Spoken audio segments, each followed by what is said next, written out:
I am sorry. Are you okay? Podcast is intended for mature audiences. The views and opinions expressed are those of the panelists and do not reflect in any way those of the podcast partners, sponsors, or affiliates. Enjoy. Hi, this is Michael Buffer, and you're listening to the Voice of the People. Let's get ready for Boxing Voice. Every day I'm hustling. Every day I'm hustling. Every day I'm hustling. Every day I'm hustling. Every day I'm hustling. Every day I'm hustling. Every day I'm hustling. Every day I'm. BoxingVoice.com. What broke him down? Was it just the body punches? When I was hitting him with body punches, and I heard him, actually he was crying in there.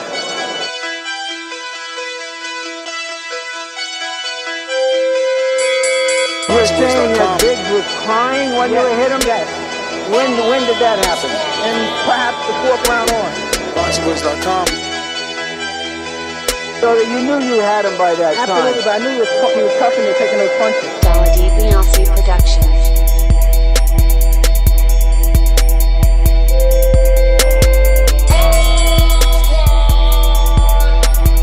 Making women gestures like, oh. Let's go, champ. It's the champ. Shannon the champ. With the fake champ. Vitaly Vitamin Klitschko. BoxingVoice.com. I'ma treat him like he's a C+ fighter. I'ma dominate, I'ma dog this fighter. I'm talking about punishment. We're gonna punish you for 12 rounds. Either the referee says you had enough, or you can say you had enough, or you can stay your ass there all night until you ain't had enough. I feel I'm the best in the sport, and to be the best, you got to beat the best. And all I did was beat opponents. I worked my way from the bottom to the top. I won a title by beating top competition and top fighters. This guy was hands to title, he's a paper champion. Do you feel that you're the best super middleweight right now? 100%. Let's go, champ.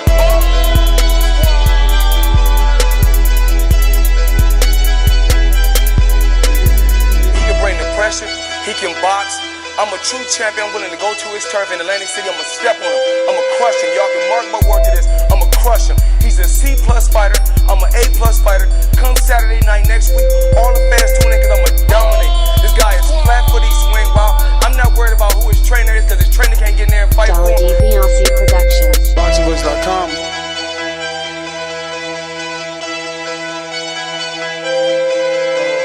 BoxingVoice.com.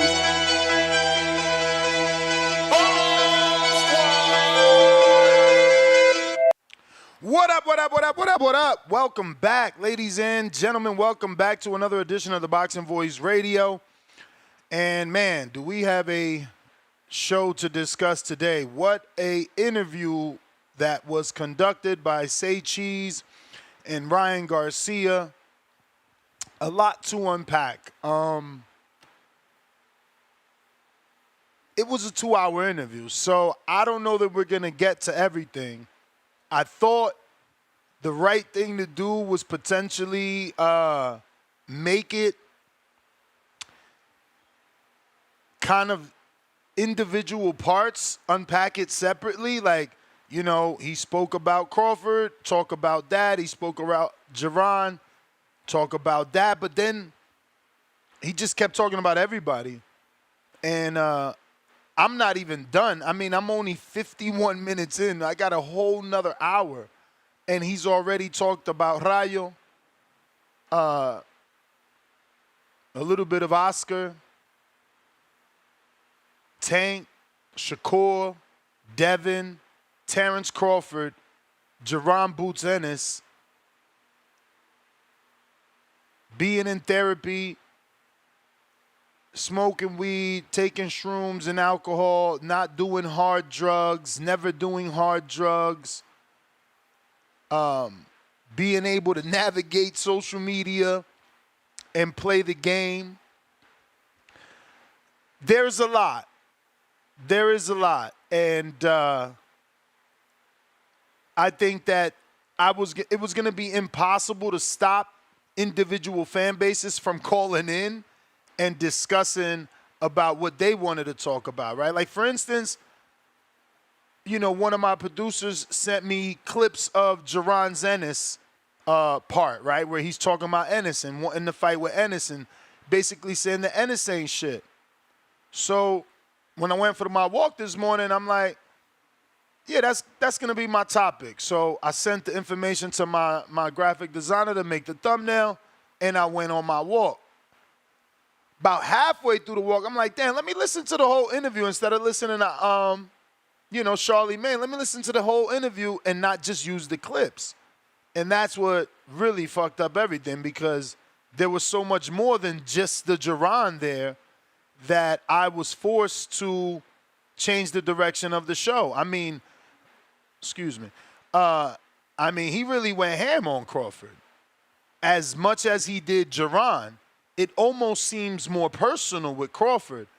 But then after the interview is done and released, he jumps on a live with Ellie and Rayo and someone else, and he makes a fight with Rayo, a catchweight, which brings me back to the interview. I'm only 51 minutes in, and he's contradicted himself so much. I really should have took notes. I mean, it's nonstop contradictions.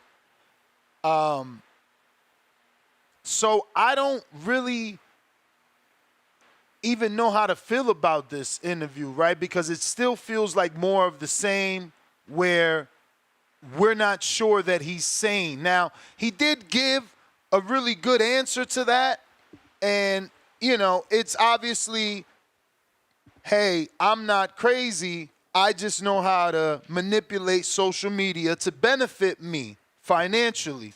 And I'm paraphrasing, but essentially, if you watch from the 0-minute mark to the 51-minute mark, you can understand. Well, I'm at 51:47, so basically 52 minutes. You can understand that is exactly what he meant. That he's not crazy. He just knows how to use his social media. But we do have our first guest. He's a little early, but all right. What's going on? I'm on it right now. I got headphones. What's going on, Scarboro Jr.? How are you? What's up? How are you? I'm good. So how do you pronounce your first name? My first name is pronounced Franois. Oh, Francois. So Francois. Where's that name originate from? It's originated in French. I'm a junior, so it's passed down from my granddad. Okay, so you guys are your descendants from France? No, we're not descendants from France. We're just descendants from the DMV, the nation's capital. Okay. Well, I'm happy to have you, man. I've been hearing a lot about you, and I wanted to get you on the show, obviously, and introduce you to my audience. So you already let us know you're from the DMV. What got you into the sport, man? The thing that got me into the sport is just, I'm an aggressive person, and I realized that I wasn't going to be able to play football for too much longer.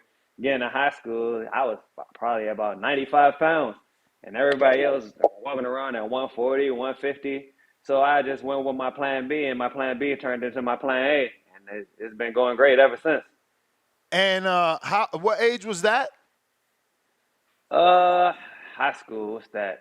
I say about 13, 14. Okay. Yeah, 13, 14. So that's basically your freshman year, you decided you want to fight. A little before my freshman year, I say middle school.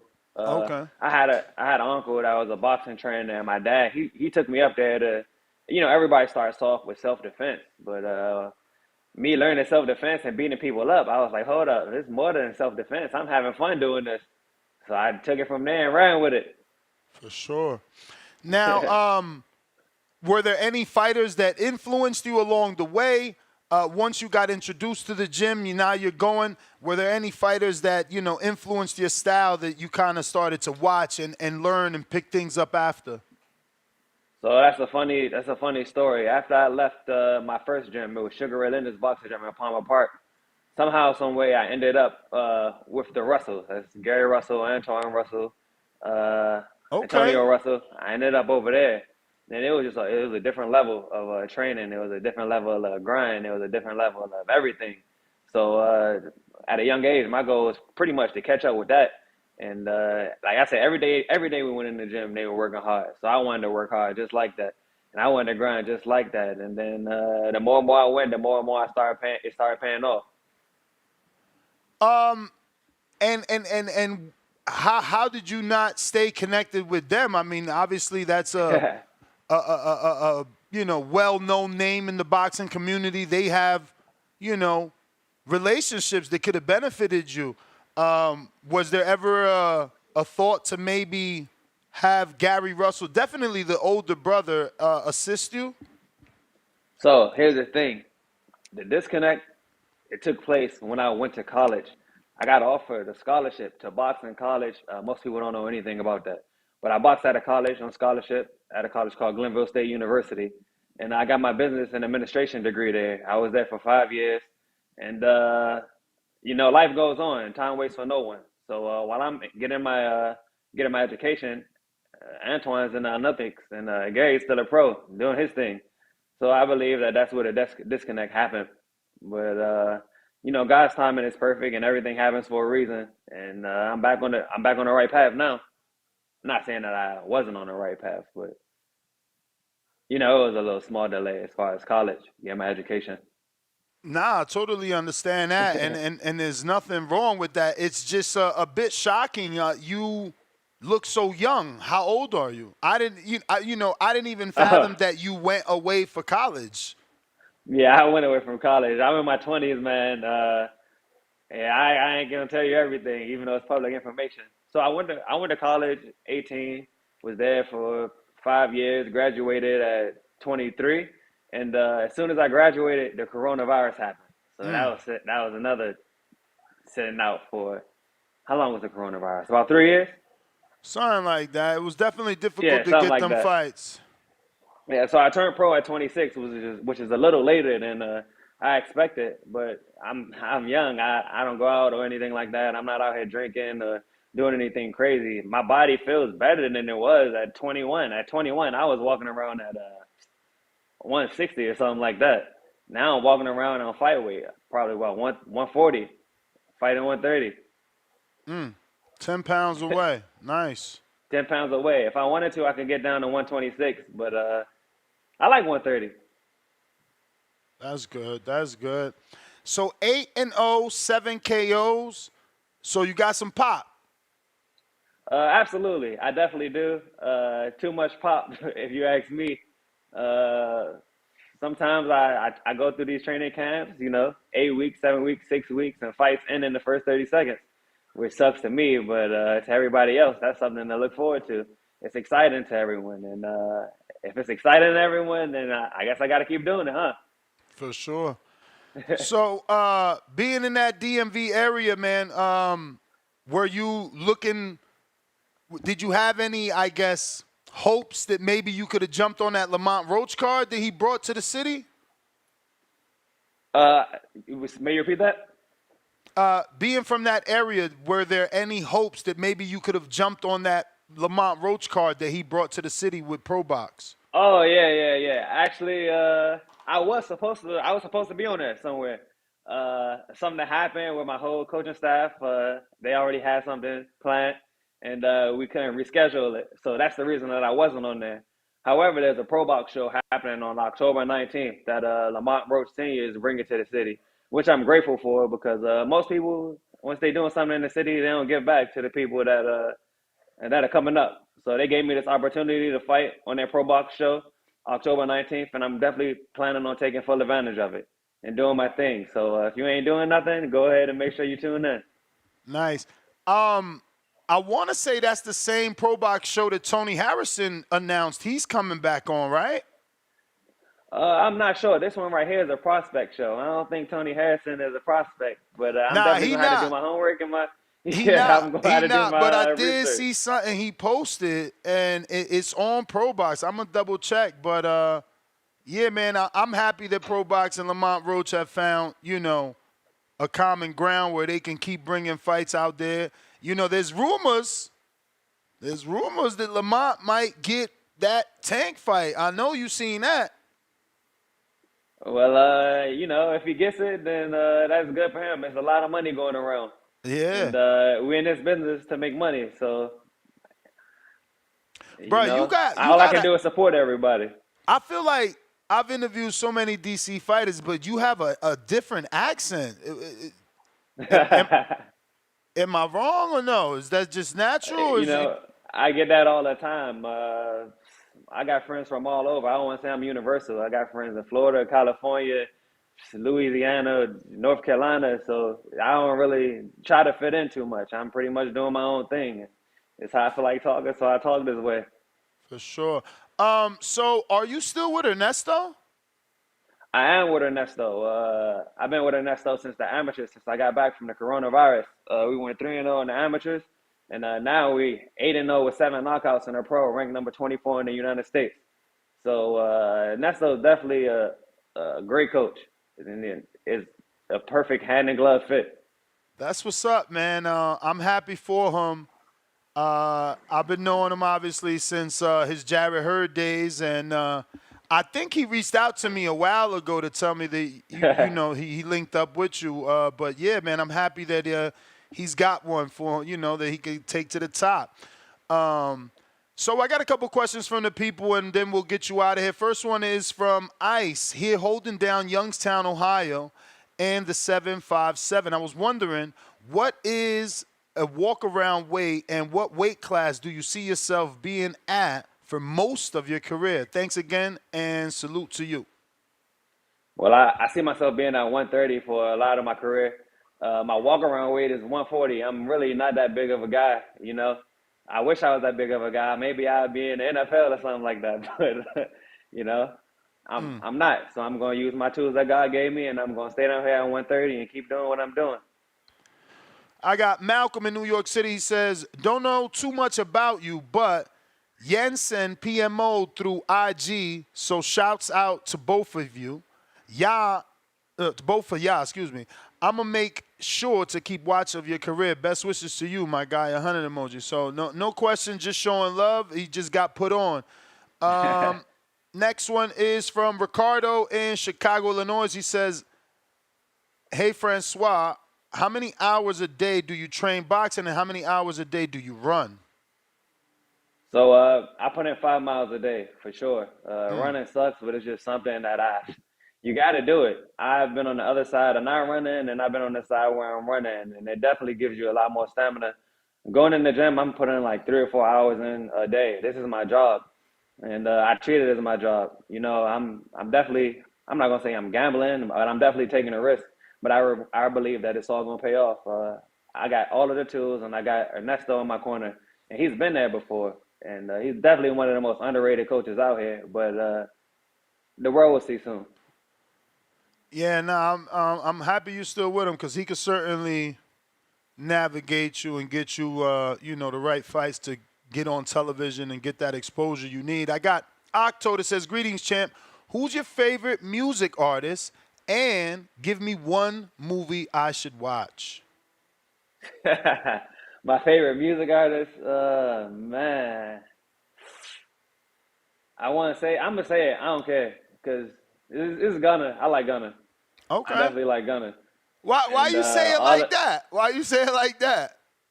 Because I don't care what people say. When you listen to music, you separate the music from the person, and I do that. So I listen to Gunna. If I want to get in my jam, I'm going to listen to Gunna.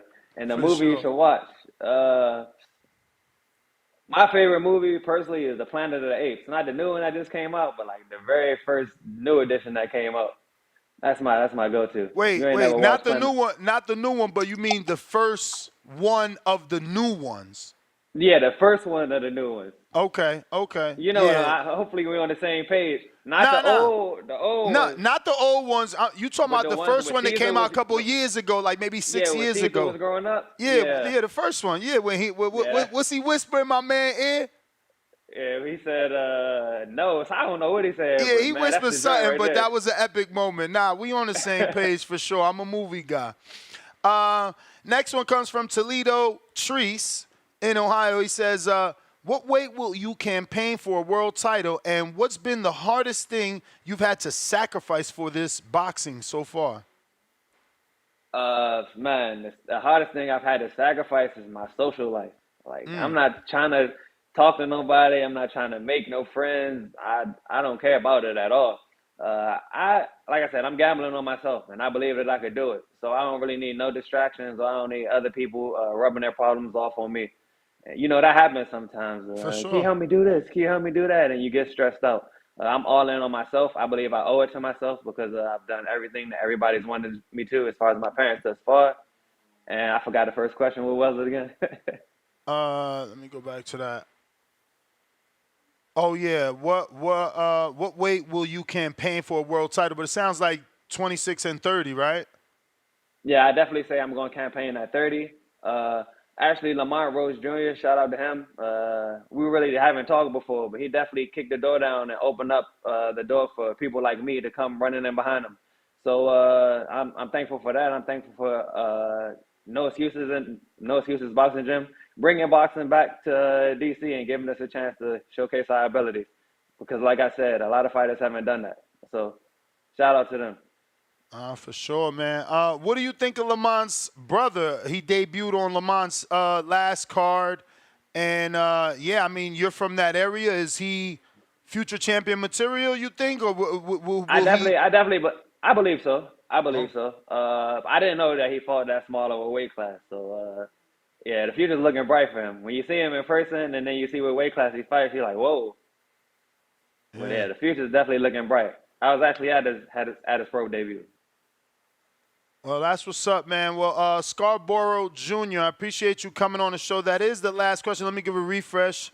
You know, my audience, you know, they're not that aware of you. Now we get to see you on ProBox, and, you know, you definitely came on our show, so they're going to be following you moving forward here.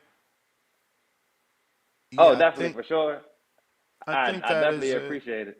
Nah, for sure. Can you give out your social media for those that don't know how to follow you can do so? And I do have one more actually before you do that. James in Atlanta says, how would a fight between you and Gary Russell Jr. turn out? And he didn't say which one, so I don't know. You would have to tell us the one that's in your weight class. Yeah, he would have to say which one, but if he can't tell us which one, I don't know which one he's talking about.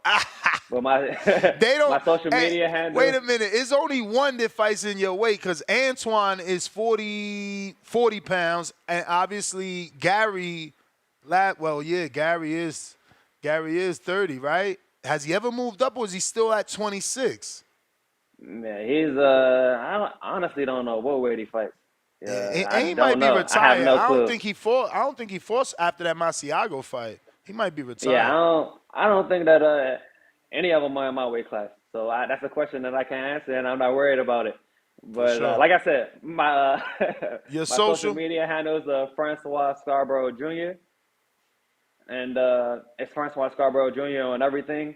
I want to give a shout out right now to Hillcrest Boxing Gym, Ernesto Rodriguez, my parents, Francois Scarborough Sr. and Juanita Scarborough. And Champ, definitely shout out to God, because without him, none of this would be possible. God's timing is perfect. And I guess a shout out to your platform, the Boxing Voice. Appreciate you. But let everybody know how to get them tickets for your fight, October 19th. To get the tickets to my fight for October 19th, we like doing the old school because we like actually interacting with everyone who purchased the ticket. So you want to call the number 202-255-0974. That's my dad. That's my manager. He's doing a great job, and we'll set it up.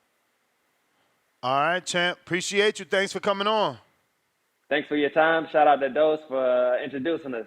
All right. He watches the show all the time, so I had to do that. Appreciate you. For sure. There you have it, ladies and gentlemen. Francois Scarboro Jr. out that DMV. He put us on, man. I gotta hit up my Pro Box peoples because I didn't know they had this card, bro. He put us on. See, you never know. You just never know. Now I'm out here texting, trying to find out what's what. But yeah, man, back to the Ryan Garcia, bro. The dude said everything. I mean, he even gave Teresa bone. This is what I'm saying. I couldn't just do a one topic, Ryan Garcia, my man literally said he gonna do a bare knuckle fight and then come back in April in a real boxing match. And this is only 51 minutes in. There's still an entire other hour. I have no clue what they could have talked about. It's pretty crazy. He said a lot. I mean, the Crawford part,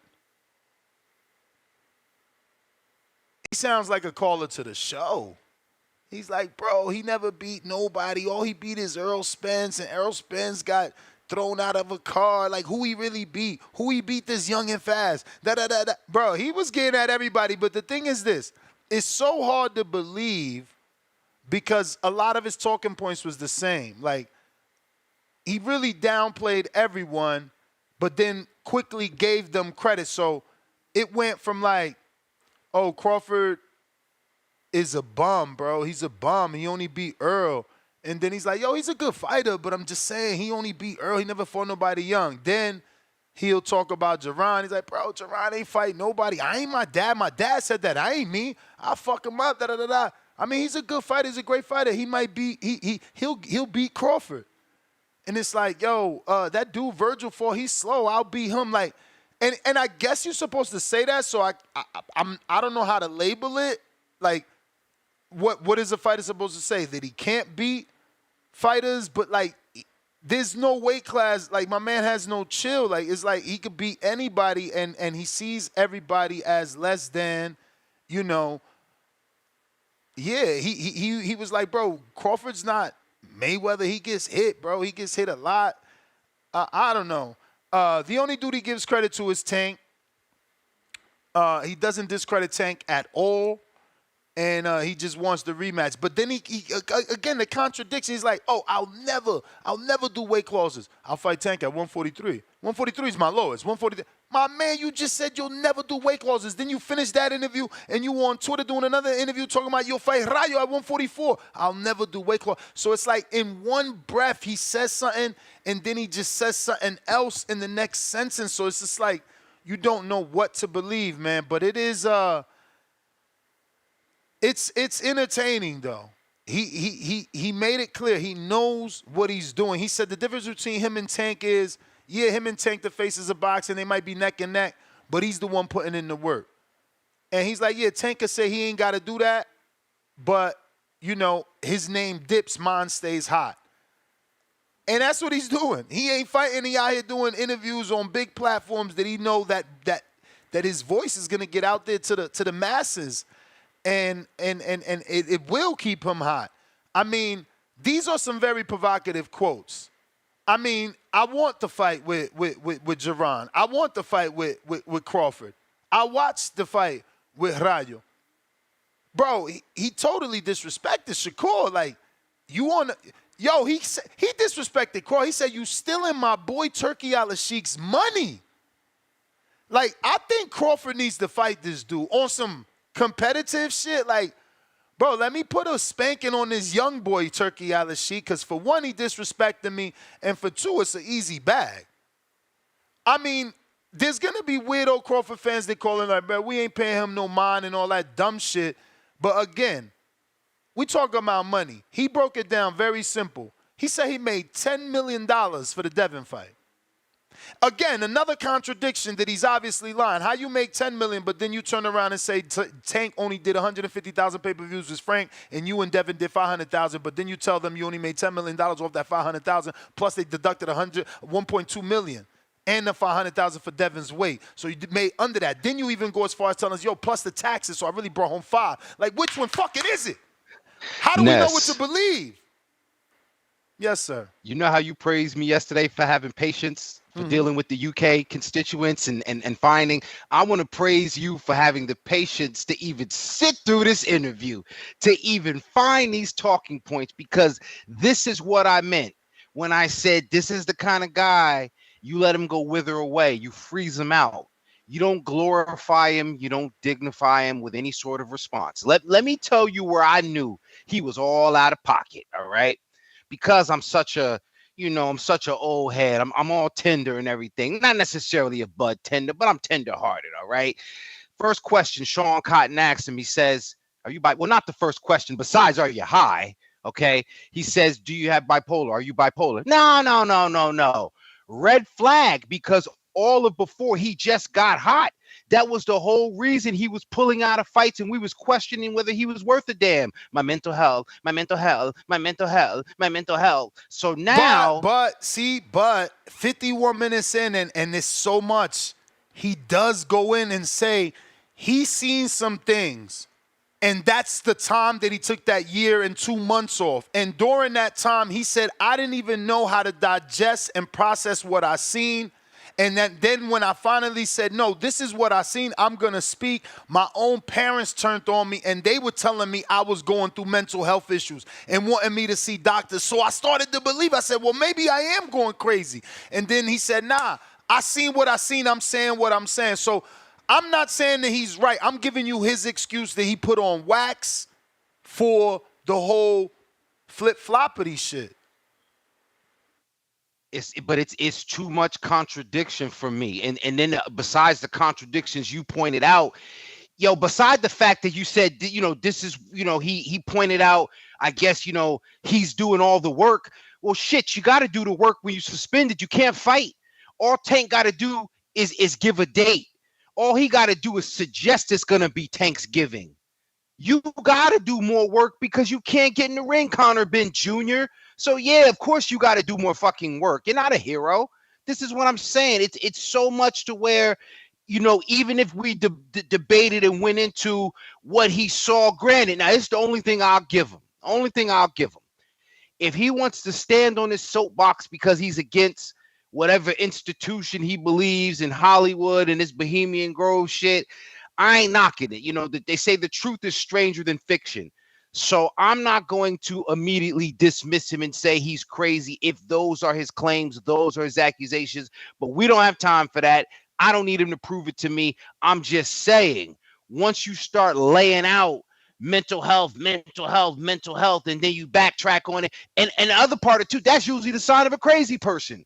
Crazy person don't usually know they're crazy.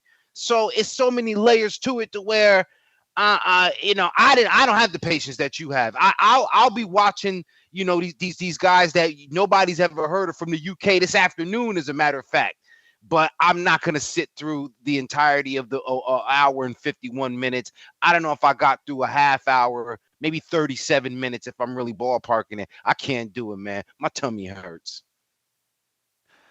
Nah, I hear you, man. I don't know. I almost felt bad that I didn't start listening sooner because, again, I need to complete an hour. But think about it. In 51 minutes and 47 seconds, he said he'll knock out Rayo, but simultaneously says Rayo's a good fighter, doubles down that he did beat Pitbull when the hosts, and shout out to you for knowing their name, when the hosts say, nah, I thought he lost that fight. He said he could beat Crawford. He said he could beat Ennis. He said he could beat Shakur. Called them all, he used the word bum for Crawford. Not good, not a monster. Where was the monster in his last fight for Ennis? And Shakur, he disrespected him. I'm pretty sure he called him a pussy. Pretty sure he's a runner. He said he's the only dude that only fights defensively, doesn't fight offensively. He's like Mayweather even fought offensively. Like, I don't know how this dude is winning fights. He told us that he beat Shakur in the amateurs and was robbed because they wanted Shakur to go to the Olympics. There's a lot. That 51 minutes was a lot, bro.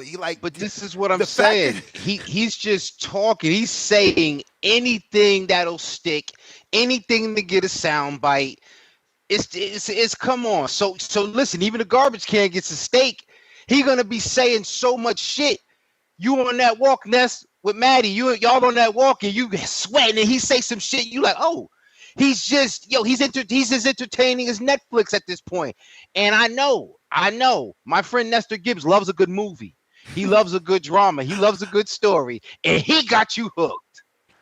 I mean, listen, the way he talked about Crawford, That's a fight in the making. The way he talked about, first of all, the Ennis thing Is it was clout chasing though? No, Let's just not the Ennis No. thing. Not the Ennis thing. That's exactly. I'm glad it triggered me, bro. The reason I chose the Ennis to be the topic over everything in the beginning, without fully listening to the whole. Well, I didn't make it through the whole interview.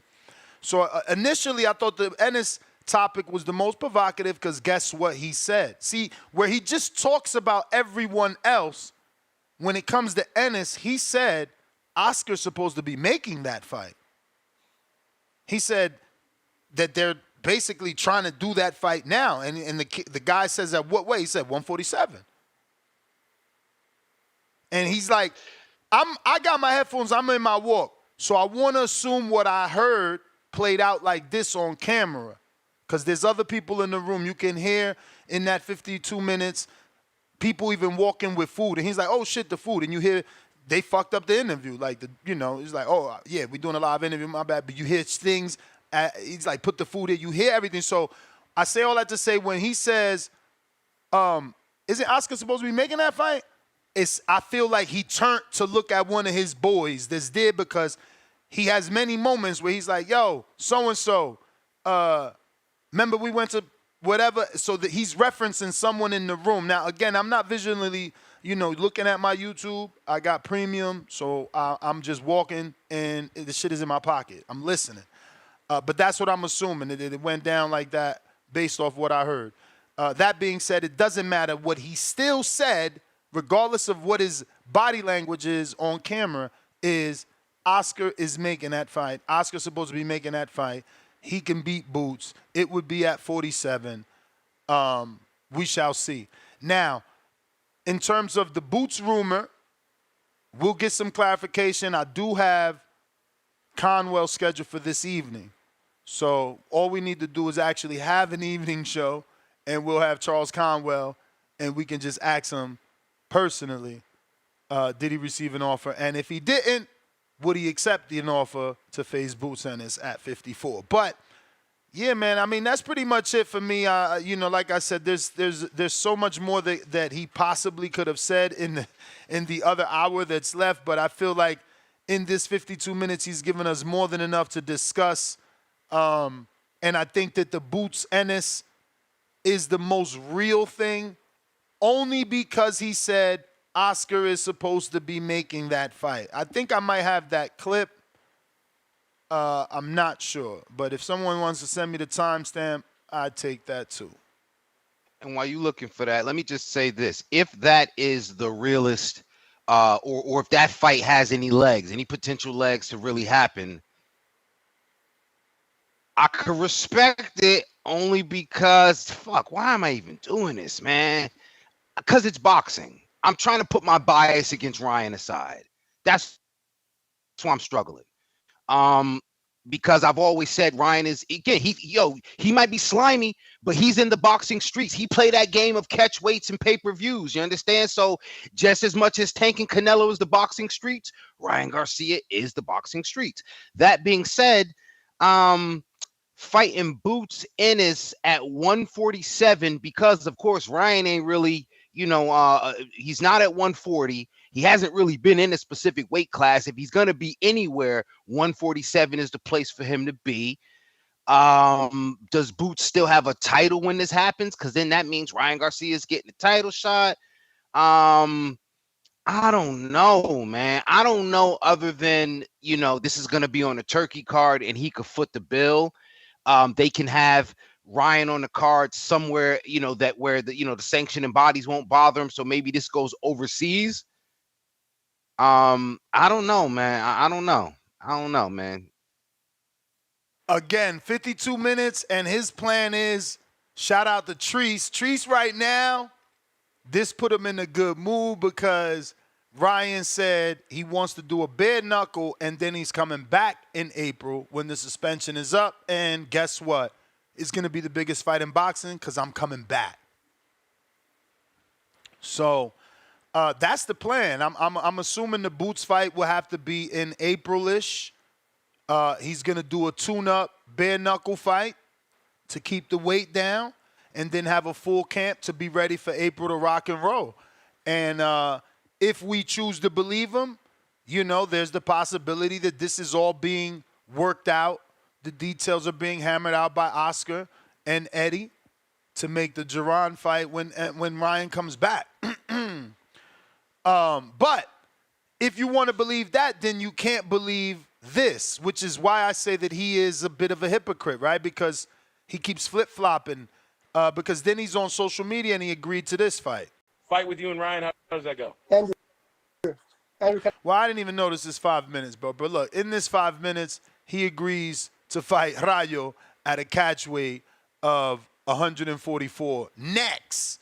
So, how real is the Jerron Boots Ennis fight for April if you're also on Twitter Lives, IG Lives, agreeing to fight Rayo at a catch weight next? What I do know is that Ryan is well aware of how to make money in this sport. He broke it down about the green print. He broke down about races. He named the biggest pay-per-views and showed you that they were with different, races. So he knows what he's doing, bro. He's playing the game.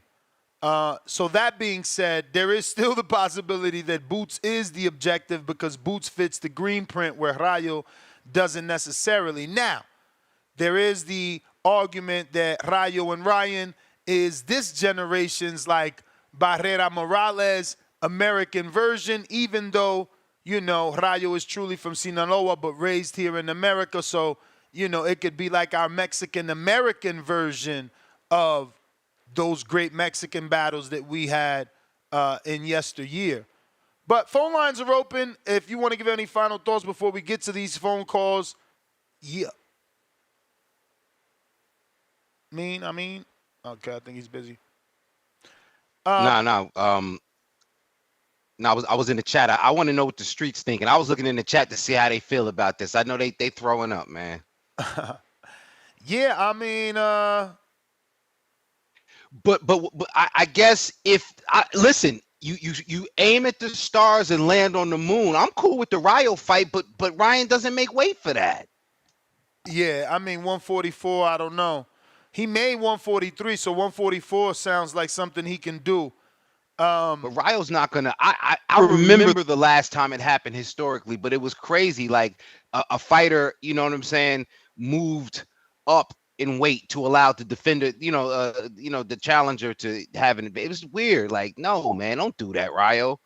If I was Rayo, fuck the bag. You know what I'm saying? Or maybe he does it and he's cool with it. You know what I'm saying? Mm-hmm. I don't know, man. Well, I want to get to this audio, obviously. Go ahead. Wait. Terrence Crawford. Terrence Crawford. Why Terrence Crawford? I don't think he's as good as people say he is. I mean, you could debate me on that. I think I'm a better fighter, faster, stronger. I'm in my prime. He didn't look good his last fight.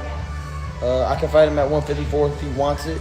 So you truly think that Terrence Crawford's overrated? I do. Well, he's never lost, but you think he doesn't have any quality wins? I don't think he's ever fought a generational talent ever in his life. Wow, and you're that guy. Of course. You think you're the first guy to give Terrence Crawford his first loss? Yes. Terrence Crawford. Terrence Crawford. And that's a watered down version of the Say Cheese version, because this is that was a separate little thing. Shout out to Fight Hub and Marcos Viega for uploading that. That must have been something off of Ryan's IG Live. The Say Cheese Terrence Crawford disrespect is a lot more thorough. So someone wanted to send me that timestamp. It's inside that 52 first minutes for sure. Yeah, but does it matter to Earl at all that he says that Crawford never beat a generational talent? I mean, or that's just... I'm just sitting here smiling from the inside out because I said that yesterday. Like, dudes like to lie because it's their favorite fighter. Like, that's never been a thing in boxing, that you won 3 belts and you're a generational talent. Like, that's never been that. Like, there's too many people out here accomplishing too many things for it to be that easy to call someone a generational talent. Again, put Earl up against his nemesis. How is he the generational talent? So what does that make Crawford? who has double the accomplishments and beat the brakes off of him. You know what I'm saying? So it's just unfair. It's these weird talking points that favorite fans of favorite fighters do, to prop up their fighter. But I think that you have to do more to be considered a generational talent. Like, first of all, that's something that we started saying with Mayweather and Pacquiao, and there is a reason. Pacquiao moved up 8 divisions and did historical things. Historical things. What's historical about what Earl did?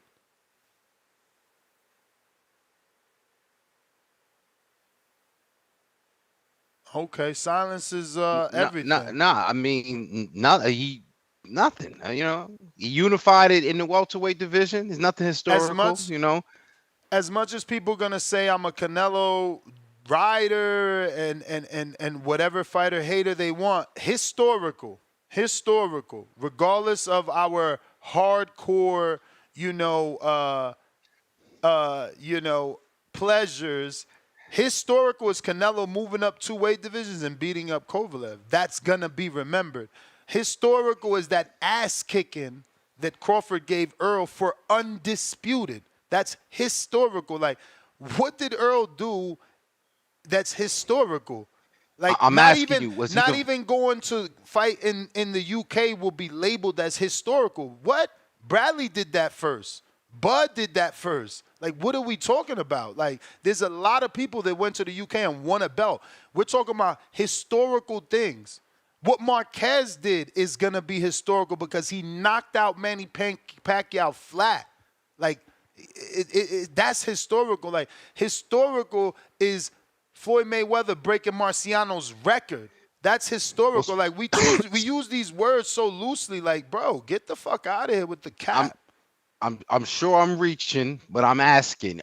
Wasn't there something historical about him unifying the welterweight belts post Floyd, like after Floyd vacated or something like that, or was that? No, I don't. All right. I mean, again, I'm not a history guy, and I'm sure I watched Mayweather's career, and he just retired. So, like, how is Earl doing what Mayweather did at a lighter level? Historical. I don't know, bro. Yo, winning 3 belts is not historical. It's gonna be remembered. I am not diminishing. It is gonna be remembered. He is a 3-belt welterweight champion in one of the most luxurious divisions in boxing, but he didn't move up. He didn't move down. He didn't undispute.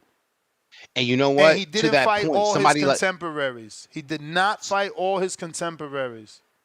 or have enough title defenses. Like somebody like Triple G, he stuck around in one division, but the title defenses, the KO streak, And that's historical. Why? Because Triple G broke a record belonging to a legend by the name of Bernard Hopkins. I mean, again, we just got to be careful what words we use. I'm not saying that he ain't do great things, big things in boxing. Just historical is like, whoa, if we start using that, what about everybody else? Counterpunch, J-Mac.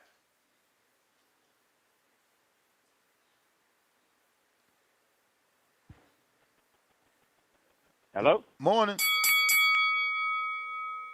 Yeah, where do I begin? I'll start with the topic. Ryan Garcia, the man, the myth, the legend, the cheat, the liar, the content creator. Shout out to them. Hey, man, look, this man says anything for clout in front of the camera. I do agree. He has found the money code in boxing. He know what sells. But I don't deem anything credible of what Ryan Garcia says out his mouth. I think he's a guy that had came up out with the boxing, the content creator, the hype, everything with him, and got in a position. So I'm supposed to start taking him serious just because he's in a back room in an interview saying, yeah, I'm supposed to be making that fight. Ryan would say anything for money and fame, and he just one of them dudes. The Bud, bro, I'm not even crossing that bridge. Ryan has no plans of ever ending his life by getting in the ring with Crawford. So the dude just talking. For these let me give a few shout-outs. Shout out to the content creators. Shout out to Jay Billy. Shout out to that mute button. Shout out to the dudes who win arguments and flip-flop narratives and mute somebody when they're in disagreements or they calling a certain individual out. Shout out to the people who call in and who say this their last counterpunch. But actually, people don't want them to go, so somebody else is then counterpunching for them. Shout out to them, too. You know, they got real water walkers out here.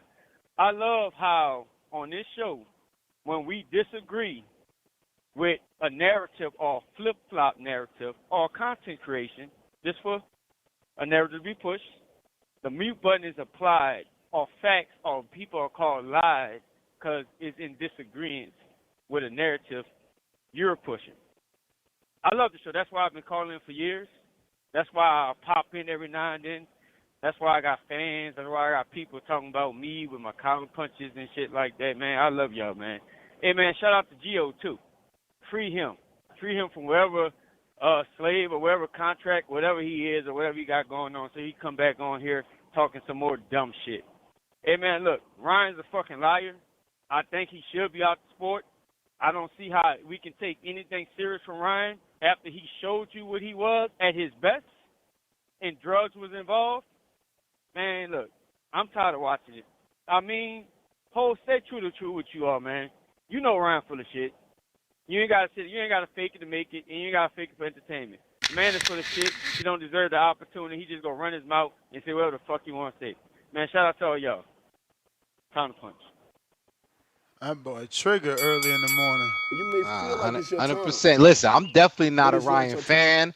I'm not a fan of what he. And this is the thing. I've been called. I done had the Mexican constituents get mad at me when I'm talking about fast hand circle jerk Ryan Garcia. So I'm not one way or the other way. I try to, and I ain't a fence rider neither. I definitely don't ride the fence, but I'm definitely not a fan of Ryan Garcia. But what I also am too when it comes to this boxing shit, because it's crazy, I'm a realist. And when I see him throwing out fights like that, the people that's supposed to be making money off of him eventually you're going to say, we can move this motherfucker and make some money off of him. Let's do it. Let's take him over to Dubai, put him in a circus fight. Who we got to put in the ring with him, may stack the undercard better than what we getting on the Dubois Joshua undercard. And unfortunately, that's the way boxing works. But I'm still the same guy. You said stay true. I'm still the same guy that's going to watch Mary Spencer versus Naomi Monez and watch Monez get robbed by Mary Spencer last night in Canada. So I appreciate the love and keep them counter punches punching, champ. You definitely got fans out here.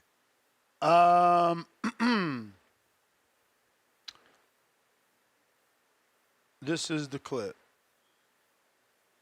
Bro, Terrence Crawford really hasn't beat nobody other than Errol Spence Jr. that went through a car crash.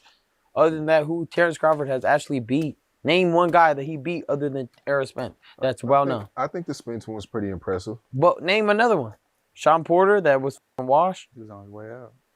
He was on his way out, yeah. Who has he beat? He hasn't beat nobody, bro. He's not gonna beat nobody, bro. Terrence Crawford is not no, he ain't like that, bro. Terrence Crawford is an overhyped bum, bro. I'm sorry. Somebody got to say it. You're an overhyped bum, bro. I'm looking at the camera right now.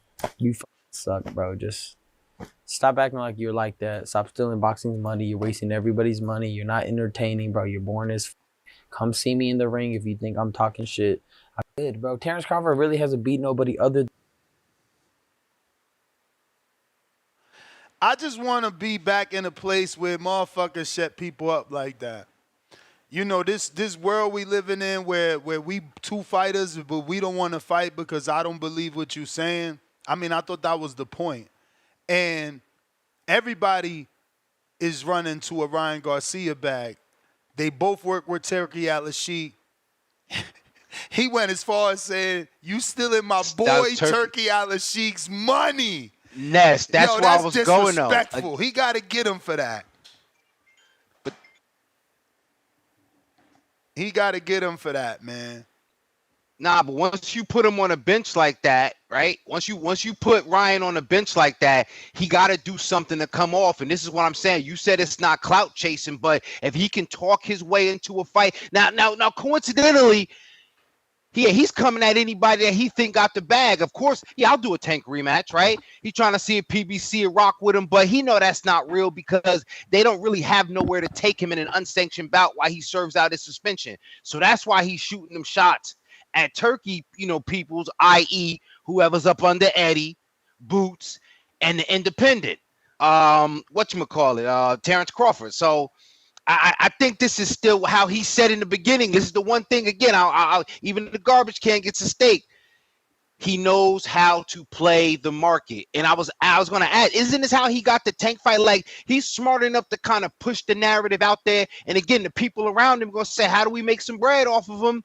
This is the way. So I don't, again, it's not for me to enjoy or to prefer, but it just, he's a walking bag.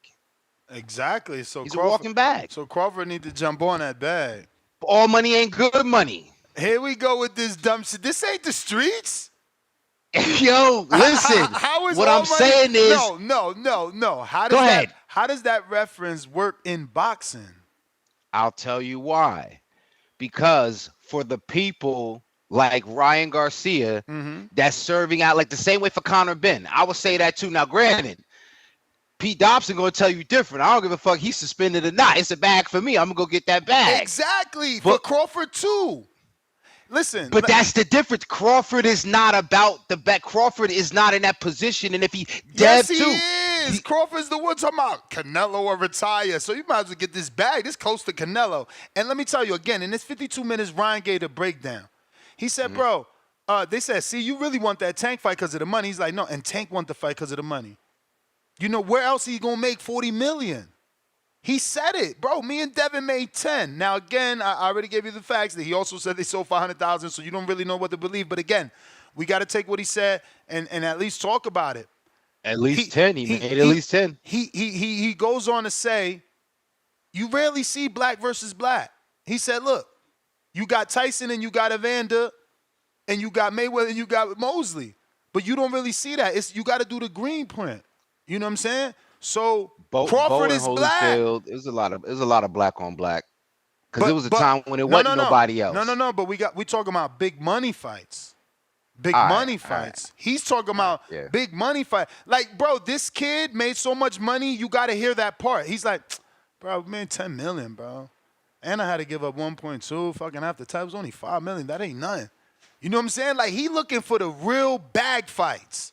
But he in the streets. So you said this ain't the streets. You wrong. This is the streets. Ryan is playing street games. Yeah, he out there. Cool, but his bag don't come attached to no fucking DTs, man. Like you saying, all money's bad. But no. What's bad about beating up Ryan? Crawford's supposed to be 10 times better than him. Okay, boom. It's some people that might not like. Now, granted, I can't even get through the interview. Maybe it's some fighters that's just like, yo, I don't want my brand. I don't want what I got going. I'm Omaha, bucket hats, fishing, B&B boxing, gym for the kids. I don't want to be across from the table and have nobody in my entourage tempted by this asshole that might, you know what I mean? Like, some people don't want to be bothered with that shit. Bro, you see, that's why Ryan is the truth, man. My man said, look, Jerron said he want to fight, but he don't do no interviews. He don't even talk. Man, if that was me, I'd fucking flip a table over in the press conference, man. I want that fight, motherfucker. Fight me. You ducking me. Bro, that motherfucker must be a fan of this show. He listen to all the antics I tell these fuckers to do. Listen, I'm not with you. I'm off the train with you. I got off on the stop. I'm on the Ryan Garcia train. I want the Ennis fight or the Crawford fight. They both on the Turkey Al-Sheikh side. It's a bag. It's a bag. This is prize fighting. If you can't get Canelo, he the next best thing. And I'm saying he said that. He said Canelo, Gervonta, and myself are the faces of boxing. When I fight, they talking, and it's only about me. When Canelo fight, they talking. When Tank fight, they talking. You understand? So that's that. You know? You don't got rumors of Ryan doing 100,000 pay-per-views. So let's get together and dead those rumors of 100,000 and give the people the green print that Mayweather set before us. Because you said, oh, Crawford ain't like that. His peoples, the antics, bruh, Mayweather fought McGregor. So follow the green print, man. Stop trying to be, your nose in the air like you greater than. Like, Mayweather is the fucking mold. Until y'all break it, he's the mold, he's the green print, he's the blueprint. You follow it. Brother, I'm like Chris Eubank Senior, Junior. I like parliamentary procedure. You know what I mean? Like, I like my shit. I'm like Bud, or at least I'm thinking I don't bag or not. I don't want to be bothered. I don't want my brand. I don't want to be sitting at a press conference. Somebody in my crew jump on this dude, Bro, beat his father up. Here's another element. You a father. You know Bud's sons know who the fuck Ryan is. All his kids know who Ryan Garcia is. You got this dude out here talking about your dad like that. And you not like that, but you saying my dad not like that. No, dad beat his ass. Come on, man. You gonna tell me his kids don't know who Ryan is? This say cheese. They do, man. This say cheese. It's gonna get out. It's gonna get out. Yeah. And you know what's crazy? This clip, Mark's timestamp this shit, because if this fight happened, motherfuckers gonna be mad at you, Ness. Look, Devin Haney fans, we gonna rejoice. Earl Spence fans, they gonna be also on Bud's side, not because Bud whooped them in the submission, but because Ryan was talking shit about Earl too. A couple months ago, Ryan said he was going to beat his ass. Ryan diminishing him in this interview saying, come on, all you beat was Tarrant, all you beat was Earl, and he went through a car accident. Ryan was talking shit about Earl, saying you ain't paid Derrick James, I'm going to whoop your ass. So now we got the Earl Spence fans backing Bud too. Devin Haney fans, oh, you cheated my mans, we backing you too. It's the green print. And Ryan might have alienated himself. I'm telling you, 52 minutes in, and as the more I talk, the more I remember. My man went as far as saying that when he was talking about the races and how that's the green print, he's like, and I'm paraphrasing because I don't want to fuck it up because I'm slipping up the actual words, but essentially he's like, there are dummies out there that just follow because of race. You know what I mean? That'll be like, yeah, my guy's winning because he's Mexican, or my guy's winning because he's black. So like, we got all the elements. And again, Crawford's on his swan song. He don't want the Benavidez's and the Jaimes. Like, these Crawford fans, if you are going to call in, just think about that before you attack me. Y'all don't want Benavidez. Y'all don't want Jaime. Y'all say Crawford only got 2 fights, and y'all don't want anything but Canelo. At least this is near Canelo money and no risk on paper. You know what? Let's see what Turkey Al-Sheikh has to say. Go to the callers. All right. Drew, what it do? Actually, I got a $2 Cash App, so I don't know. Maybe Cash App is back. This is the first time it says I received in 2 fucking days. $2. Mike, Optimus Prime, he says, Mr. Perfect about to have a stroke. Laugh out loud. Drew, what it do? Yo, hello, hear my audio? Yep. I'm upset with you. Very upset with you. What's good, brother Drew? Well, you know how Ness says he's not a historian, and I buy that with you. But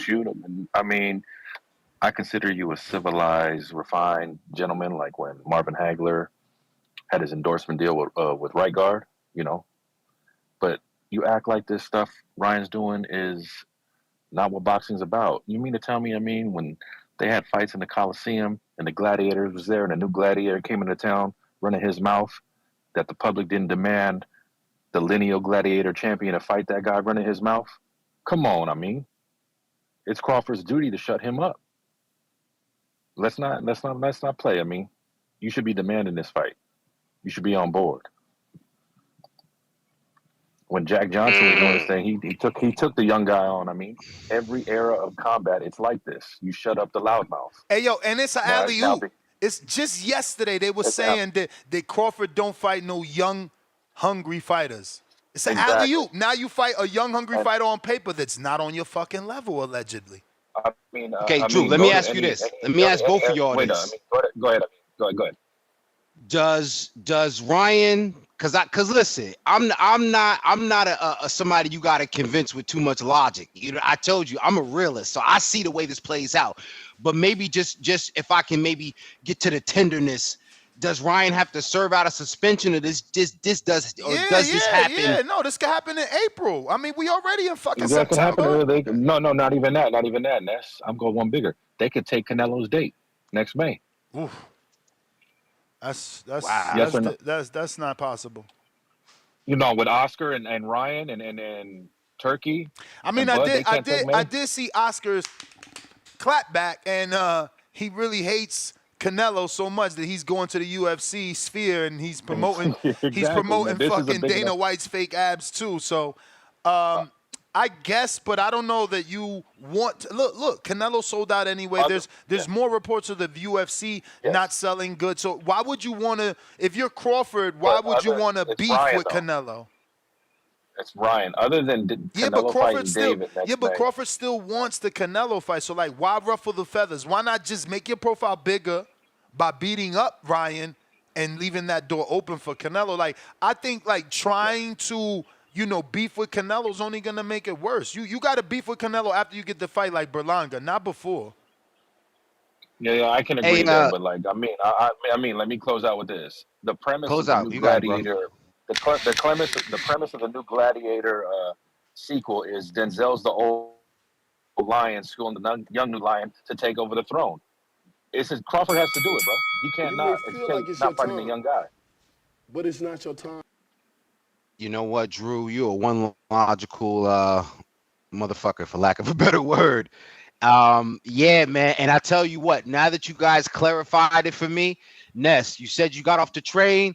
Hey, what stop you at? Now, I'm not on the Ryan trade, but I like the fight. I like the fight. I'm not a Ryan fan.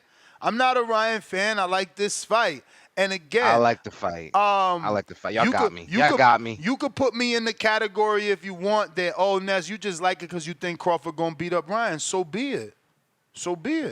Let him beat him up then. But that's what I'm saying. There's a market. There's a market. You're gonna get the Haney fans like, yeah, this motherfucker, he gonna get that payback for us.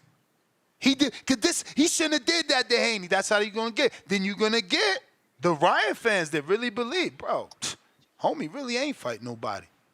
Then you're gonna get Ryan Marco telling you. Young. You're gonna get Marco telling you, yeah, Crawford took a lot of punches his last fight too. So Ryan may have a good chance. Hey, and look, wasn't Madrimov a orthodox fighter? Same thing Ryan is. Ryan might be feeling himself. He like, wait, you let this dude 29, 10 fights, hit you with rights. I'm fast. This motherfucker turning off the light switch. And he said that in the interview. 52 minutes in, you know what he said? I'm going to be good at 54. They slow. Look at the dude Virgil for. He's slow as hell. I'll beat him up. I'm just saying, man, somebody got to shut him up. Fuck it. It's a free bag. Like, that's how I look at it. Like, if you tell me right now, yo, play me in chess for $1,000, and you show me your ranking, and it's 720, and it show that you've been playing chess straight for the last 30 days, what am I afraid of? You can't fake that. What am I afraid of? Like, what are Crawford fans going to be afraid of? Like, what could possibly go wrong? Yeah, so guys, I want you to know this is what happens when you love the sport more than you're a fan of the man. You got to be objective. I'm not a fan of Ryan Garcia, not a fan of anything he does. But I got to tell you guys, I like the fight, man. It's a big fight. It's a big fight, and it's a crossover fight for Crawford. Let's be real. Ryan is a name.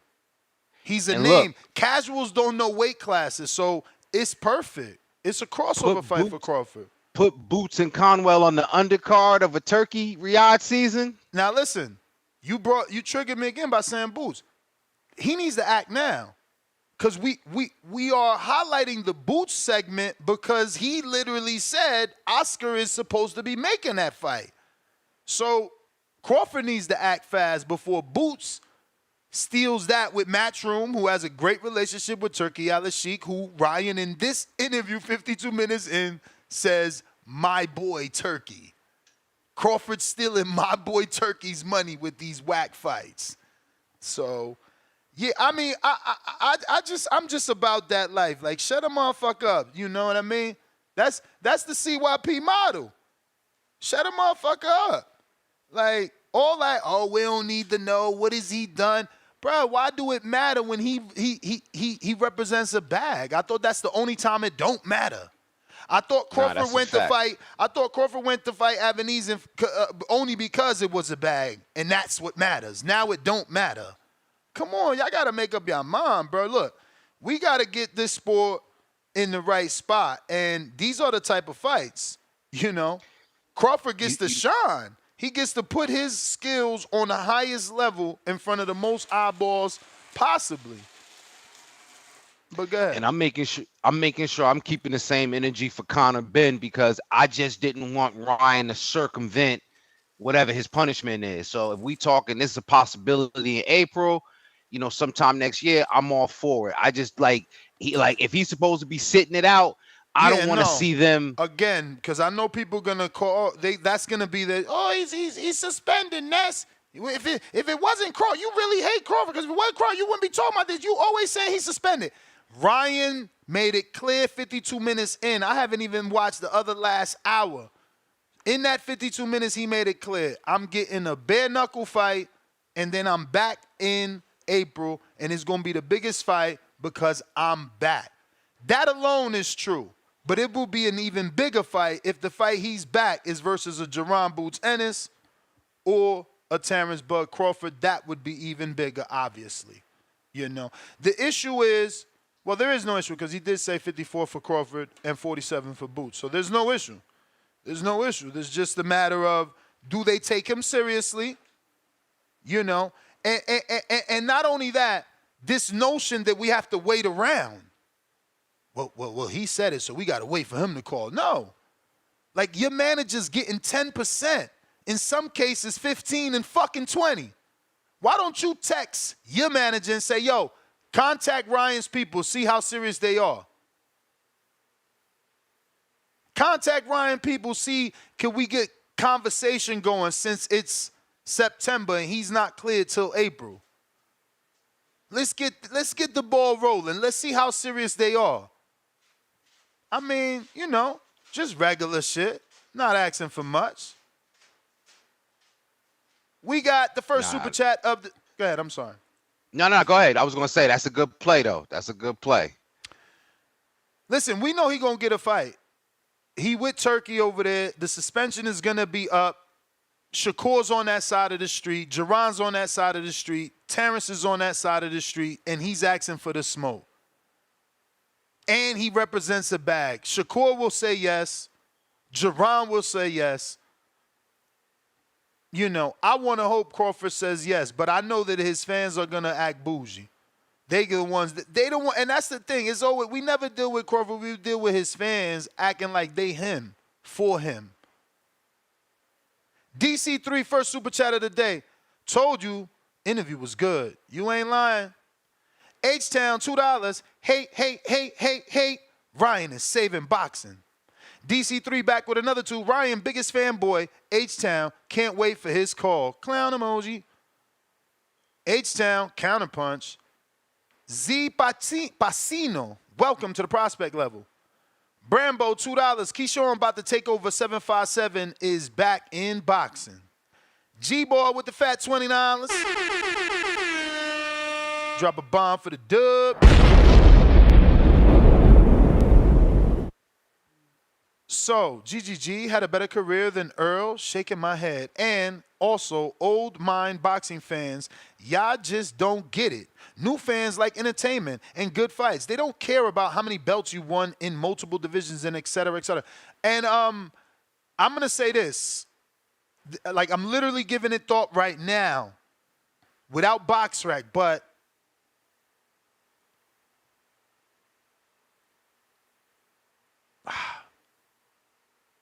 well, GGG beat Jacobs for the WBA. Who'd he beat? Who'd he beat for that IBF? I mean, did he unify? He unified. I mean, I know he was unified, but like, did he take him from champions like Earl? Because outside of that, he has that 20 title defenses. And then you got to factor in when he fought his nemesis, he didn't get destroyed. He did so well, he deserved 3 fights. So this super chat, is it sarcasm or is he being real? Because he put shaking my head. He said, so GGG had a better career than Earl? Shaking my head. It feels like you're being sarcastic, like you think that's a lie, but I feel like you didn't assess it properly because, again, without using BoxRec, Triple G was unified. Triple G had a fucking run. Triple G was feared. Triple G fought his nemesis, which would be Canelo, which is... to a trilogy. Which is Earl's nemesis comparison would be Crawford. You got destroyed. Triple G, people thought he won the first fight. There's people that fucking argue he won the second fight, for God's sake. So, I don't know. That's probably not hard of a debate. GGG had a better career. Plus, he has the beating the Bernard Hopkins title 20, surpassing 20 title defenses, I believe. So, I don't know, bro. I don't know. Years of lurking, $2. Ryan deserves to be in the dirt rather than a Bud payday. But that's the thing. Won't Bud put him in the dirt? Like, that's what y'all not getting. I thought Bud was like that, and Ryan is not. So this is an alley-oop for Bud. It's like, yo, God said, my son, I am going to grant you popularity and the bag. Like, again, on paper, Ryan should not stand a chance to a 2-time undisputed champion, multiple division champion. Like, the experience, all that. Like, I mean, what are y'all talking about? He don't deserve the pay. It's Bud getting the payday, dummies. What are we talking about? That's the emotions. That's the emotions. Because again, if you say, hey, let Bud, beat him up, then cool. If you think Ryan can win, then cool. But you can't freeze him out and then want to see him get put in the dirt. Like, how does that happen if you don't put him in the ring with somebody that'll put him in the dirt? And Bud is that guy. Bud is that guy.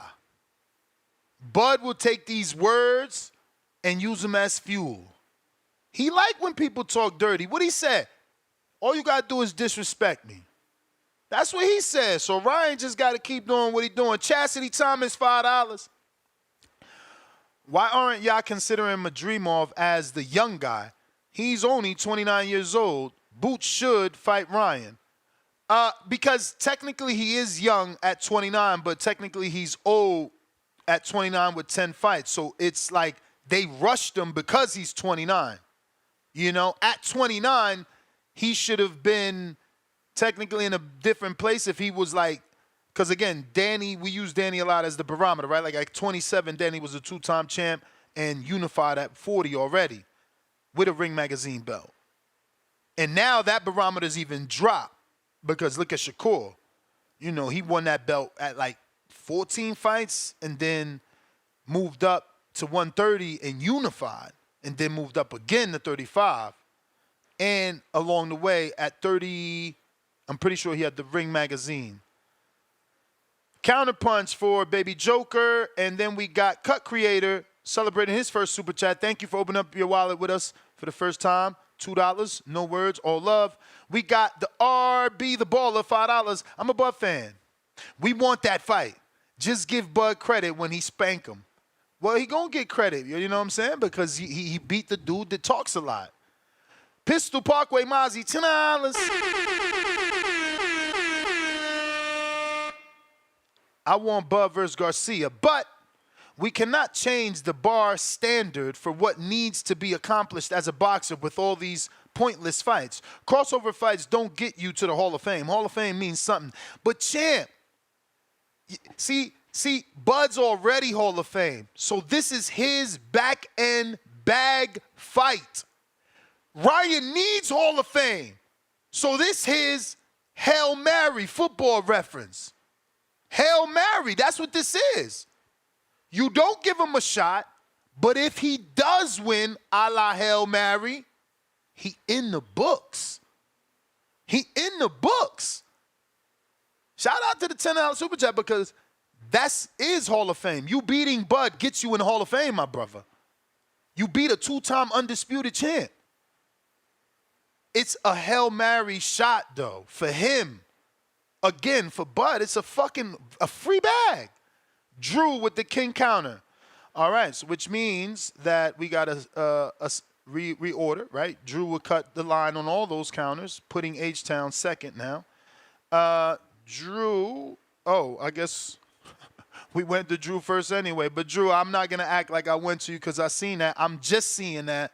So whenever you want that king counter, we'll go to you again, meaning we going to H-Town. Where are you? Right there. Yo, what up, Ness? Can you hear me? Yep. H-Town, baby. Well. Yesterday I was an idiot. Today I'm a fucking genius. What I tell you, Ness, there's no reason Oscar De La Hoya mentions Ryan Garcia on a podcast that gets 3 million views and mentions Boots without a possible fight coming. It's just promoting. You're not going to say that unless you got something in the works. Now, what fight do I want to see more, Boots or Bud? Probably Bud. But what fight benefits boxing more as a future? Boots. Because Boots beats Ryan, Boots becomes a household name. I mean, he's so-called a phenom. I say I haven't seen it, but this at least gets him a household name. This means he's on the road to be the biggest name in boxing. And he needs it now because he's at that point where he needs it in his career. He waits any longer, he's going to be in Bud's shoes where he'll have accolades, no popularity, no big bags, and then you'll be looking for a big bag at 37. So if I want boxing to do good in the future, I got to say Boots versus Ryan's the fight to make. But if I want to see my boy get paid, let's go with Bud. Either way, I'll take both. Hell, let him get Boots first. What if he beats Boots? Then the Ryan versus Bud fight gonna be 10 times bigger. Because the hardcores are gonna start believing in Ryan. Because hey, he is the generational talent. People don't understand that generational talent doesn't mean you're gonna end up with all the accolades. Jamarcus Russell was a generational talent, but he wasn't dedicated. See, when you get dedication and generational talent, you get greatness. You get Michael Jordan. You get Mayweather. You get Canelo. That's the recipe for GOATs. But you know what they say, man, most people with generational talent, they're so good at just being natural, they don't take it serious. But hey, man, you could never clout chase if you're Ryan Garcia, Tank Davis, Canelo Alvarez, or Floyd Mayweather. When these guys mention your name, you send them a thank you letter because they just let officially know, millions of fans know who you are. As much as I love Bud, all his Bud fans need to shut up. We need to shut up. Ryan's throwing an alley-oop. We need to say, yes, this is the bag. This is the biggest fight of his career. If it happens, it will be the biggest fight and numbers-wise, unless he gets Canelo. So this is baby Canelo bag. So we need to support this. If you don't support this, man, well, how is boxing ever going to grow? Boxing's never going to grow because you don't want to see characters in boxing. You just want to see straight robots. Ryan's a character. Blair the Flair's a character. You need characters, man. You need people that grab. That's the bell. No punching after the bell. No punching after the bell. If you're watching this on YouTube, don't forget to hit the thumbs up button. Phone lines are open, and we got 1,000 people watching. We don't even have 300 likes. This is bananas. This is why my chat stays locked, because you guys love the show, but you hate me. Because if you loved me, you'd be smashing that fucking thumbs up, and you'd be sharing the show so I could get some growth, man. Lord have mercy. Less than 300 thumbs up, over 1,000 people watching. That's defeating. This is what I'm talking about. Mad Bent, 100, 500. Look, can't even say my shit right because it's just sad that y'all do me like that. Mad Bent, 100, $5. Daily Dose of Tanquil. If Tank was a course to study, what would he be? Doot, doot, doot, doot, doot. Sleep studies. Tanquil. This guy's funny. Counterpunch, Brandon. James Bass, $5. If Boots lands the fight with Ryan, that's a major L for Team Norman, just like Rolly fumbling the bag with Ryan. That is a good thought. So H-Town, we got to your counter. Up next is Bebe Joker. Yo. Yer. Yo. Yo, hey. Oscar, Ryan, G-Von. What do they all have in common? Shock value. You know? They just say shit to stay relevant. It's crazy, you know? Oscar over here leeching off fucking Canelo. Ryan leeching off the blacks. You know, not too long ago, the dude dropped the ER bomb. Now we forget about it. You know, the homie G-Von hasn't dropped them bombs and we got him banned. The hypocrisy is crazy, bro. I feel like Bud should not give this dumbass no clout, nothing, bro. Don't even get him paid. Let that cheater, you know, fulfill the damn ban that he has from boxing. Don't give this man no money. He don't need to get paid. Cheaters like that don't need to get paid, man. It's kind of pathetic that we're over here cheering to watch Bud destroy this dude that ain't done shit in boxing besides cheat. He made it clear it would be after the suspension. He made that clear. And Canelo Still, cheated. bro, like, come on. Canelo cheated. Big Baby cheated. Oscar cheated. Oscar Valdez cheated. Sugar Shane Mosley cheated. Fuck, man. Roy Jones but Canelo cheated. was never out here leeching off and mentioning and degrading other fighters.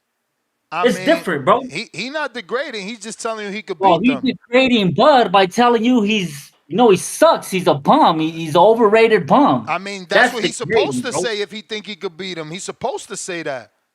He's supposed to say payday. that. He's looking for a payday, bro. He's trying to get paid. Hey, listen, put Like, it this you way. know, you remember I was against the Devin Haney Ryan thing too, right? Yeah, but check this I out. was so against that shit, bro. Check this Look out. what happened. How do you stop Ryan from getting paydays, Baby Joker?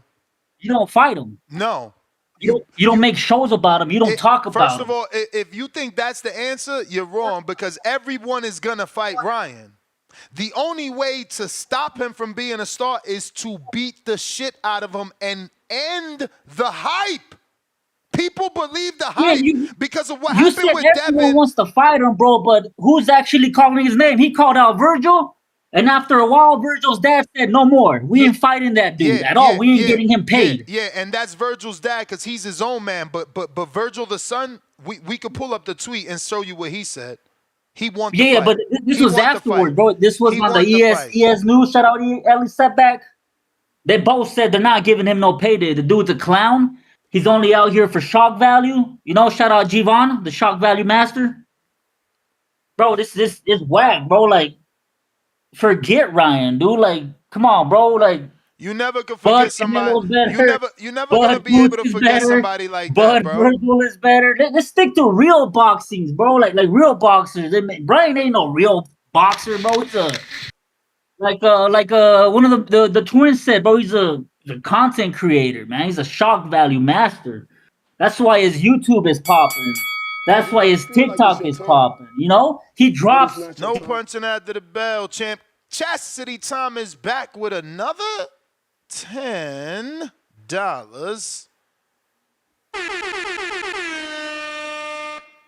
Shout out Chastity. She says, casuals at my job definitely know who Bud is and don't know who Boots, Tio, or Ryan. Little girls like Ryan, not casuals. Excuse me, little girls like Ryan, not casuals. That's what y'all don't get. Narrative, Bud is not popular. It's straight BS. I don't know that he's not popular, but is it converting, right? Because it's him that needs to do the numbers to prove the popularity that you speak of. That's not necessarily what we're getting. Marco, what is you doing, fam? My man jumping on like with the phone in his pocket or something.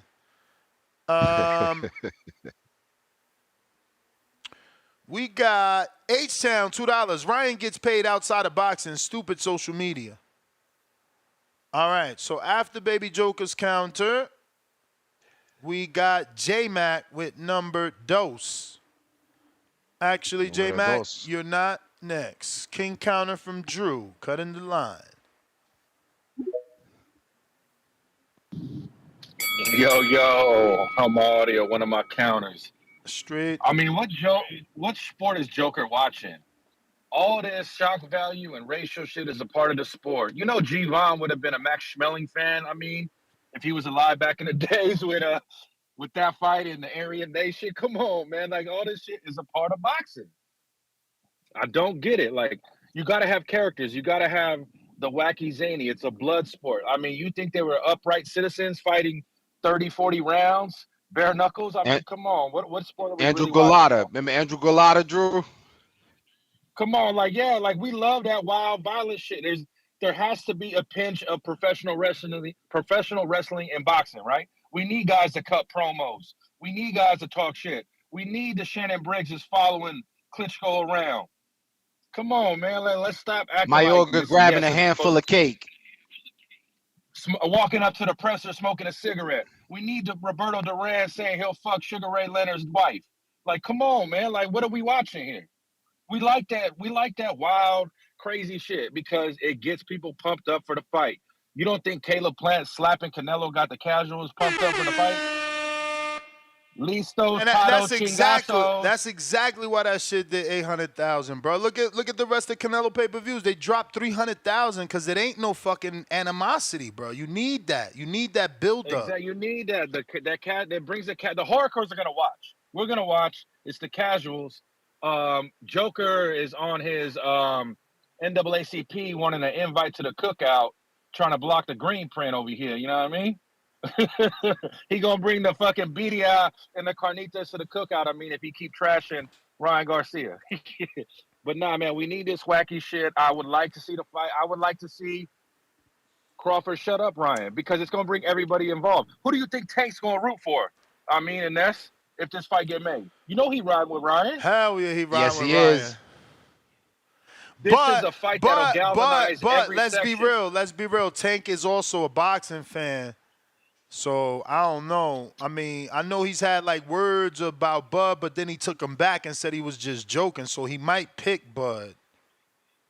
He might, but then, you know, he secretly, if Ryan pulled off the miracle, how good does that win look on Tank's resume? So, this is a fight that galvanizes every corner of boxing.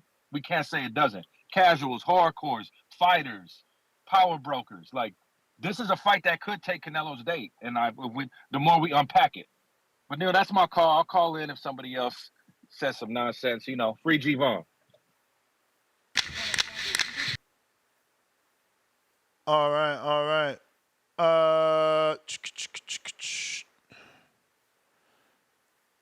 J-Mac. You may feel like it's your time, but it's not your time. Counter number dos.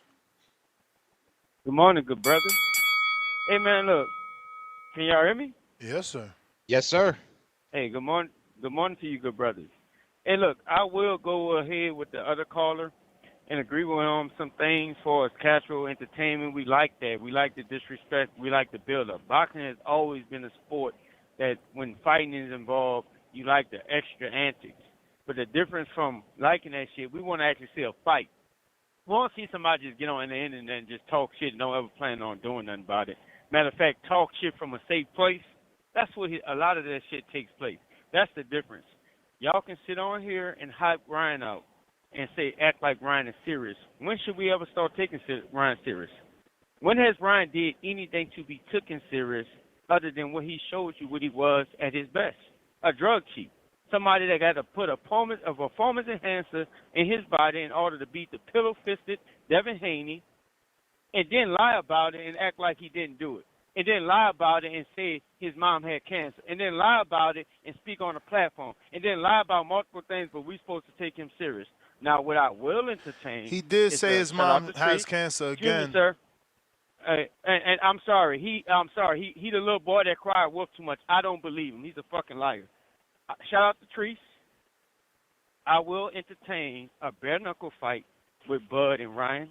I think that shit hit trillions. I think that's really something casuals and everybody really want to see from behind the antics Ryan's pulled. I would love to see Ryan said he want a bare knuckle fight. I would love to see Bud get in there and bare knuckle fight and damn near beat him to a fucking bloody pulp. But see, that's La La Land. I want to talk about real shit. Y'all talk about the tune up with Boots. All these names of these guys are under 150. None of them are 40 at 154. And Bud has left the division and he's not fighting at 147. So we supposed to take Teal, Ryan, Boots. Ryan said All 54. these call out. Oh my God. Ryan says everything, bro. I mean, but it's the content creator in you. You can't help yourself. Man, shout out to Jay Billy. He called you right yesterday. You need to spin this narrative. You want to hype it. You know it's bullshit. For somebody that's been around the sport as long as you know it's bullshit, it's hype, and it's just propaganda. But I get it. It's something for you to talk about. I don't understand what you don't get. It is a big fight. You could call it whatever you want. Fight that won't happen. But it's a big fight fight that won't happen. But at 36, bro, ain't wasting his time with Ryan, who gets on the internet and flip flop and change his mind every other day, bro. Like, it's a waste of time, and you know it is. But look, I'll pay for the bare knuckle fight because I sure would love to see that shit happen. That's manslaughter. Bud will kill that fucking boy, and you know that. You may feel like it's your time. This is what I don't get about these guys. If it's manslaughter, why not let Bud get this bag? Like, this is content creation, he says, but Floyd did it. Like, what is you talking about? Like, you just, again, these Crawford fans, that they live in vicariously through Crawford. Like, he swears he's Crawford. You not Crawford, bruh. The fuck is wrong with you? You are not Terrence Crawford. Somebody needs to tell him that. You are not Terrence Crawford, man. Lord, my man be talking and acting and speaking for. You are not him. Lord have mercy. You gonna tell that man what he think without even knowing what he think. You need to be ashamed of yourself, bro. You got to get a grip, man. Y'all got to get off this weird ass fanaticism. That is called fanaticism. You speaking for a person. Fucking weird. Yeah, like what he's up, the Marco? person. Exactly. Yeah, but Ryan's mom did have cancer. And he doubled down on that again. He doubled down on that again. He said in this interview, 52 minutes in, he said she has cancer, and he spoke about going through a divorce. Now, I don't know, because the way that he spoke about it, I'm not even sure if he means his mom had cancer and they're going through a divorce, or him having to go through so much in that period of the Haney fight, the mom having cancer and going through a divorce. Because I think that's what he makes. I've messaged with his mom before, with Ryan's mom, and she definitely had cancer. She put out pictures of her on her social media of her coming out of the hospital in a wheelchair after the surgery. It was I believe, breast cancer. It was removed, stage 2. She should be okay, but she did have that. He didn't make that up. And this is what I'm saying. Like, you so wrapped up in your emotions for a fighter that you don't even know that you going as far as not even giving the benefit of the doubt to the mother on her cancer. Like, bro, come on, man. Fuck, bro. Chill. So Ryan's I'm giving Marco the. Go ahead. I was gonna say I'm giving Marco the benefit of the doubt that he thinks Ryan Garcia has a chance against Terrence Crawford. You think? No. Oh, okay. No. I pegged you wrong, because I said Marco would say that Ryan Garcia would probably be comfortable at 147 and would be able to use his speed. But what do you think? He has a chance because it's boxing, but no, Bud's too big. Bud's strong. He seems scrappier than Ryan. I don't think Ryan beats Bud in a bare knuckle. But is that a real possibility? But wait, well, I mean, he says he's coming back in a bare knuckle, and then he'll fight his real fight in April. I don't believe that. Hey, I don't believe. Listen, you think he would do that? Oscar said on Shannon Sharp, he mentioned Ryan and Jerron, and then Ryan mentions Jerron, and that Oscar's trying to make that fight on this interview. His suspension is going to be up in April. What we got? 6 months left. I also don't think Ryan has bare knuckle fighting in his blood. Like, I don't think that's something he could really, embrace. I feel like Bud could do that, though. I mean, it was Ryan that said it. I know he says a lot of things, and I mean the only point the other caller had was Ryan does say a lot of things. So it's like the cries wolf. Sometimes you don't know what's true, what's not. Well, again, I love to be objective. And while Ryan says a lot of things, he also does what a lot of fighters don't do, which is fight everyone he says he wants to fight. He's the one that's taking the tough fights. Yeah, nah, for real. So, you can choose to not believe him, or you can choose to give him the benefit of the doubt based off his physical actions. Brandon, Cincinnati Counterpunch.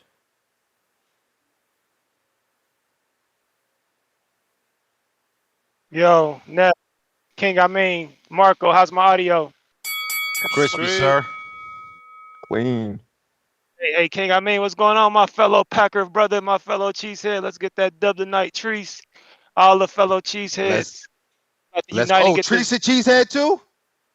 Treese a cheesehead, baby. Jordan Love for MVP. Okay. But first, let me say I read an interesting article, and I'm glad when I make good points on this show, I'm glad when the professionals lament my points. Lance Pugmire wrote an article speaking about the welterweight division and more or less saying how it's in the shitter. And he highlighted the fact that we going through negotiations and fights ain't getting made with guys like Stanionis and Norman and Boots. And he was basically saying what I said on the other day. We had to go through that shit with Porter, Danny, Earl, Bud, Thurman, and all them guys because they were big names. We kind of had to deal with it then. But the fact that we got to deal with the same jockeying and not fights getting made for these fucking welterweights is a problem. And he pretty much said that in his article. So shout out to Lance for agreeing with me. Like, we shouldn't be having to deal with this with Brian Norman and Boots. Like, all this back and forth and this ain't enough and that ain't enough. Nobody knows you niggas. That's my point on that. Now, as far as today's topic, I didn't really see I hit the watch later for the Ryan Garcia interview, but I didn't watch it yet because I kind of knew it was going to be some bizarre, weird shit. And I just don't really watch a whole bunch of boxing content other than the Boxing Voice because it's more or less just a bunch of niggas talking about fights that ain't going to get made. So I didn't even bother to see it, but I'm just going off the last few calls. Ness, I think you get Bud Crawford fans mixed up with your run-of-the-mill Tank fans, Canelo fans, Floyd fans, whereas you think we want to see Bud fight the fights that's going to garner him the biggest paydays and casual fans. That's not who we are, bro. Like, J-Mac is trying to simply tell you, we did not argue with you for 5+ fucking years for Bud to get in the driver's seat and become the man for him to fight gimmick fights like Ryan Garcia. No, I ain't argue with you telling you Bud was a fucking killer, and then once he's in position, oh, let's fight T.O., let's fight Ryan. No, we simply are saying, Bud's that nigga now. He made a believer out of y'all last summer. Who y'all think the biggest, baddest motherfucker in boxing? Put him in there with Bud so we can keep making y'all believers. We don't want to see gimmick fights. Y'all get enough attraction gimmick. It's going to be a movie fights from Tank and Canelo. We don't care about that shit. We want to prove to you motherfuckers that Bud is the baddest nigga with 2 gloves because that's what we was trying to tell y'all for the past decade and y'all didn't want to believe it. We don't care about, oh, it's going to be bitches in the building. It might do 1 million pay-per-views. The casual fans is going to... We don't care about... I'm saying casual... I couldn't wait to hang up on him. He's such a liar. And you see, I get mad when people call me a liar and I hang up on them. But I only call you a liar when you lie. This is the man that calls into this show talking about, I'm going to be in MGM doing back shots and, oh, I can't wait to go see the bitches because, this is the dude that claims that him and his girl go to the movies to get bitches. But today, Bud fans don't care about fights with bitches. Yesterday, just as early as yesterday, this was the same dude that said, it's Canelo or nothing. Today, he's the dude that Bud fans, we only want real fights. Give us the biggest, baddest. Yesterday, it was, no, we only want Canelo or nothing or retirement. He was talking for Bud. Like, my friend, stop, man. Stop. Just stop. Just stop. Y'all call me a flip-flopper. Just stop. Look at what you're doing and how you sound. Just stop. CYP Counterpunch. Oh no, go ahead, go ahead. And that's only like off the top, bro. Like that's just pathetic how hypocritical you can be in 3 minutes. Yo. Big CYP. Big Good Lion. morning, brother. What up? What up, fellas? What up? Hey, some quick research real quick, some quick discovery. Y'all know that Triple G had 3 titles. Everybody know that. Do y'all know out of those 3, 2 he got emailed to him? Do y'all know that? I see, that was back in 2015, 2014. That was a long time ago, but nobody seemed to give a fuck about this email shit when it's happening to certain fighters. They only notice it when it happens to other fighters. That email shit wasn't even talked about back then. Motherfucker, he the king email, but we gonna slip on that. I just want to defend Earl Spence when it comes to who had a better career when he took his belts from actual champions. He took them. Other one got them emailed to him. But you know, we'll digress on that. When it comes back to this whole thing about Bud, go ahead. Go ahead. It's a counterpunch. Nothing. All right, cool. When it comes to this, and then he also beat Mikey Garcia, and he beat Peterson, and he beat Algieri. If you go, I don't even want to go on Triple G resume. Just go and look it up yourself. Look it up. Oh, you said I don't sound clear? Okay, it is what it is. I ain't gonna do no better. But if you just go look up Triple G resume and compare it to Earl's, you're gonna see who had a better resume. We gonna cook all day on this Ryan shit. So I'm gonna come back and do it again. But I just find it crazy. We do need to bring G-Von back just today, right? Because if he thinks that Ryan Garcia should fight Bud, and he don't want to fight me, ban his ass for life. I'll be back. CYP out. G-Von's banned?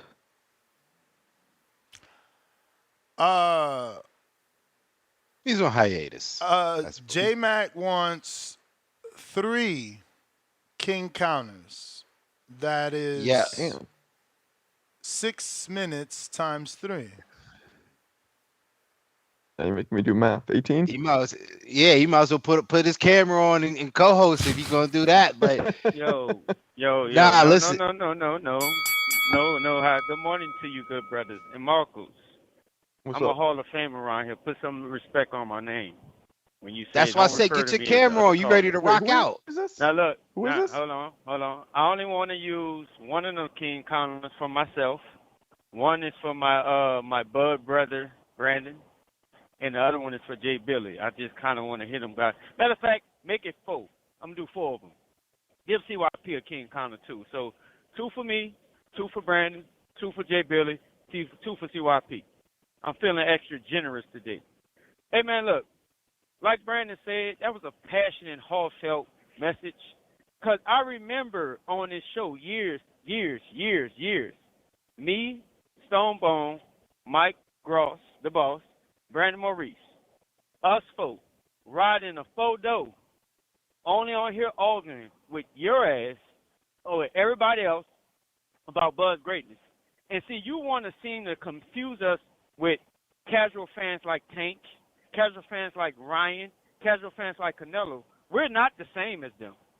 We only wanted to show you that Bud was that nigga and he was one of them ones. You want to put us in that group like we sitting up here trying to maneuver, make it safe for him, play this game. We ain't never been them. We always said Bud was that one and he wasn't given that chance. You're bringing up old antics. That has already been debunked, but you seem to lose context over the years. Danny, after his loss, his value dropped. That loss in that $3 million with the fact of he was getting $1 million for his fights when his daddy was crying, talking about we need more money. So that $3 million that Top Rank offered his dad the fight, obviously because Al Heyman was not clearly giving all his fighters the fights because he wasn't showing the fights that the other promotion companies that he didn't have in mind. And Al Heyman already got exposed for that.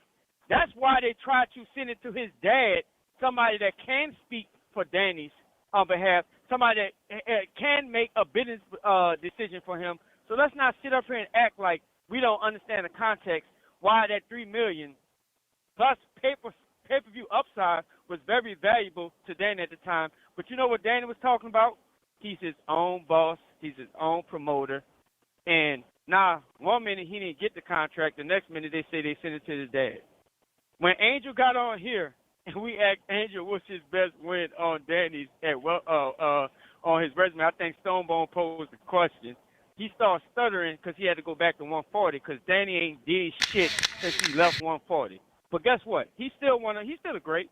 I would give Danny. I think if he beat Lauer, he's definitely a Hall of Fame. I don't think he's gonna beat Lauer, but he had a hell of a career at 140, and that fight he beat that guy a long time ago in Houston. I just don't remember. It was on the James Kirkland fight called when James Kirkland fought Carlos Molina. The Charlos fought on that. I just don't remember the dude's name. But Danny, I respect Danny. But Danny ain't never wanted that Bud smoke. And every time it came up to Bud in person, shout out to the Demetrius Andrade and Danny and Bud interview, Danny started talking about everything, about the cows, the bees, the birds, when Bud said, I'll fuck you up in your face. Danny don't want no smoke with fucking Bud. So I say this to make a point. You want us to believe Danny? Danny done got on here and lied and said whatever the fuck he want to say. Oh, but that's the point. Jay Billy made it. Content creation for buzz narratives. How many more times I got? How much more time I got now? Like an 2 hour? minutes. 2 minutes. 2 minutes. 2 seconds. 2 minutes, 2 seconds. I don't have 2 minutes, 2 seconds of time to spend on you like I used to. I'm not trying to come out of retirement because I'm changed. You know, I don't have to argue the way I argue no more. I don't have to prove it. When you say I'm living through Bud, I'm not living through Bud. I did make a name for myself on this show, telling all the callers for years that Bud was that one, and y'all found out, and y'all still to date kind of discredit what he did. One of these dumbass callers that call in, shout out to him because he does send counter punches. He know who he is. He called his resume Rasoon. I don't know if it's a pronunciation type of thing with him or what have you, and I think maybe he just be joking. Well, maybe that's his thing. We're questioning everything this man has done, and y'all give credit to Inoue for his fucking resume and his undisputed run when y'all don't even know the names that he fought. So it's ridiculous, but I get it. When you great, they hate. And guess what Bud is? One of the fucking greatest to ever do it. Whether you want to debunk him, whether you want to say he's this, he's that, y'all run with narratives, and that's all y'all have against him. So that's why we don't give a fuck about the Ryan Garcia fight, because we don't believe him. You don't call a guy out after he move out of weight class, and we supposed to take you serious. T.O., Ryan. Boots is the only guy that's been consistent, but Boots has turned down the fight. And guess what? Eddie Hearn is pumping that Boots shit right now, and we supposed to take that serious. My last seconds on your ass. Ness, flip-flop or gives. $2, I'm not going to call you what I used to call you. Inconsistent, change your narrative. You called me out about the mama with the cancer, and you was one of the same ones that said you didn't believe him neither. So you flip your flop for your content creation for whatever your narrative want to be for that day. You may feel like it's your time. Counter punches. But it's not your time. Damn. Throwing. Before we go to the next caller, Ness, I got to cut out of here real quick. Yeah. King Amin Invest 61 IG, King Amin Invest 61 on Twitter, the championship rounds on YouTube. I'm out of here. Dirty Jersey. I asked my wife to bring me a pen, man, so I could start writing this shit down. He went in hard. I haven't gotten the pen yet. But again, one of his inconsistencies is that we get him and Brandon confused with Tank fans, that they want this greatness, but you don't want him to fight Boots. You don't want him to fight David. You don't want him to fight Jaime. You had people call in yesterday and said, Virgil's not worth Crawford's time. So what is the greatness that this guy is talking about? Like, it sounds like you only want one fight, a money fight, a payday. So what is wrong with Ryan Garcia? You trying to make me out to be this monster when all you're looking for is a payday and one is presented to you. It's just nothing but inconsistencies with your call, man. You know, and in terms of the Danny Garcia thing, listen to his logic. Forget the truth. His logic is Danny, after a loss, his value dropped. So $3 million plus pay-per-view is good. But Amir Khan has how many losses? And Danny knocked him out, and he got $5 million and a pay-per-view. Just shut your ass up and say you don't understand business or you not good at math, bro. That's okay. Telling the truth is okay. But So I don't Amir really Khan got $5 million. It's an easy Google search.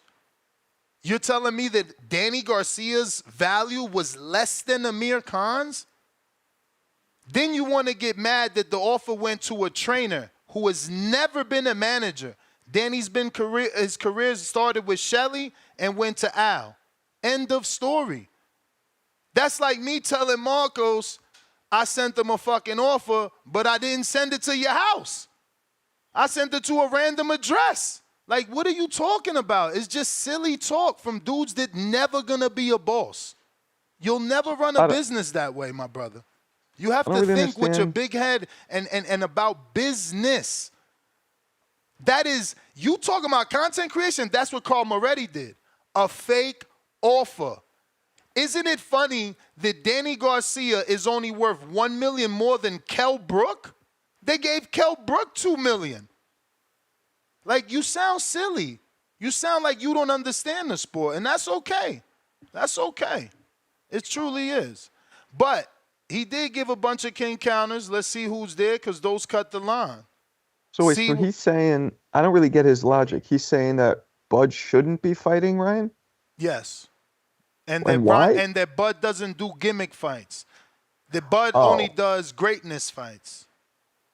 A lot of greatness came in the Madrimov fight. He's going to write it up. Well, it was a world title. No, I'm with you. That was not a greatness fight. It was a world title, I guess. But, yeah. And he didn't look that good in that fight, by the way. He won, but he didn't. He certainly didn't follow up which is weird to me. Performance. It's weird to me that you didn't give Ryan more of a shot, because I didn't think Madrimov looked as good as you did, but you were highlighting the right hands that he landed. And Ryan is an orthodox fighter like Madrimov, but he's just faster. Ryan doesn't throw. You're right. Ryan doesn't throw straight rights. He'll throw the left hooks, and that might not land the same, but. No, he does throw straight rights. Remember, he's implemented the straight right, especially out of the shoulder roll position. But you know what I'm saying? It's not at the level, the caliber of his left. But Ryan also doesn't move like Madrimov. But that's game plan, though. That's game plan, though. That's game plan, though. Like, if your trainer sees the hole, if your trainer is seeing a hole that a fighter is getting hit at, you're going to work on that right hand. That's what happened with Danny in the Zab fight. His money punch. I get what you're saying. His money punch was a left hook, but I'm pretty sure he dropped Zab with the right hand in that fight. Yeah, but I still don't think Ryan's too small. I believe that's the big one, and he doesn't have the foot movement that Madrimov had. He doesn't have that herky-jerky, weird Soviet style. I think it'd be a bad look. And the size. I don't know. I think you're underestimating his IQ. And again, they can call it content creation, but that's their lack of listening to the interview, which I didn't even finish. But his assessment is Boots and Crawford have issues with that European style, that in and out style. And a lot of people do. And if he can see that, he can mimic that. He's young enough. Okay. I mean, that's possible. He's got the youth. What I'm saying, he's got the youth and the energy to try to implement that style. Does it end up working for him? Who knows? Brandon, and that's the thing. We don't know if that left hook is. First of all, we don't know if it was Osterine charged. Right? Oh, now you want to know if it's Osterine charged. Hold that thought, Brandon. King counter. That's 2 calls courtesy of J-Mac. I just set another one for myself, so just run mine and my free call, and I'll say my king counter from my brother for later on. Because you know what? Ain't no running of free calls. I get tired of saying that.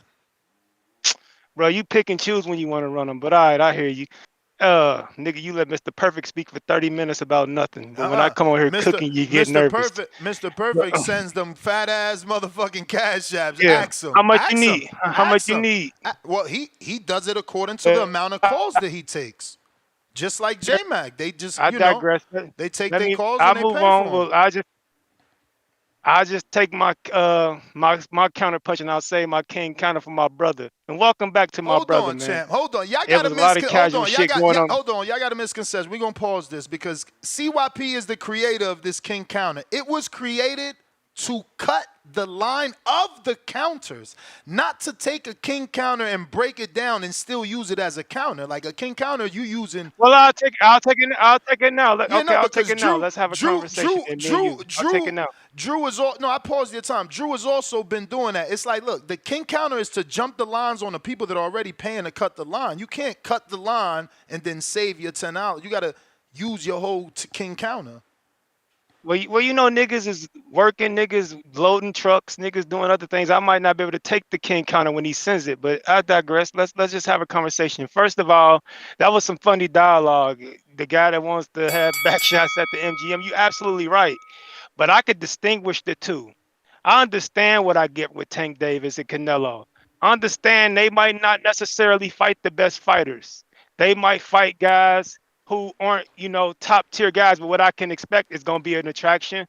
It's going to be women out. I'm a party, I'm going to get drunk, and I'm going to watch Tank knock a motherfucker out. I ain't gotta be monolithic to like one or the other. The reasons why I like Tank and Canelo aren't the same reasons why I like Bud. I like Bud for the exact opposite. He's the anti-Tank. He's the anti-Canelo. The motherfucker fishes. The motherfucker's always with his kids. The motherfucker just wants to be great.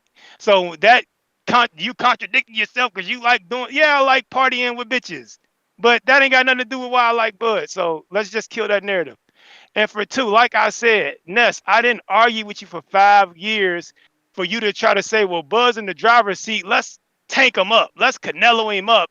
Let's figure out these gimmick fights that I have us talking on the Breakfast Club of boxing every morning. Because those are the fights we want to see. The fights that'll have a great press conference. Ryan's going to say some funny shit, some cringeworthy shit. And then we get into the fight. Bud knocks him out, beat the shit out of him. And I'm looking like, damn. As a hardcore boxing fan and as a Bud fan, like this ain't proving the greatness of him. He just got a lot of money for a fight we knew he was gonna win. And all me and J Mac are simply trying to say we don't like those fights. You say we don't want to see the Boots fight. Bullshit. I want the Boots fight. They said Boots was the baddest man that the Bud beat Errol's ass. I said, well, put him in the ring with him. Bud gonna spank his little young ass. So quit acting like we don't only want the Canelo fight. We want the Canelo fight, yes. Not because it's a big bag for Bud, but because it's something that's going to be tough.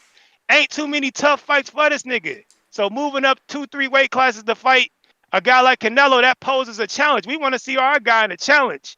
We don't want to see gimmick fights. And I think that bothers you a little bit because you like a hardcore casual for real. You want to see shit that's going to quote unquote grow the sport, which it ain't going to fucking do. Him fighting Ryan ain't going to grow the sport. Casuals going to watch it. They're going to enjoy it, and they're going to go back to doing what they're doing. They're not going to become boxing fans to where they're buying every pay-per-view after that. So that's a lie within itself. We just seen it with Tank. He did 1.2 with Ryan. After the Ryan fight, he didn't retain those casuals. He just did a quarter of that with Frank. So how much casual retention did he have? So that narrative that Axe is accounting about that 150,000 pay-per-view boost if that don't fucking matter. You are brainless, man. Brainless. My man, he goes from 200 to 350, and you trying to minimize it? Do you know how many pay-per-view back-end buys that is? If Frank said he got 300,000, you do the math at 300,000 times 150. I mean, $3. You looking at it like it's a king counter, right? It's a king counter, right? Yep. You got you more looking time. at it like that. You trying to look at it as a fucked up way. You saying, well, he did 1.2 in his fight off the 1.2. He went from 200 to 300. I'm looking at it as like he did 1.2. He did 1.2 and then dropped back down to 350. So he only retained out of the 1 million casual fans, he only can retain 100,000 of them. Dance partners matter. Gennady Golovkin fought Daniel Jacobs and did 170. Hold on, Ness. You saying that's a success in your eyes? I had 1 million extra fans watch my fight and only retained 10% of them for my next fight. And that's a success. I'm saying 10% of them came back. I'm saying it's success because it's a bump from his last solo pay-per-view without another name. I'm asking you a question. Yes, I'm asking you a question. I'm answering. Yeah, it's a success. It's a success. It's a success. You bullshit. you get 10% boost on your show all the time, and you be saying I ain't growing fast enough. So don't act like a 10% boost is a success, brother. My You being facetious. brother, you got to think about what it costs to put on a tank fight of a Frank level. They gave him 1.5. Man, I'm gonna do the math for you because this is the problem. Why are we doing? Ain't no need to do lack the of math, man. education, man. No need to do the math. Bottom line is, all us Bud fans we don't want gimmick fights. Yeah. We don't want to see him beat up Ryan and T.O. You All we saying is, you want the all supreme we gimmick fight and a dude moving up 3 fucking weight divisions, man. You sound so that ain't a hypocritical. gimmick, motherfucker. That ain't a gimmick fight. He's a pound for pound great. If Man, get the anybody can fuck do out it, he here. can, Man, nigga. get the He fuck can out do here. it. That's Get the the point. fuck out here. Nobody That's ever the done point. it. Nobody ever done it. Who Yeah, all done right. it? Who done it? Who Hey, moved Ness. up 3? Hey, Ness. Who Hey, done Ness. it? Ness. Who done it? Now you're lying. Hold on, you lying. Who Because at done this it? point, hold on. At this point, I'm it only be asking now. 2 weight classes. I'm telling you, at this point, it only be 2 weight classes because he's already had a fight at 54. Oh man. So now he's Bro, gradually moving up, bro. When it was Roy did that. When it was a thought, it was 3 weight classes. It's So been what? taking So long. what? Hold on. You It's didn't have been an issue when taking Errol long. did it. Hold on. You didn't have an issue when Errol did it because, like I said, you thought it would be a nice. You so Hold silly. on. Let me finish. No, I You don't thought- need you to finish because I'm the one made the fight. You didn't want the fucking fight, man. You called in and talking about weight classes for a reason. You ain't never heard me say that. Man, You ain't lying. never heard me say that. You You ain't never heard lying. me say that. Man, all right, bro. I love proving you niggas wrong. I prove you wrong all the time. Sure. That's why I'm the teacher. I get thrilled out of when you niggas thought Bud couldn't do what he did, and I won all that money, and I was laughing as Bud was whooping Errol's ass in this quote-unquote 50-50 fight of the century. I was smiling ear to ear, not because only Bud was whooping his ass, because for years I felt vindicated. Because my quest to prove to you that I know more than all you motherfuckers on this show was vindicated. That's why I enjoyed it. That's what Bud fans get a thrill out of. We don't get a thrill out of Bud beating the shit out of Ryan and T.O. We get a thrill out of showing y'all, we've been trying to tell y'all we smarter than y'all, and now we get to prove it. That's what we like to do. Shout out J-Mac, man. I'm out. Damn. Cap That's City. coming in. Cap City. Swinging. Jay Billy, you got a king counter. And who else did he say? CYP. King counter.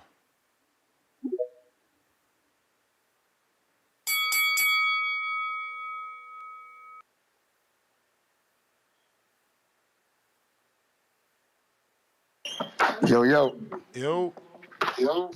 Yo, we was talking about how Amir Khan got $5 million, and that's more than Danny got. But why are we acting like we didn't know why he got that money? Like didn't we know?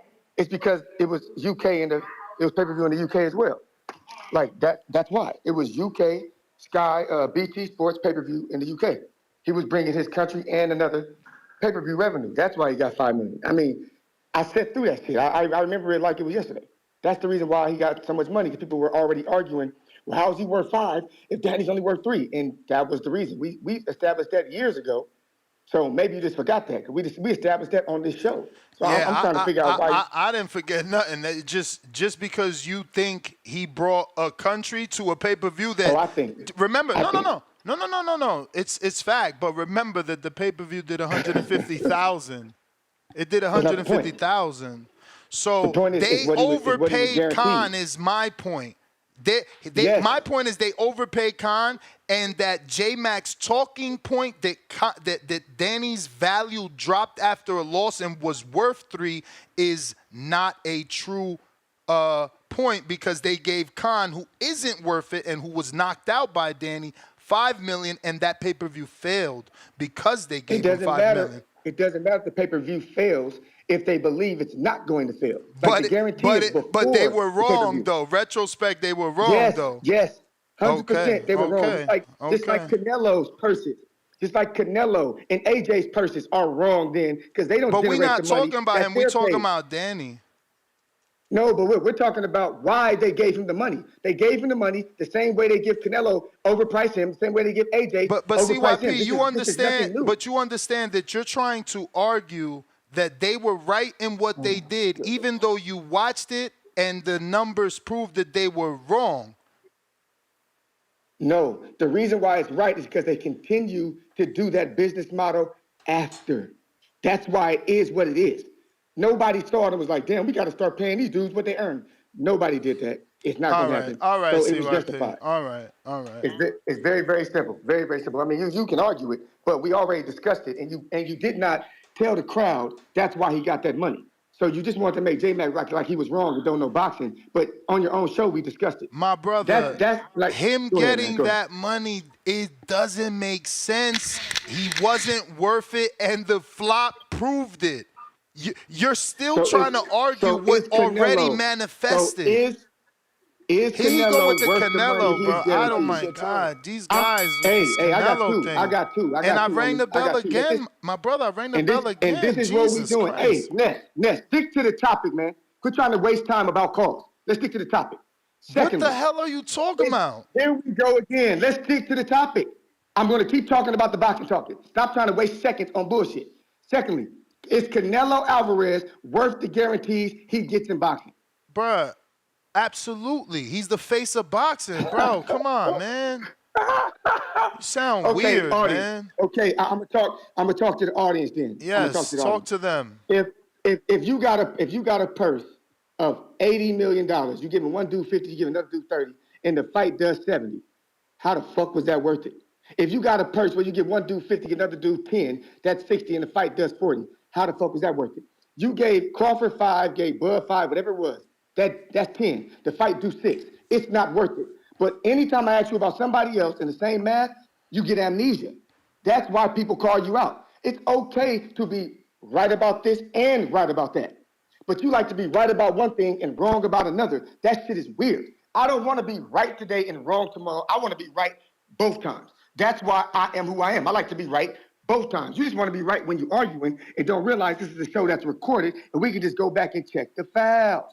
So everybody listening, they're going to continue to overpay boxers based on what they think can happen. It's never going to change at all. They're going to overpay you. It's never going to change at all. The same way with our new man, the Sheik. Is the Sheik not overpaying boxers? And on this show, we're telling people to go to Rider season?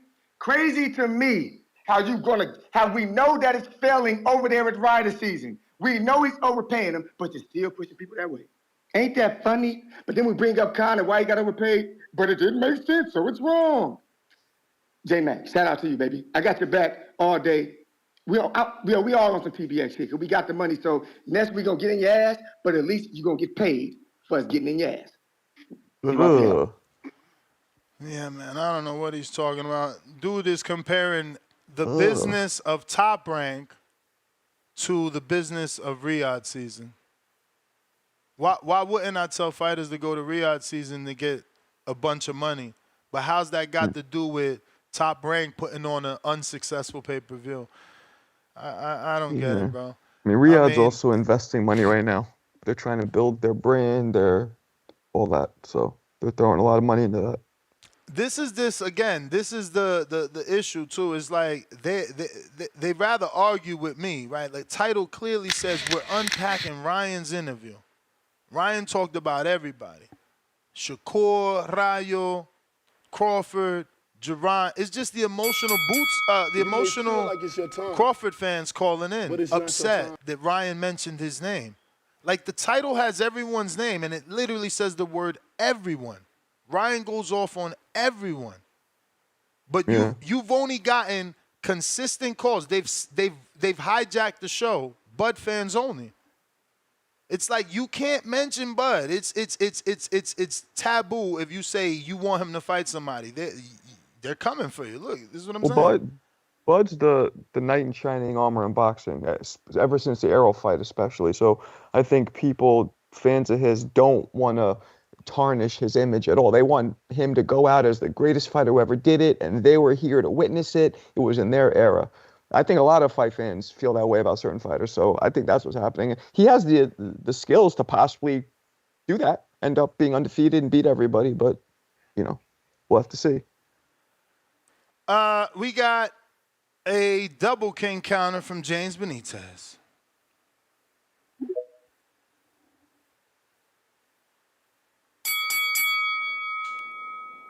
Yo, Ness, Marco, man, how y'all doing this morning?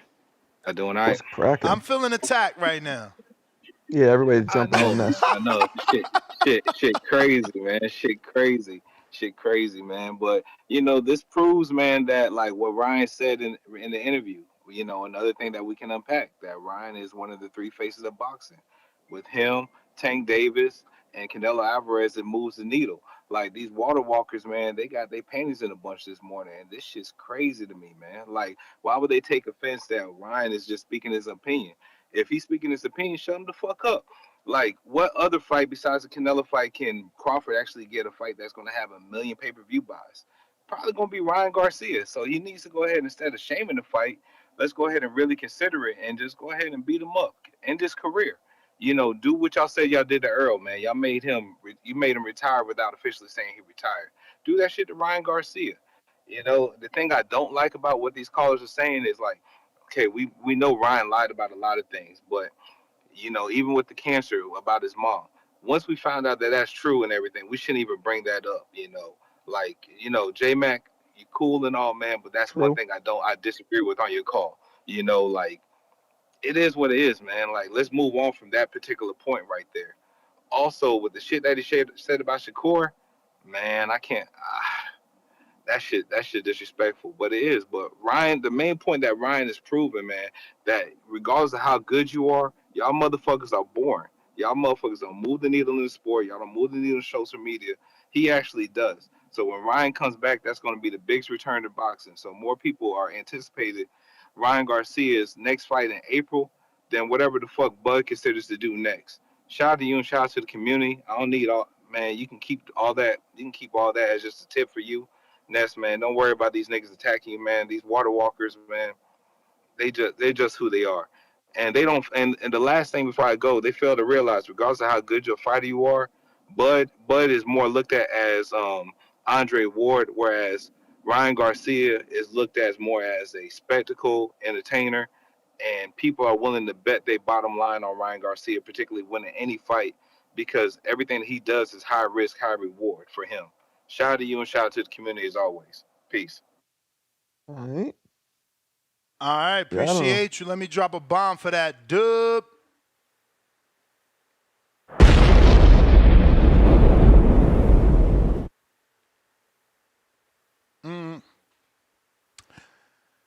I think we got to all the king counters as of now, even though I am expecting J-Mac to clear up a message he sent me, which I believe is another king counter. In the meantime, in between time, we got James Benitez, who just called in. Besides Canelo, Ryan is the last big fight for Bud. I agree. I don't know about last, but certainly a big fight. Mr. Lemons, 816, $5. I'm with you, Ness. Bud should get that dough and best those boys bloody. Okay. That's a new phrase. I just don't get it, man. I mean, that's why God didn't make me talented like that as a fighter, Marcos, right? Because I'm looking at it like this. If God gave me Bud Crawford's ability and I am Bud, that's a free bag. Do you get that concept? Like, assessing that fight, what is the level percentage of danger for Bud in the Ryan fight? Now, factor in, we have seen him hurt. There's two We have different seen types him of hurt. danger, though. Right? Yeah, okay, There's no, you tell me. Okay, there's physical danger of losing, and there's emotional danger of losing to a smaller dude who people perceive as crazy.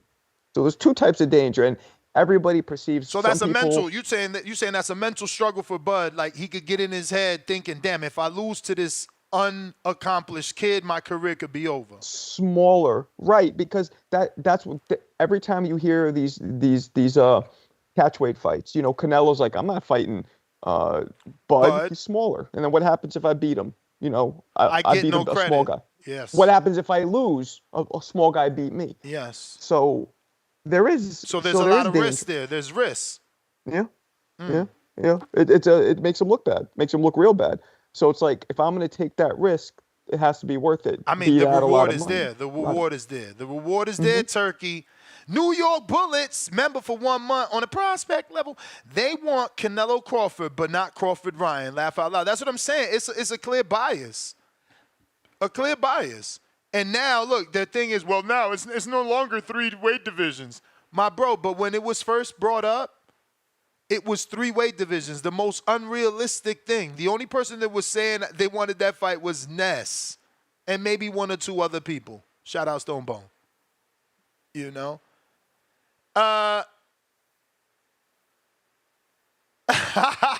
Chastity Thomas. Nessalation equals manipulation is real. Bud fans can't have an opinion on a boxing podcast, and you're saying who he should fight and why. You're being hypocritical. With 11, I'm even thumbing it up, so I gave it 11. I guess you're right. Maybe you're right. Maybe they should be allowed. So wait, I don't really understand. You think the fight should happen, and these Bud supporters think it shouldn't he's above happen. that. Yeah, they think he's He's above it. Yeah, and that's what I dislike. I hate this fandom, not just Bud fans. Any fanatic that is like nose in the air, like my fighter don't need to do that. Well, my fighter's he's above that. Like, bro, this is boxing. Like someone's talking shit about you. Why don't you want to beat him up, especially if you can? It makes no sense. This is why I go back to what I said about God not giving me the ability. Like, if you think about that concept, you're perceived as one of the best fighters on the planet.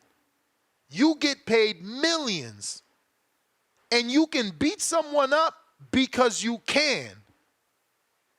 Like, I don't get what's holding the fight back. My peoples would be contacting him. No one said bare knuckles. Pump your brakes with this. You're always confusing things. He said, Ryan says, he is going to do a bare knuckle in the interim, and then he will be back in April in the biggest fight in boxing because he's back. Okay, because somebody said bare knuckles. Okay, so this is just about them fighting. That's it. Him or Boots. Because, again, Crawford's just a thought.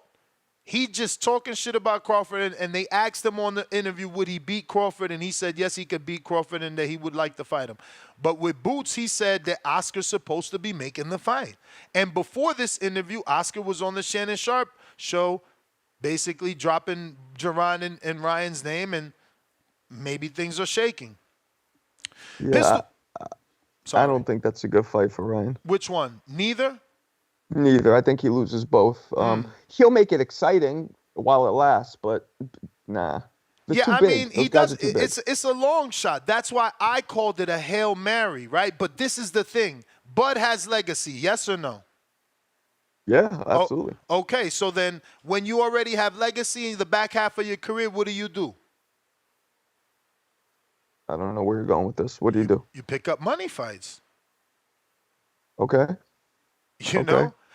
Does Ryan have legacy? Does Ryan have legacy? Not yet, but if you so were...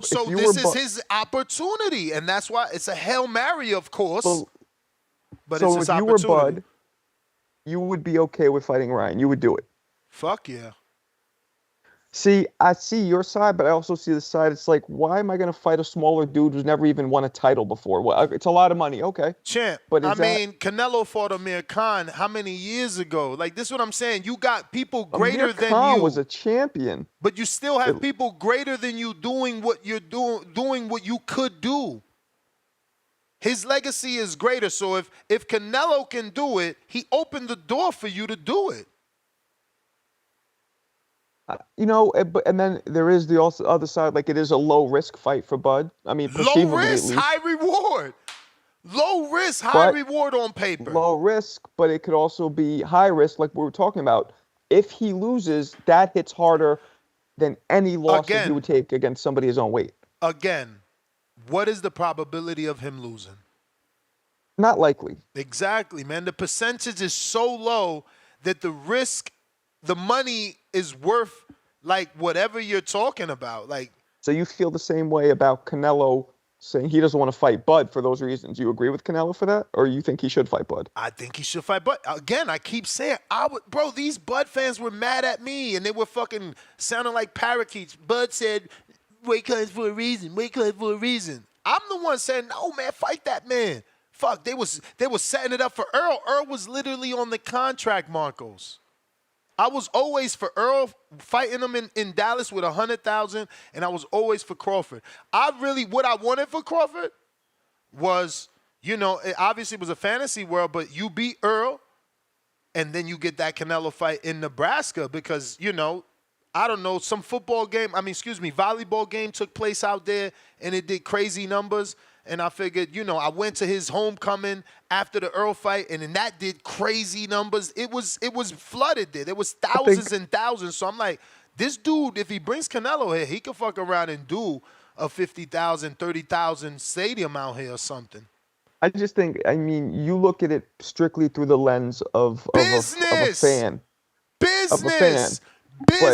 Because I want the sport to grow. I want the sport to thrive. Right, I get that, and that also benefits you and benefits the sport. Bud is going to retire, so he can leave something by having this big fight for those casuals that don't know him. Another nonsense call that this man said, oh, you think the fans are going to trickle? Of course they do. Look at all the fans that Jake Paul has brought to boxing. Like, what is he talking about? These dudes, just say things and they don't know. The sport is bigger because of guys like Ryan and Jake. Well, my point is, you look at it through the business, through the fan, but a lot of these fans, be it weird or not, they look at it through the lens of the fighter because they see themselves as the fighter. And when you look at it through the lens of the fighter, you don't just take any fight for boxing. Listen, you can't look at it that way because, again, they're hypocrites, right? Is Ryan not a better name than Kavaliauskas? Is he not a better name than Sanabria? Is he not a better name than British Prescott, Ray Beltran, Derry Jean? I don't got BoxRec open. Help me here. Like, who's he not a better fucking name than? He's a better name. This nonsense that this is some sort of circus fight. What if Ryan Garcia is a circus fight that's attached to a $20 and $40 million check and potentially 1 million pay-per-view buys? Then what the fuck is Kavaliauskas? Huh? What the fuck was Madrimov then? Like, what are we talking about? This is what I'm saying. These fans with their nose in the air like they shit don't stink. Like, get your ditzy ass up out of here. Well, people want to see, those kind of fans want to see Bud take the easiest route to remain undefeated and solidify legacy. My brother, this is a fucking alley-oop from God himself. This is not easy. On paper, Ryan Garcia versus Terrence Bud Crawford, the fucking pound-for-pound king, the 2-time lineal, 3-time lineal, undisputed, all these fucking accolades. What are you talking about? This is not easy on paper. Like I said, the threat of a loss with Ryan would hurt his legacy so much more. Even though it's unlikely, it's still possible. So fans of Bud want to take fights that have the lowest threat of legacy impeding. So what would have been worse, losing to Ryan, who the world knows, or losing to Madrimov? I feel like Ryan would be worse to a lot of people because he's lighter and he's perceived as crazy right now. All right, let me get on moving. Pistol Parkway Mazzi, $5. Please, no Gvon. I'm sorry to even bring him up, but the show has been chef's kiss perfect, and the energy has been 100 the past couple days. Keep it going. Exactly. No one's brought up politics or racial BS bullshit. H-Town, $2. Audio on Discord is crap, Ness. I have no clue what that is, bro. I mean, I fix it every time. I don't know, bro. Hopefully it's working. Pistol Parkway Mazzi back with another 2. Y'all want to talk to Gvon, get his number and call him in the back. Brandon with the counter. Brandon, text me if this is another one. It looks like it is. He says, just sent the counter. Come back to me. Second counter punch when you can. Yeah, there is a line, though, but I will come back to you because you got a counter. DC3 got a counter. Lake County, $2. Tell him, J-Mac. Flip-flop Gibbs, even on his feet. Counter punch for J-Mac, courtesy of Jonathan Sims. On the Great, gifted 1 membership. On the Great, gifted 1 more membership. Salute to you. Member for 21 months on the prospect level. Soko.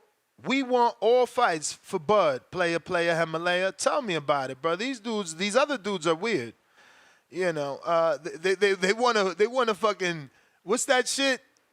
When you hunting and you fucking, what is it called? Oh my God, I'm losing the word. When you get them on your mantle and shit, and you put them on your wall. Oh.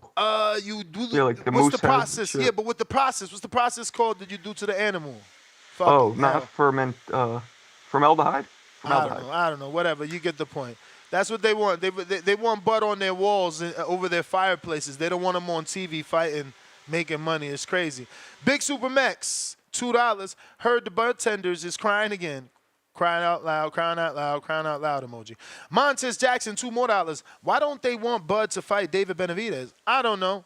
Fear?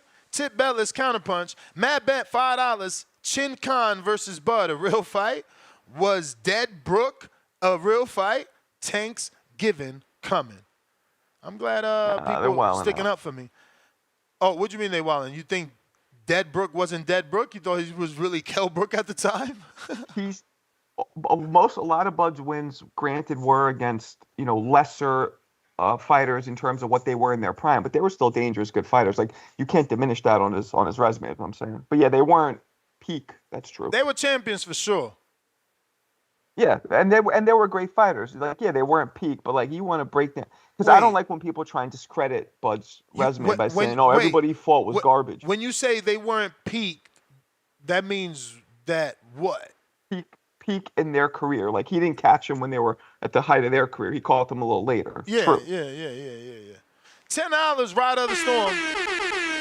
You should start clipping people's opinion about a fighter or a scheduled fight so when they change their opinion and pretend they never said it, you could pull it up, the receipts. Amantis, the bullshit. Oh, I read that totally wrong. Eliminates the bullshit.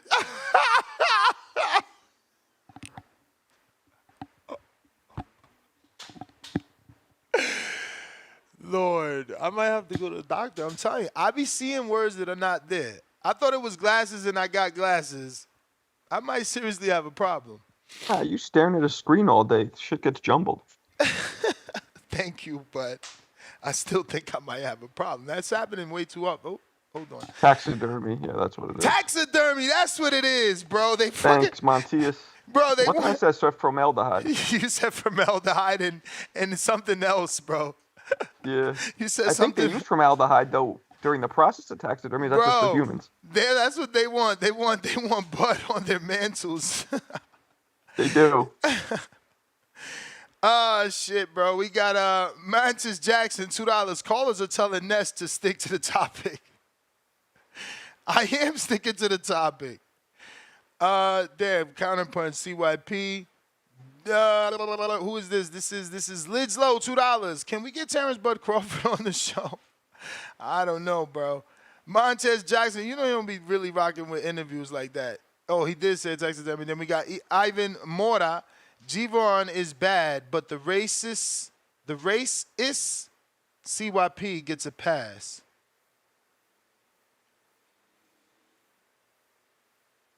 H-Town, Ness, you got dyslexia. Been meaning to bring it up. I'm telling you, I think I have to go check that out. It may be true. All right, so going backwards now to make sure these counterpunches are in order. You also called that guy H-Town, which was Leonardo Rodriguez, but whatever. No, because that's his name. I try not to say people's government. Oh, that's his name? I didn't know that. If they have a nickname, then I try not to say their government. That's my son's name, Leonardo. People be acting weird when you say their government. So, if they already have a nickname on the show, I go by their nicknames. Going backwards here. Let's see. So, it would be Brandon first, DC3, J-Mac, Tip, James Benitez. I think we went to your king counter, so that means CYP. All right, so that was Brandon in Cincinnati. You up?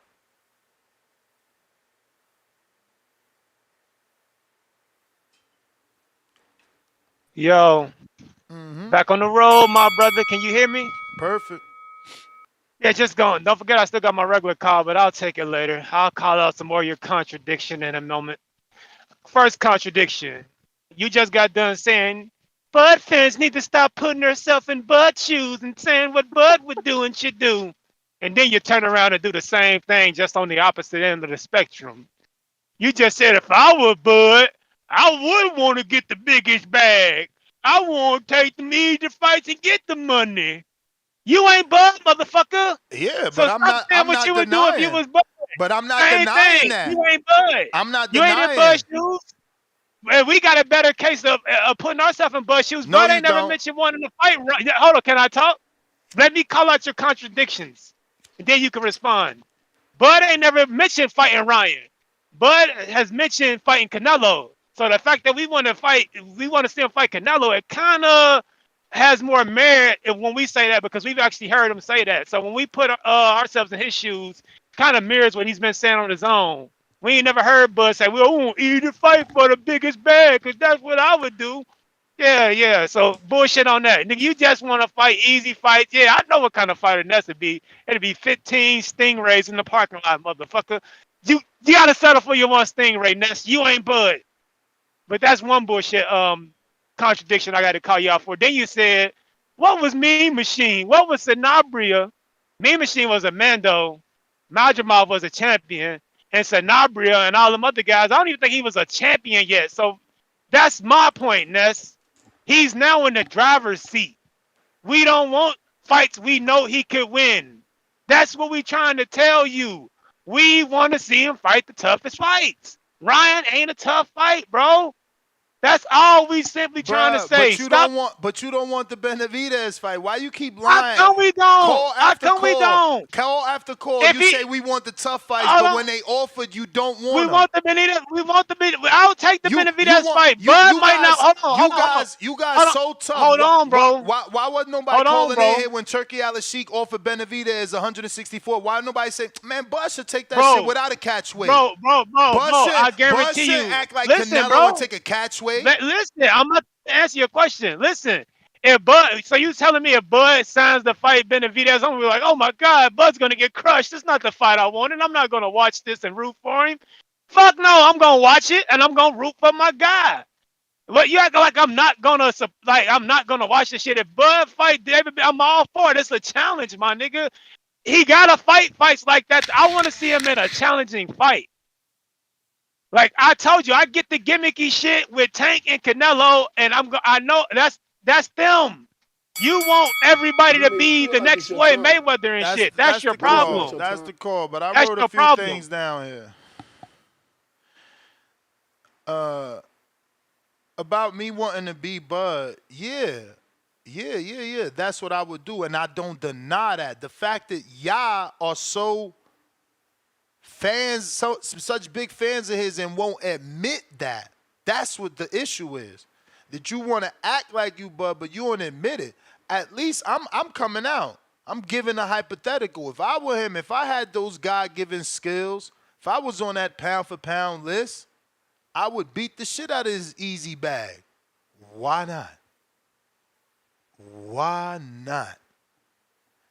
But listen, man. We ain't on the same page and it's okay. And that's the other thing you said, and I'm glad you said it. If Bud said he want to fight Benavidez, I would be all for it because you're a parrot. And that's what I've been saying. You're nothing but a Bud parrot. You and the rest of them. Because you and the rest of them were afraid for the Canelo fight. And you were being a parrot, repeating Bud's words, which were, let me remind you, there's weight classes for a reason. Which, FYI, you did a good impression of me. I love the way you changed your voice and did that. But yeah, y'all used to be like, there's weight classes for a reason. Bud said these weight classes for a reason. We ain't going up there. Bud said that.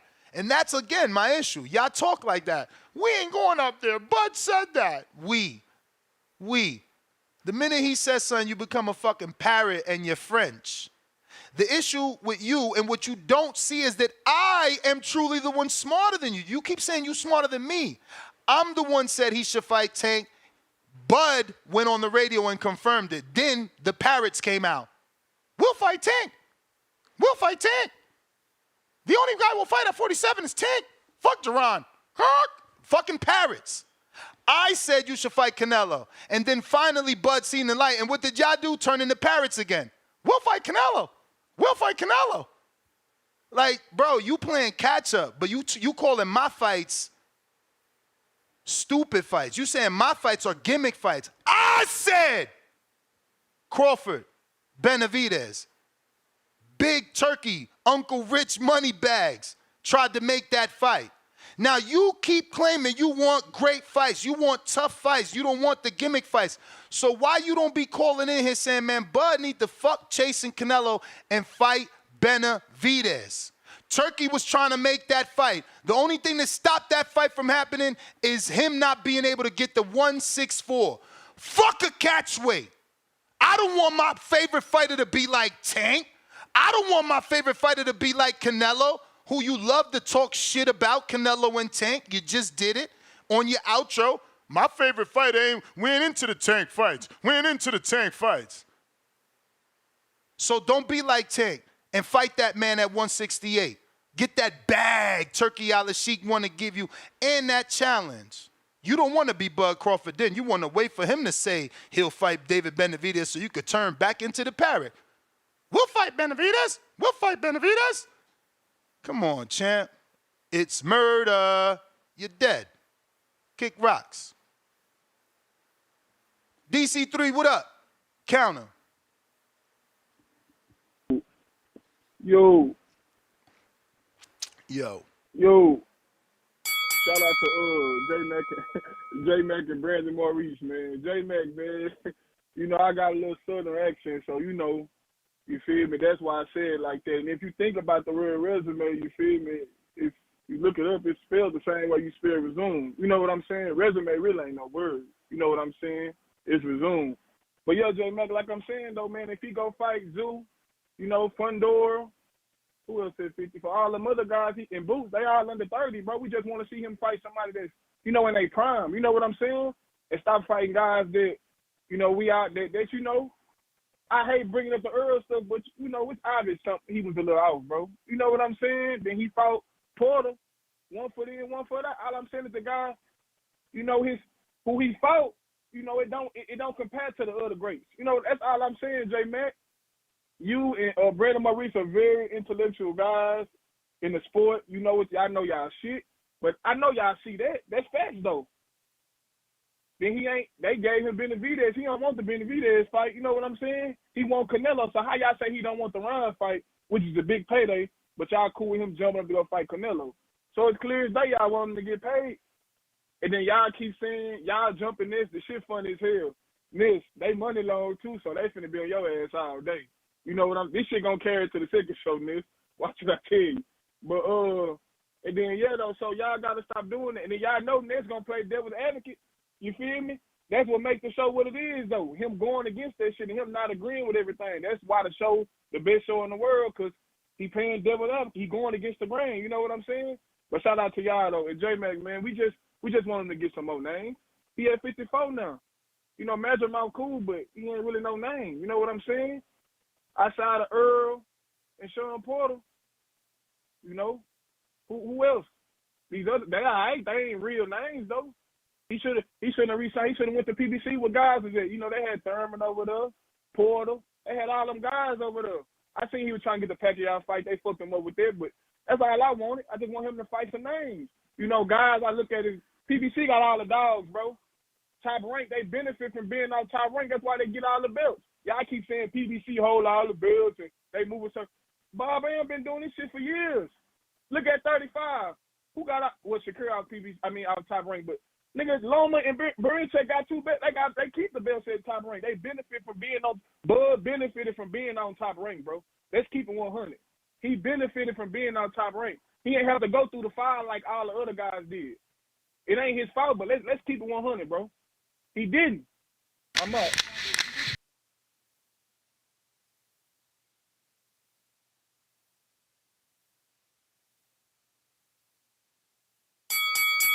You may feel like it's your time. DC3. But it's not your time. Salute. Appreciate you. King, counter. J-Mac. Yo, can y'all hear me? We hear you.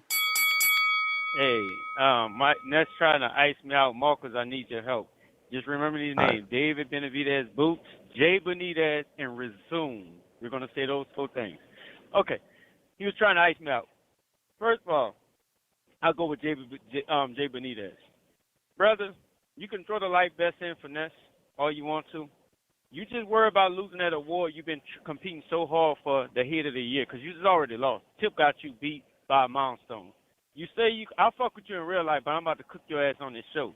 You call in and find ways to hate and flip hatred on positivity by always got something to hit on. You have no substance, brother. All you do is call in and talk about non-irrelevant shit. So, like, bro, I don't have time to entertain somebody when you calling out a water walk. When I walk on water, I don't walk on gimmicks. Shout out to you. David Benavidez. I fuck with that fight. Ness, you want that fight more than anything. Bud ain't say he want to move up and fight on 168 David Benavidez. If Bud want to test himself and fight the bigger guy who started his career at 168, not the guy who started his career at 140 in Canelo, which make a logical fight since you claim to be a real boxing fan. So we know why Bud wants to fight the Canelo. We know why Bud said there's weight classes for a reason, but you want to sit up there So he cherry picking? He cherry picking? Can I finish? Because I'm sure Kovalev ain't start at no low weight class. Hey, jot down your notes, and go ahead and debunk afterwards. Hey, Bud won't fight the guy who moved up from 140 in the cash cow in Canelo, or the legendary fighter Canelo. He's never said nothing about competing with all those other guys at 168. That's your narrative. That's something you push. And if the fight was made, David said no. So either way, if they make the fight, I'll fuck with it. But we not about No, David said he can't make 68. Bro, I hear you. Hey, we're not about to sit up here and act like why Bud said he wanted to fight Canelo at 168. Never said he wanted to campaign at that weight. So stop, kill that shit with your narrative that you're trying to push. On to Boots. When you gonna clip me for calling Boots a fucking tune-up? Don't sit up here and say I ain't never wanted the Boots fight. I got $2,000 bets that Bud tuned Boots ass up. So don't sit up here and act and push a narrative like Boots can fuck with Bud. I want the fight, but Bud moved on from 147. So logically, in my mind, I think he's gonna fight other fighters. Unless Boots planning on catching up at 154, what it sounds like him and his promoter don't plan on doing. If anything, I can say Eddie Hearn is doing what the promoter does by using Bud name to hype Boots ass up. Boots is a great fighter, but when it comes down to Bud, Boots is a tune-up. $2,000 bets on that he get his ass knocked out and tune up. Superman, you may feel like I heard you, hey bro, and this is show material, because I fuck with you in real life. Supermax, you call Canelo and Bud a gimmick fight. I'm starting to question something about some of you Canelo fans. We didn't see Canelo beat by a smaller guy before. We didn't see Canelo outbox. Y'all know Bud does everything that either Floyd or the bigger man in fucking B-Ball does. I'm not saying he's neither one of those fighters, but we know he's a great enough fighter to get in there with a great team and execute a plan against the flat-fighted Mexican with the knee braces on his knees, and y'all not confident in it. So that's why y'all using things like gimmicks.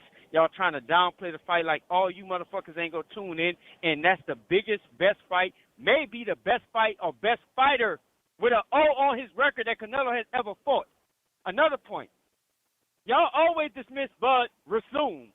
Shout out to DG3 or DC3. We're gonna call it Rasoon now. Y'all always disrespect Bud Rasoon by saying the names when Bud fought him. When I go back, some of the best wins y'all give Canelo credit for, them guys either been knocked out, stopped, or they have already lost. Canelo has not defeated a fighter with an O on it, but you're trying to say what the credit he won't get for Bud.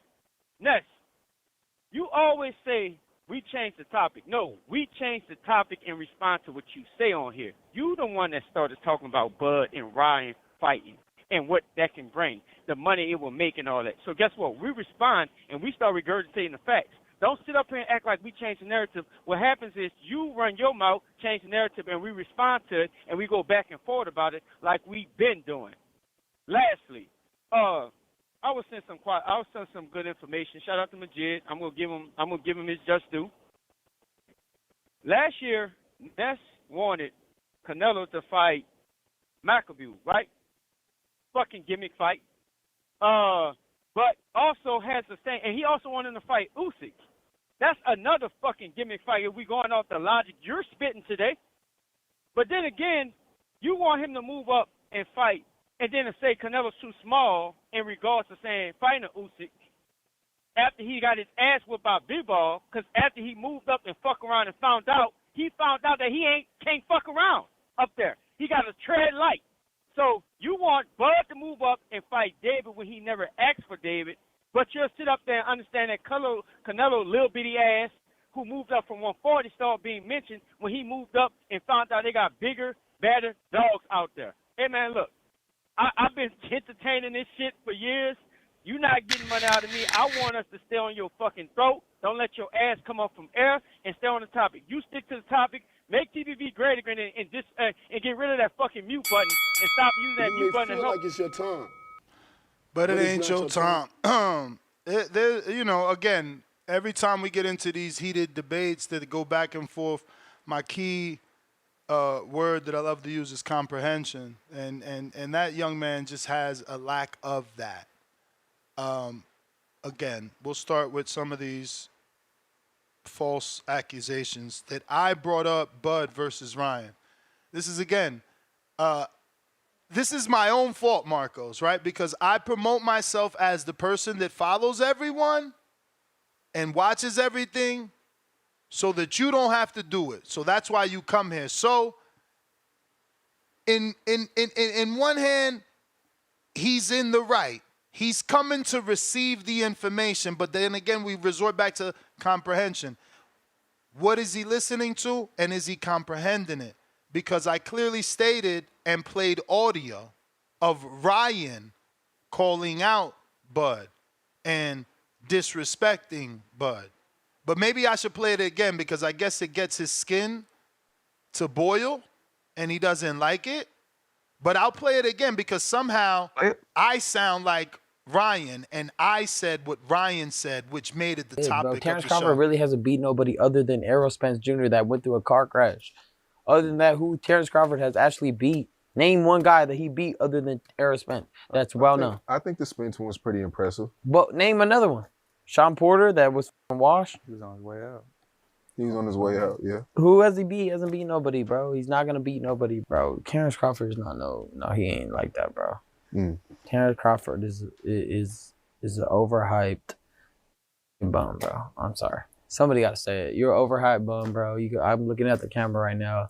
You suck, bro. Just stop acting like you're like that. Stop stealing boxing money. You're wasting everybody's money. You're not entertaining, bro. You're boring as Come see me in the ring if you think I'm talking shit.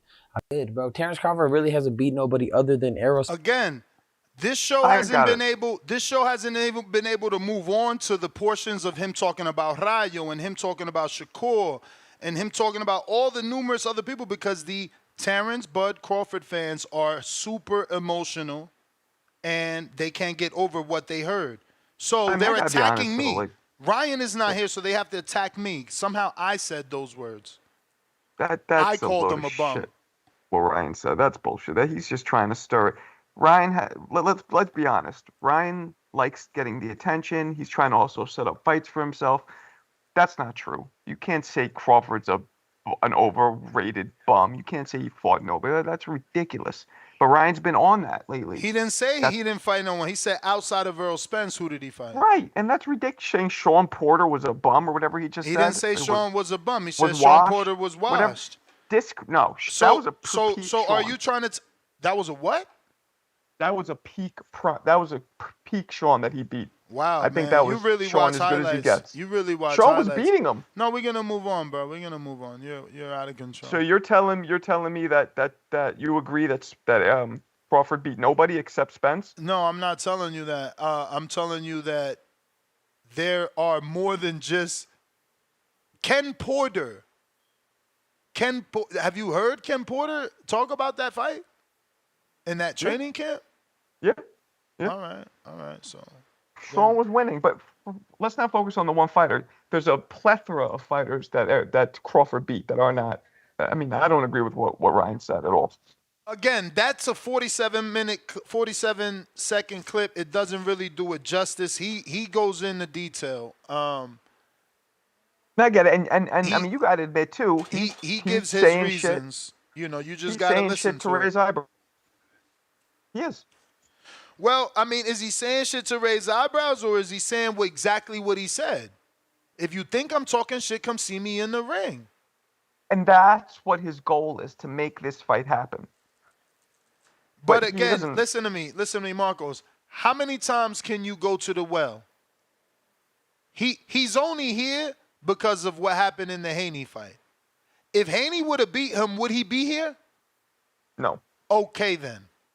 So beat him and get him the fuck out of boxing. What did Tank say? Pack him up, get him the fuck out of boxing, him and his whole team.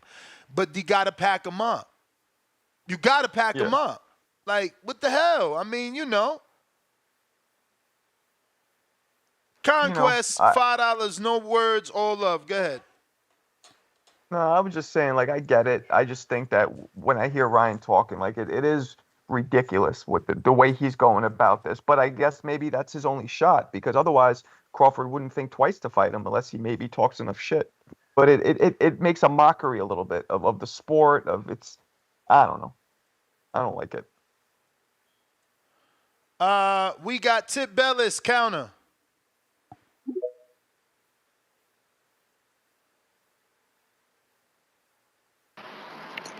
Yo. Yo. Yeah, man, I done heard, man, you know, now Ryan Garcia is looking for a payday. Ryan Garcia ain't the payday. Ryan Garcia is looking for the payday. You know what I'm saying? Ryan Garcia is looking for a payday against Virgil Ortiz. You know what I'm saying? The Virgil Ortiz who didn't fight anybody at 147 and just now got his biggest fight at 154 against Sergey Boachuk, who was coming off a win against Brian Mendoza. That, you know, that guy, man. That's crazy, man. Ryan Garcia, you know what I'm saying? The guy who helped Tank, you know what I'm saying, draw over a million pay-per-view buys is looking for a payday. You know what I'm saying? The one who basically is the only reason Devin Haney accepted a fight, you know what I'm saying, is looking for a payday. You know, it's crazy to me, bro. It's crazy to me that people would say things like that. But, you know, and then these Bud fans, man, these dudes, I tell you, bro, you know what I'm saying? Talk about gimmick fights, man. Talk about gimmick fights. Bud is the one out here entertaining a Tank fight. Bud is the one who was champion at 147, talking about he'll move up 3 weight classes to fight Canelo. But you know what I'm saying? Ryan Garcia is a gimmick fight. You know what I'm saying? The guy who's fighting dudes in and around his weight class is a gimmick fight. It is crazy, bro. It's crazy. Unbelievable. You know what I'm saying? And just you know, just to put it like this, talk about gimmicks, man. Bud has to be the biggest gimmick out there. You know what I'm saying? You know, a dude who talks so much shit about people not wanting to fight, but here it is, with these names still available, he not wanting to fight. You know what I'm saying? You got Charlo out there, you got Thurman out there, you got Danny Garcia out there, but yet you want to move up 2 weight classes to go fight Canelo. You know what I'm saying? All these dudes was quote unquote ducking you. You know what I'm saying? But it's you not wanting to make the fight. It's you that went to go mess with Turkey Al-Sheikh in Matchroom. You talk about a gimmick, right? Talk about a gimmick. You know what I'm saying? Like, when you look at his resume, you know what I'm saying? Let's talk about gimmicks, bro. Let's talk about how he went and fought Amir Khan, who moved up a weight class and then came back down. Let's talk about how he fought Kell Brook, who moved up a weight class and came back down. You know what I'm saying? Like, talk about gimmicks, bro. You know, like it's like I said, man.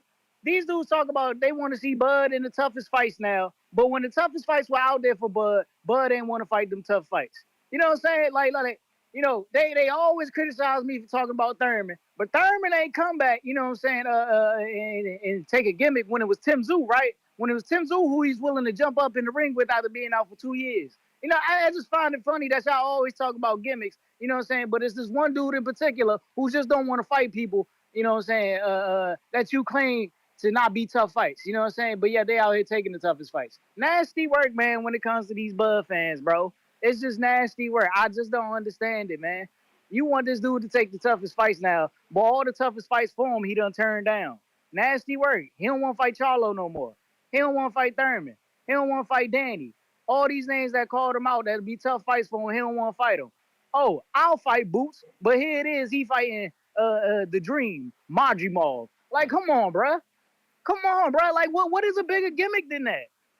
I'll fight Boots, but here it is. I'm gonna move up to fight Madrimov at 154, who just got elevated to a email champion, just like Jerome Bruce Ennis, with a lesser name. You know what I'm saying? I'm gonna go fight him because there's less danger in him because he got 11 fights and all this amateur experience and not in the pros. Like, come on, bro. Like, what are we talking about? Bud Crawford is the biggest gimmick there is in the sport of boxing. And you know what I'm saying? You frauds are going to champion him for this BS. But I'm going to live with it, bro. And I'm going to keep calling it out every time, man. Is it like, I just don't get it, bro. Y'all champion the biggest fraud and the biggest gimmick in the sport of boxing. The dude who don't want to fight anybody but say he'll fight everybody.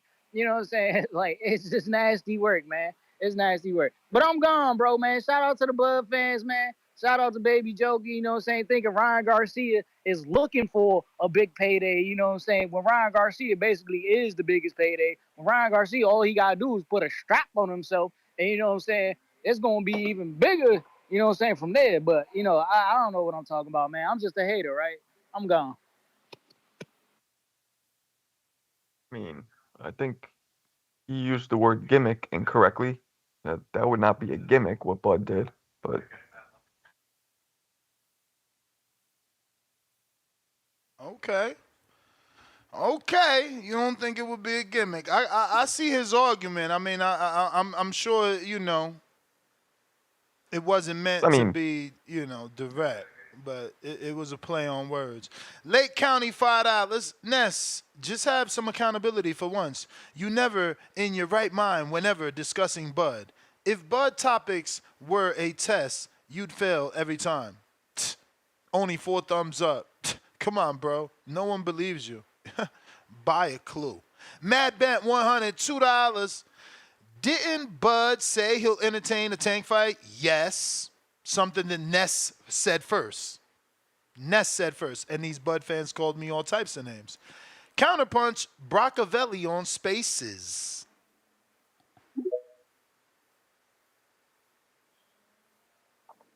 Yo, you can hear me? Yep. Listen. Wait. Hey, I'm sorry, champ. Just mute yourself. Somehow we skipped CYP, who's ahead of you, but you know, once he's done, you just jump right in, man. You know, just trying to keep the line proper. Do it then. Yo, my bad, brother. No, yeah, I ain't no damn.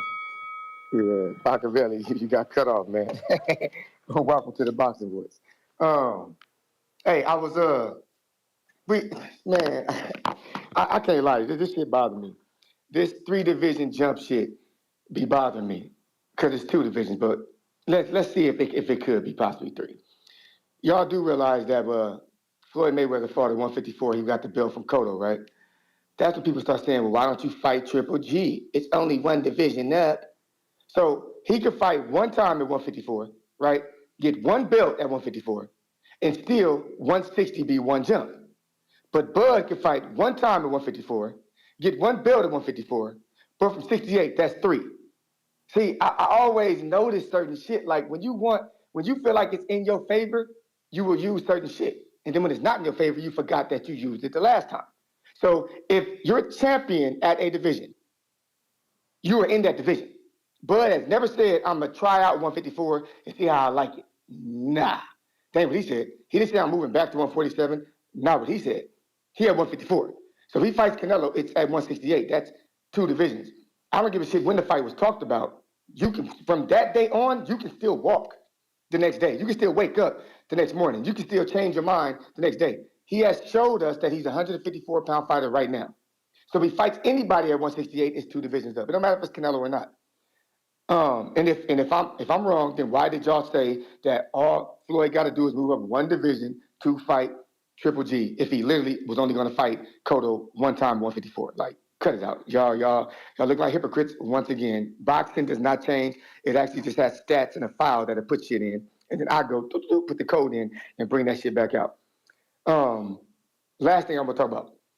I heard somebody say Madrimov was not a big fight. I said, yeah, it was, because he became a champion in the 4th division. Now, there are some fighters who are more known for their championships in divisions than they are for fighting.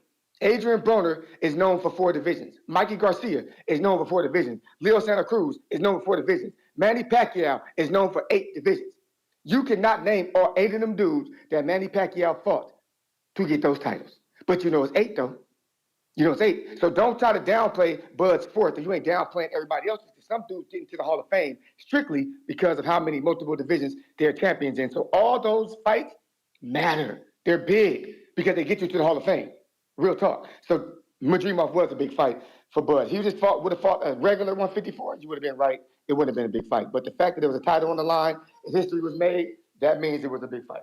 That's just how I look at that. We gonna leave it there. CYPL, my son calling me. He mad at y'all. All right. But It may feel like it's your time. Yo, you can hear me? Rockefeller, it's on come you. follow me. I bet. Listen, let me just make it clear from the jump. I'm a Terrence Crawford fan. That's my favorite fighter. So let me just, make the biases clear as far as I'm concerned. Not CYP, but the caller before that, he's mad. That's hatred that he's talking from. There's nothing none of us could do about that. That nigga sitting here talking about, all these gimmick fights, all these, what's the name? That nigga's mad. Aha, you're mad. You're upset because Bud Crawford has time and time again proved niggas wrong. Niggas is really spiraling. Niggas is dealing with the fact that Bud did what he did to their boy. You feel what I'm saying? He came through. He handled Spence dirty. Before the fight, it was a pick 'em, and now niggas is making all these other excuses, all this and the third. But that's the nature of the sport. Niggas always gonna move the goalposts after the work is done. So that's no big deal. What I'm trying to say is, I think what we have an issue realizing is, out of all of these potential fights that Bud has, the one that he wants the most is the one where he's least favored to win. That's not something that's present in boxing nowadays. Most times, niggas is out here trying to protect their own, regardless if it's a big fight, regardless if they can make a ton of money off of it. Most times, niggas not daring to be great. Niggas not jumping up to do any crazy shit like that. Niggas not trying to challenge themselves. Most times, niggas is coaching through, slowly building themselves up, and when the fights is made is when they made it. We talking about fucking Jerron Boots Ennis. Bud is favored against Boots. Ryan Garcia, Bud is favored against Ryan. Bud, I think, is favored against Charlo. I think if that fight came out today, the line would favor Bud. Bud is not favored against Canelo Alvarez. So the fight that we calling a gimmick fight, we talking about, this nigga don't want to take this, he don't want to take that. The fight he wants is the most difficult fight on the docket, nigga. Use your brain. This shit not hard to add up. Like, this isn't like no crazy fucking, equation. It's 1 + 2. It's not difficult. The nigga is chasing legacy as well as Brad. Because it's nothing. Like you said, if it was money, all he got to do, he could fight Ryan, make a lot of money. He could fight. I think Boots would be a good money fight and things like that. It's more to it than that. But you niggas can't understand. Because for this whole entire time, whilst we were supporting Bud, y'all was on the other side of the street, watching all them weirdos duck and do all that weird shit for their pockets and all this and the third, and more power to them. You know what I mean? It worked out for them in the end. But did it though? You catch my drift? That's all it comes down to. Like, this shit not difficult to add up. The fight y'all calling a gimmick is the most difficult fight for the nigga. But at the end of the day, I'm sure you two on the panel understand that, it's not that clear cut. Like, it's not like just a wash. Like, this could be a competitive fight based off of the skills that both 90 fighters bring to the seconds. table. That shit not hard to fucking understand, my nigga. All this gimmick talk is hatred. You niggas mad he beat your boy up. I get it. I'd be mad too. But, try to It may manage feel yourself like it's better. your time, but it's not your time. All right.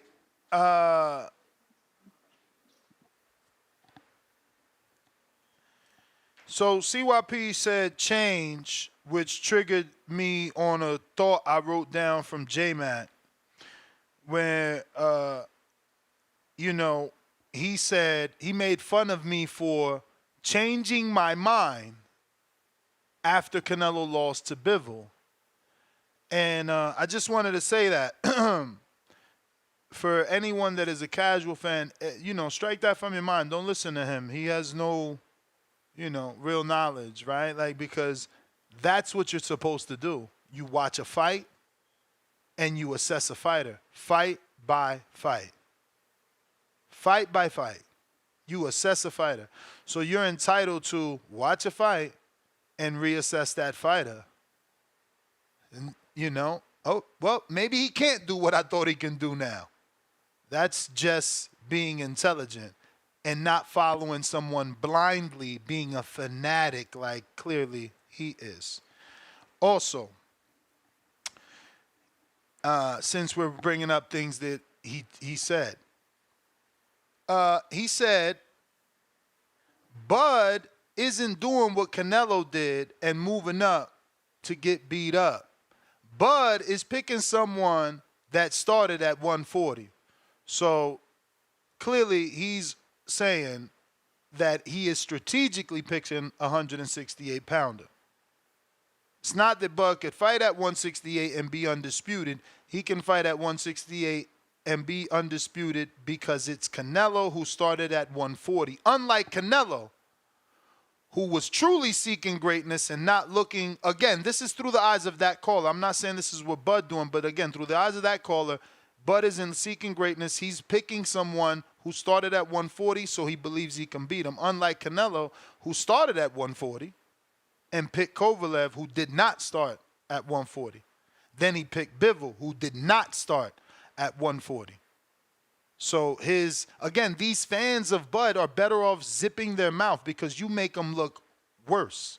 You're the one saying he needs to fight someone who started at 140. You're the one insinuating he can't fight anyone at 68 unless it's a dude that didn't start their career there. You're the one saying he's not as great as the guy that he wants to fight who did the things that you're afraid for your guy to do. Cool. He says Benavidez can't make 168. I don't even know what the hell that meant. But he said Canelo hasn't beat a fighter with an O. I guess he forgot Callum Smith and so many others. If I had the resume up, I would mention them. But to say Canelo hasn't beat a fighter with an O is just silly.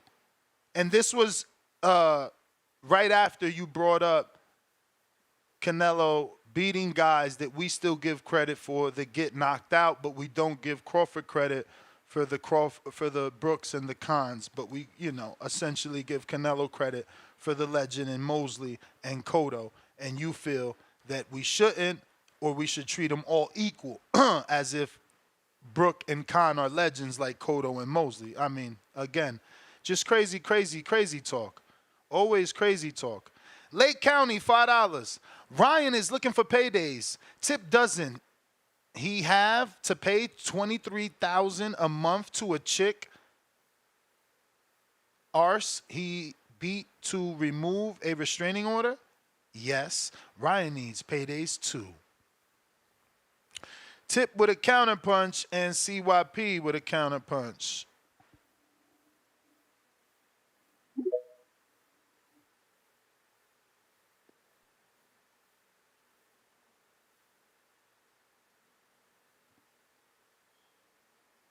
Mic check. Mic check.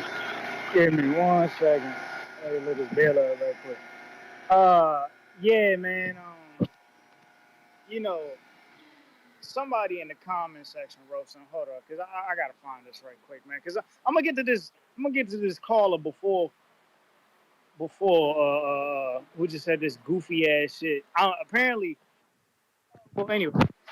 I'm mad, and Terrence Crawford has continuously proved me wrong. Like, what did Terrence Crawford ever do to prove me wrong? Like, you know what I'm saying? Maybe me picking Earl Spence, you know what I'm saying, because I wanted Keith to beat the shit out of Earl Spence. Maybe that's the only way Terrence Crawford ever proved me wrong, you know what I'm saying? Because I was picking Earl to win the fight because I wanted the Keith fight, you know what I'm saying? But Terrence Crawford ain't never proved me wrong. If anything, Terrence Crawford just keeps proving me right. Terrence Crawford has continuously proved me right to the fact that he's a duck. He's a modern day duck, and you champion this duck. You know what I'm saying? That's all Terrence Crawford has ever done to prove me right, bro. You know what I'm saying? He ain't done shit to prove me wrong. I mean, like, honestly, no. Y'all gotta think about this. I had an argument a couple months ago with all these Bud fans that was sitting here talking about Earl versus Bud was the biggest fight in the sport of boxing, right, Ness? The biggest fight in the sport of boxing. But yet, this quote unquote biggest fight in the sport of boxing didn't do more, or barely did more than Keith Thurman versus Manny Pacquiao. These dudes were trying to tell me that Thurman versus Earl wasn't a bigger fight than Bud versus Earl. That Thurman in general wasn't a bigger fighter, a bigger name fighter than Terrence Bud Crawford. A dude who was sitting here doing 150K on ESPN. Like, what are we talking about? A dude who is known to open up for the PBC and do record breaking numbers on each network. He ain't more known than Terrence Crawford. But you know what I'm saying? I gotta let these delusional Terrence Bud Crawford fans live. You know what I'm saying? And then that one dude in the chat, man, he said, man, this dude thinks he's intelligent because he picked Keith Thurman. Like, come on, bro. Like, did you not see the way Earl got the shit beat out of him in that fight, bro? I've been telling y'all what would have happened to Earl had he got into the ring with Keith Thurman. It's the same thing I expected Thurman to do. I didn't expect Bud to do it. I expected Thurman to do it, though. And sure enough, Bud did it like how I expected Thurman to do it. Because I thought Keith would have knocked him out. Keith wouldn't have, that shit wouldn't have went 8 rounds. Keith would have got him out of there, honestly speaking. You know what I'm saying? Y'all sat here, y'all championed Earl the way y'all championed Earl. I never thought Earl was the best welterweight in the division. Everybody knows who I think was the best. You know what I'm saying? Back to gimmicks, man. Back to gimmicks. And Marco, if you don't understand, Bud Crawford is a dude where they always put a price on something, right? You know what I'm saying? They always put a price on something, and then somebody ducking. But yet, you know what I'm saying? When it comes to time to make the fight, Bud don't ever want to make the fight. It was $10 million for Keith Thurman. Well, what do you, like? So if it was $10 million for Keith Thurman, then Marcos, what do you think today's price would be for Keith Thurman? If he Well, wanted less. 10 then, what do you think Keith Thurman will want now, Marcos? If he allegedly wanted $10 million, Marcos, can you tell me what you think Keith Thurman will want now? If then maybe 5 years 5 ago maybe. he wanted $10 million. And the crazy thing is, right? The Keith Thurman versus Manny Pacquiao That's fight that happened in bell, though. That's that 2019. If bell. that did, That's that bell. That's another funny one. Like 10 million is a crazy number, but again, keep in mind they gonna offer Amir Khan 5 million, but not an undefeated Thurman. I'm telling you, man, it's weird. Lake County $2 tip. When is the next time we'll see Mr. Glass? We got a king counter, I think, right? Yes, J. Billy, king counter. Yo, yo. Yo. Yes, sir. Shout out to Panel Planning at work. Shout out J Mac, man. I'm glad I came after little brother Tip because he's saying he's the real gimmick. We know what the show is for. He turned it up right after January 1st. He said he was gonna turn it up. So you gotta know how to discern the hate. He said that why doesn't Bud take the next fight? And then he named 3 inactive fighters. Like, what the fuck are we talking about? Danny Garcia, Keith Thurman, and Jermell Charlo. When's the last time either one of them fought? And Jermell is the most active between all of them. He hasn't fought in what, a year and a half. So he's only bringing up active fighters. The most active fighter in boxing right now, who is Canelo, besides Abdullah Mason. Ness, I seen what you said the other day. 5 fights in 1 year. We got to give credit to him, but that's not the point. But he's at the highest level. Canelo is the most active fighter right now. We got to give that to him. So it's anything but a gimmick if he's going for that. And everybody's saying Canelo or retire. Like we're really just going off of hearsay because we're going off a quote from Eddie yesterday. Bud never said is Canelo or retire. I'm not looking for any big fights. Stone Bone called in and said it yesterday. He's in negotiations to fight one of the youngest up and coming next fighters in Sebastian Fundora, who just got the Zoo win. So people just really got to take a step back and look at the bigger picture. Ryan Garcia, we're not even entertaining that. Ryan Garcia, like, come on, dog. He's only talking about these names just to attach his name to something because I really think he might get iced out when he comes back. That's why he's talking about everybody. He's not just keeping it to one division. He's 140, 147, 154. I'll go up to heavyweight. Like, dog, pick away. You haven't made 140. When's the last time you made 140? You know what I'm saying? So that's another gimmick fight that gimmick tip is talking about. So yeah, man, I really don't get what we're doing right now. Honestly, Ryan saying his parents the biggest thing to me is Ryan said in the interview his parents said he was crazy. He was trying to get him some help, and his parents were lying to him about his mental health. That sounds like somebody that's bipolar to me. So, we're still listening to somebody that's going through a manic episode. He said he's gonna fight bare knuckle boxing. Like, come on, another gimmick fight. Like, what are we really talking about? Are we even gonna see Ryan come back and fight in boxing? I really don't know. I don't know who's gonna give him a chance. That's why he has to talk shit like this. So yeah, man, I'm just sitting back and listening. Ness, can I break up this king counter? Take the other count. No, sir. But it's not your time. That king counter gets you to cut the line on the many other counters is there, champ. You there? All right. You there? Because you there. The question is, are you listening? All right. Well, the one thing I wrote down that he said is Ryan basically is still having a manic episode, and he backed that by saying the many divisions that Ryan said he wants to fight, but he chose to lie and say 140. Ryan hasn't come out and said anything about 140. He's mentioned 43, 44, I believe a 45, definitely 47 and 54, and that's all been consistent. The 54 is now with Bud. It was with Earl in the past. The 47 is with he tried it with Ryan with Shakur on a live, and I think Shakur is the one that wanted to do something like 45, and then he mentioned it again now with Javon, and the 54 he mentioned also with Sergey Bokachek, and said that he's slow. So yeah, I don't know any fight that he mentioned that 40, and again, the only one that he mentioned at 40 is Tank at 43, 44, and then another 44 with Rayo. So, yeah, let's just stick to the facts. We got Jimmy Buckets, $5. Terrence Crawford has never proved me wrong except for that one. He proved me wrong, one against Spence. Tip a super clown. Tip with another counter. And then James Benitez, king counter.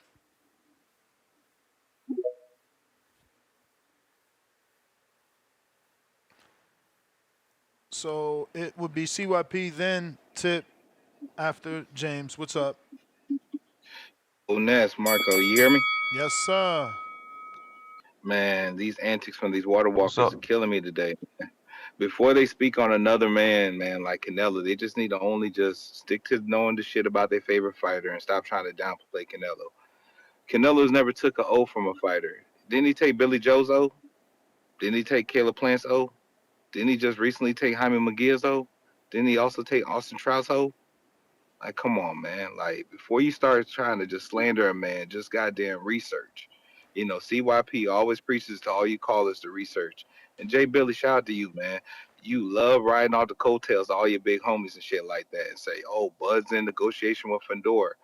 You're not going to sit here and lie to the people and say that's a better fight than Ryan Garcia. If that's the case, Ryan Garcia already said that he's going to fight at 143, 144, 147, and also willing to step up to 154. So why not just go ahead and test Ryan's chin at that division? It's going to make more money than Sebastian Fandor. So I don't know why we dismissing and calling it a gimmick fight when he's willing to move up in weight and he's taking the proper steps to move it. You see, it's crazy to me when Ness, you have like all the past interviews that you had come on the show. Every time you threw Ryan Garcia's name out there, didn't they all jump on the fight? So So why is this fight all of a sudden beneath beneath Bud? I don't get that, man. They know that fight's associated with life changing money and a change in status. Let's try to change the narrative of Bud being a born fighter and just actually probably give us some more excitement. And Ryan is a threat. We thought that Garcia was going to be a walk in the park for Devin Haney, and look what happened. Even though the cheating allegations and all that shit that y'all want to run into, end of the day, Ryan hit him with some shit that most people will arguably say that if Devin would have avoided it or Devin would have saw it, it wouldn't have landed. Now let's see if Bud can avoid that shit. Prove some people wrong that Ryan Garcia can't land that left hook that he's got so famous for.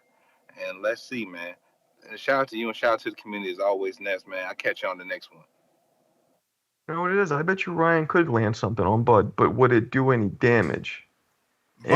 Bro, but again, you can't question that it can't when lesser punchers, not lesser men, because Gamboa is certainly more accomplished than Ryan, but lesser punchers, cause the reaction. Because I don't want to overhype it. What you mean? Gamboa caused the reaction. Velasquez caused the reaction. Jose Benavidez. Velasquez, I did a video on that. That shit was a push under his armpit. But whatever. Yeah, but he's never been down. He's never been really hurt, Bud. So can Ryan hurt him? That's the question. Yeah, I mean, probably not. Like it's your time. Probably not. If Tank can stay disciplined enough not to be hit, because Tank wasn't hit with the left hook. I mean, he got hit with it to the body and things like that, and he blocked it, so he got hit behind the block. Tank's been hitting us. Tank has a good chin, man. People don't talk about that. Tank's been cracked by some of the hardest punchers in the division. Say what you want about Rolly. That dude could hit. And Tank swallowed a couple of those shots like nothing. Yeah, but Rolly doesn't have the accuracy. He doesn't deliver his punches the way that Ryan does, No, accuracy is going to cause more damage than brute force. And it's not even accuracy. It's Ryan's so much faster. That old saying, the punch you don't see is the one that gets you. Ryan's punches are way more likely to not be seen, whereas Rolly's, you see them coming a mile away. Exactly. It's the punch you don't see. Foot with the $2 says, damn, Ness, you and Bud best friends. You know it. He owed me a chess match, man. Abraham, you got to resend that. I actually refunded your $10 by mistake, my brother. It's King Counter, so make sure you resend that, all right? You heard me? You copy that? You copy? Yeah, can you hear me? Do you copy? Yeah, can you hear me? I hear you fine. Yeah, I saw the request come back in. I sent it back to you. You should be able to see it. You the man. You the man with the plan. Talk to us. I don't even know why you did that, but no, bro. Okay. I did it by mistake. I did it by mistake. That's why. It was an accident. I was refunding G-Von. I didn't want to be accepting G-Von money and leaving them waiting. I got you.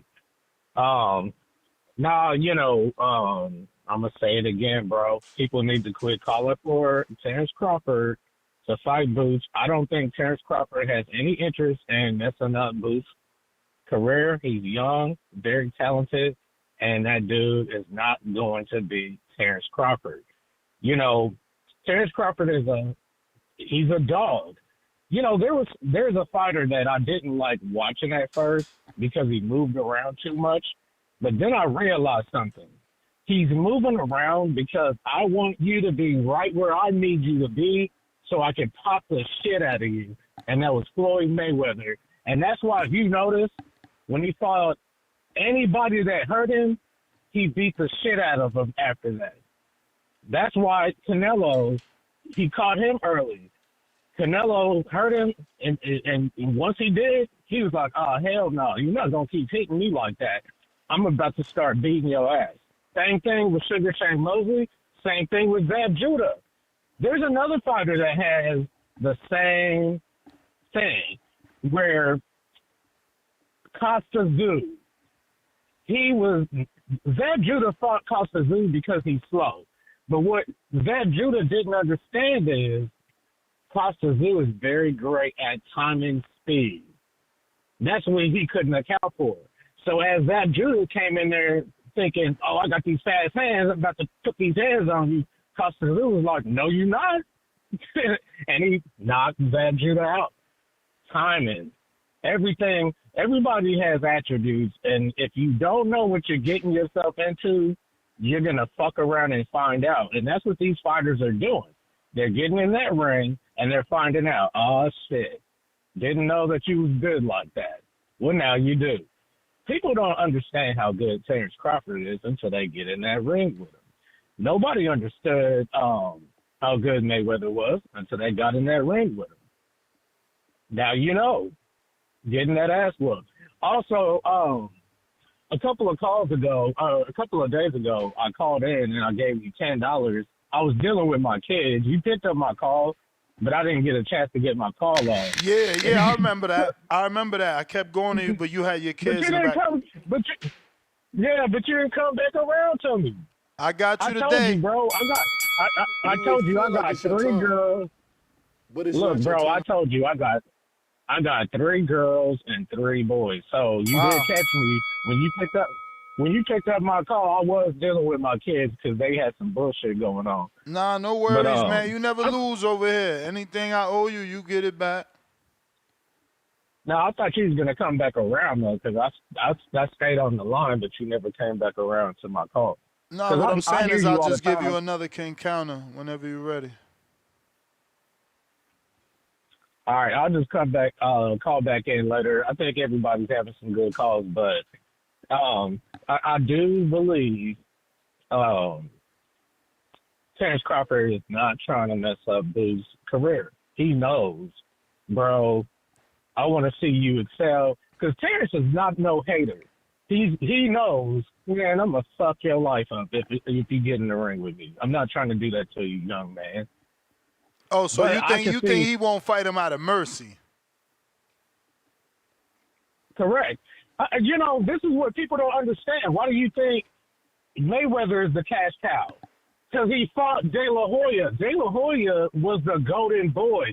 He did all that shit to everybody, made everybody agree to his terms, and when Mayweather beat him, he became the cash cow, and then he fought Canelo, retired. Now Canelo's the cash cow because he fought. Man, it's a domino effect. That's why Canelo was the man. The reason they keep saying that shit about Terrence Crawford is because people are afraid to get in the ring with him. They know how dangerous this motherfucker is. They know how good he is. He hasn't had somebody that is, you know, this is why I said before, I like the era where fighters were not afraid to lose. They got in that ring and they fought. Everybody fought everybody. I don't care if it was Zab Judah, Shane Mosley, Tito Trinidad, Oscar De La Hoya, Obakar, Ike Corte, the list goes on. They were not afraid to lose. They was like, I'm fighting you because you said you can beat me. I don't like that shit. But that's what Ryan is doing. That's what Ryan is doing, and y'all laughing at him. And he's the one keeps proving that he wants to fight the tough fights. He fought Tank. He fought Devin. Now he wants to fight Crawford and Boots. But y'all laughing, saying he's crazy. No, I don't see nothing wrong with any fighter saying, I want to fight you, I want to fight you. I don't see nothing wrong with that. That's what you're supposed to do. Fight. You're a fighter. You get paid to do it. Shit, I be fighting for free. they get paid to fight. Fight. I don't see nothing wrong with it. I mean, people can laugh at Ryan all they want to. You may feel like it's your time. But it's that is the time, but do you want to run that one I owe you? He's just trying to, you know, maximize his... No, bro. I'll call some other time, but I just wanted to let you know that you forgot about me. Nah, my bad, man. Apologies. But I'm glad you remembered, though. I did. I heard your kids in the background. Peace. What you were saying, Marco? I was saying Ryan's just, you know, the ultimate. What generation would he be? X, Z? What are they right now? That's what they do, man. They call people out. They stir They stir up what you want to call it, awareness of themselves. They want to be in the spotlight, because he does well financially, apparently. So like he's doing it more for what? Like, what do you think his moves are in terms of getting these big fights? Legacy? He's trying to just build legacy at this point. Ryan? Yeah. I mean, look, it is what it is, right? He tested positive. He is suspended. For now. His plan is to come back in April, according to this interview. That being said, he tested positive. I've said that. But again, your question is he chasing legacy? You tried Or to is he fight. chasing clout? You tried to fight Tank, a 4th division champ. You lost. You tried to fight a 2-division former undisputed champ. You won until you ended up losing because of the tested positive. So it looks like he's chasing legacy. Now you're trying to fight a 2-time undisputed champ. So you fought a 1-time undisputed champ. Now you're going for a 2-time undisputed champ. So again, you can look at it like, oh, it's a joke. This dude never won a world title. He's crazy.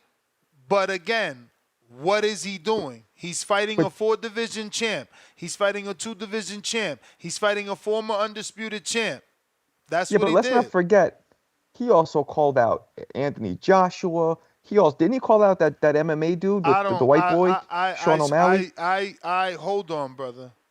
Are you sure he called out Joshua? Positive. I heard him say in a boxing match. Yes, and obviously everybody took it as he's just talking shit because of the weight difference. Well, he did for sure. So, and he called out Sean O'Malley, I'm pretty sure, which I don't watch MMA, but O'Malley is realistic. They all wanted the O'Malley, or O'Malley right, wanted the but Ryan my fight. point is that takes the conversation away from building legacy to he's just trying to build, and I hate this word clout, but clout. Yeah, I mean, crossover fights are crossover fights. I don't know. Yes, they're wrapped in clout because you're going to get popular, but you don't walk away from crossover fights. Deontay Wilder always wanted the Ngannou fight. Fucking Fury got it, and then AJ got it. Like, you don't walk away from crossover fights. Muhammad Ali did a crossover fight. Floyd Mayweather did a crossover fight. Canelo would eventually do a crossover fight. Oscar did his crossover fight with Shaquille O'Neal. Again, it's just these dudes don't really watch boxing. Yeah, but that was like glorified sparring, the Shaq thing. He still did it, and he was. So did Mosley. Mosley and Oscar both sparred Shaq, same platform. I mean, I don't know. I just think like he makes a mock. This is my point. If he didn't have all this other shit on the sideline, calling out all those other people, we could maybe take him more seriously. But he does all this other shit, and it makes it almost like a joke. Listen, I know it's hard to believe because he's got a track history, but he also has a positive track history of fighting top opponents. CYP counterpunch. Yo. All right, this only one point I'm gonna make. We gotta stop calling people fanatics in this sport when they are actually just fans. Let me explain it to you. If I'm a fan of Charlo's, both of them, Bud, Boots, Wilder, and Tank, that's 6 different dudes, right? If I was a fan of goddamn the Clippers, the Warriors, the Heat, the Rockets, all of them, I wouldn't be a fan. I'll be a fan of basketball, right? So if you're a fan of all those fighters, you ain't a fanatic. You're just a boxing fan. Don't nobody know Noah, Shakari, Boat, Shelly Ann, Sydney, and Tara and say that they're not fans of track and field. If you know them names, you are a fan of track and field. If you follow that many boxers, you are a fan of boxing.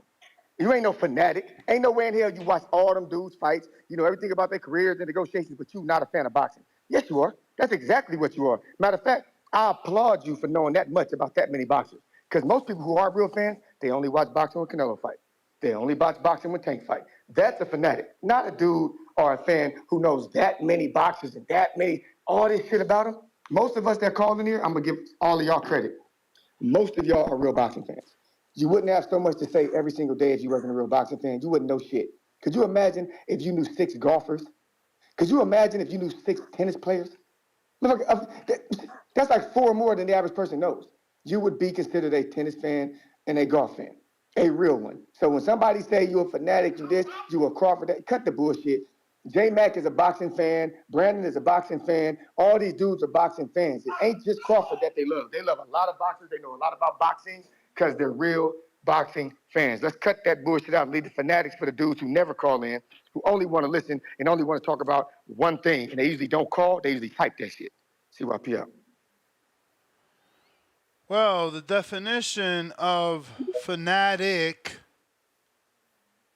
right, which is what I called them, is as followed: a person who is extremely enthusiastic about and devoted to some interest or activity. So, he is extremely enthusiastic about Terrence Bud Crawford. That's why he calls in on Terrence Bud Crawford shows. That's why he called this many times in this one episode. I think that definition fits him. But shout out for CYP. Brother Love coming into his defense. Yo, you better be defending me like that. I want some defense too. The fuck? We got Jimmy Buckets. You may feel like it's your time. Counter. Let me see. Make sure I ain't miss somebody. Hold on. Yeah, so we got CYP. We got to get this tip. Then Jimmy.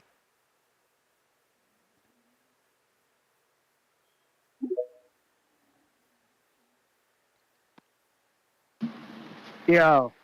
Yo. Yeah, man. Before I got cut, I was cooking, so I'm gonna get back to where I was cooking at, and that was Shit. yeah, man. Yo. I gotta give me a minute. It's J Mac before you. Go ahead. Apologies. Just take me out so I can Yo. listen through my speaker. All right. Yeah, get the gimmick off the show. Look, man, look. Can y'all hear me? We hear you. Yeah, we hear you. Hey, look, this gonna be my final one for the day. I know I said, but this the one I'm paying. I mean, actually, my bad. Shout out to Jonathan Sims. This one was not on me. I'm already done for the day. I sent 5 king counters and I sent 2 for myself. I already sent you the money, Ness. Hey, look, man, look. I never said Jay Benitez, man. Look, stay in your lane, bro. I try not to deal with dirt under my shoe, or rock or anything like, could prick it or, just flick it off my shoe, bro. But that's what you are to me. You are underneath my feet. And the reason why I say that is you're trying to call in and use something I said off of something narrative that's spent. I said that Bud would be Canelo's best win for an undefeated fighter. Both of you two said and Spender said I say he ain't never beat an undefeated fighter. I've been calling in for every other show or when I do pop in, and I've been saying it. But somehow y'all keep spinning the narrative like I'm saying Canelo ain't never beat an undefeated fighter. I'll repeat again for the people in the back who have a hard time listening. Bud would be Canelo's best win for an undefeated fighter. If you want to question that or not, maybe we should question what you are as a fan. That's what I stated on the show earlier. I had a few topics, points I forgot. It's been a while since you came. I'll shout out Jay Sims if I didn't do that for the counter punch. CYP is right. I'm a fan of multiple fighters. I remember I'm the only one that put Demetrius Andrade on the pound for pound list. Remember we had a laugh about that one?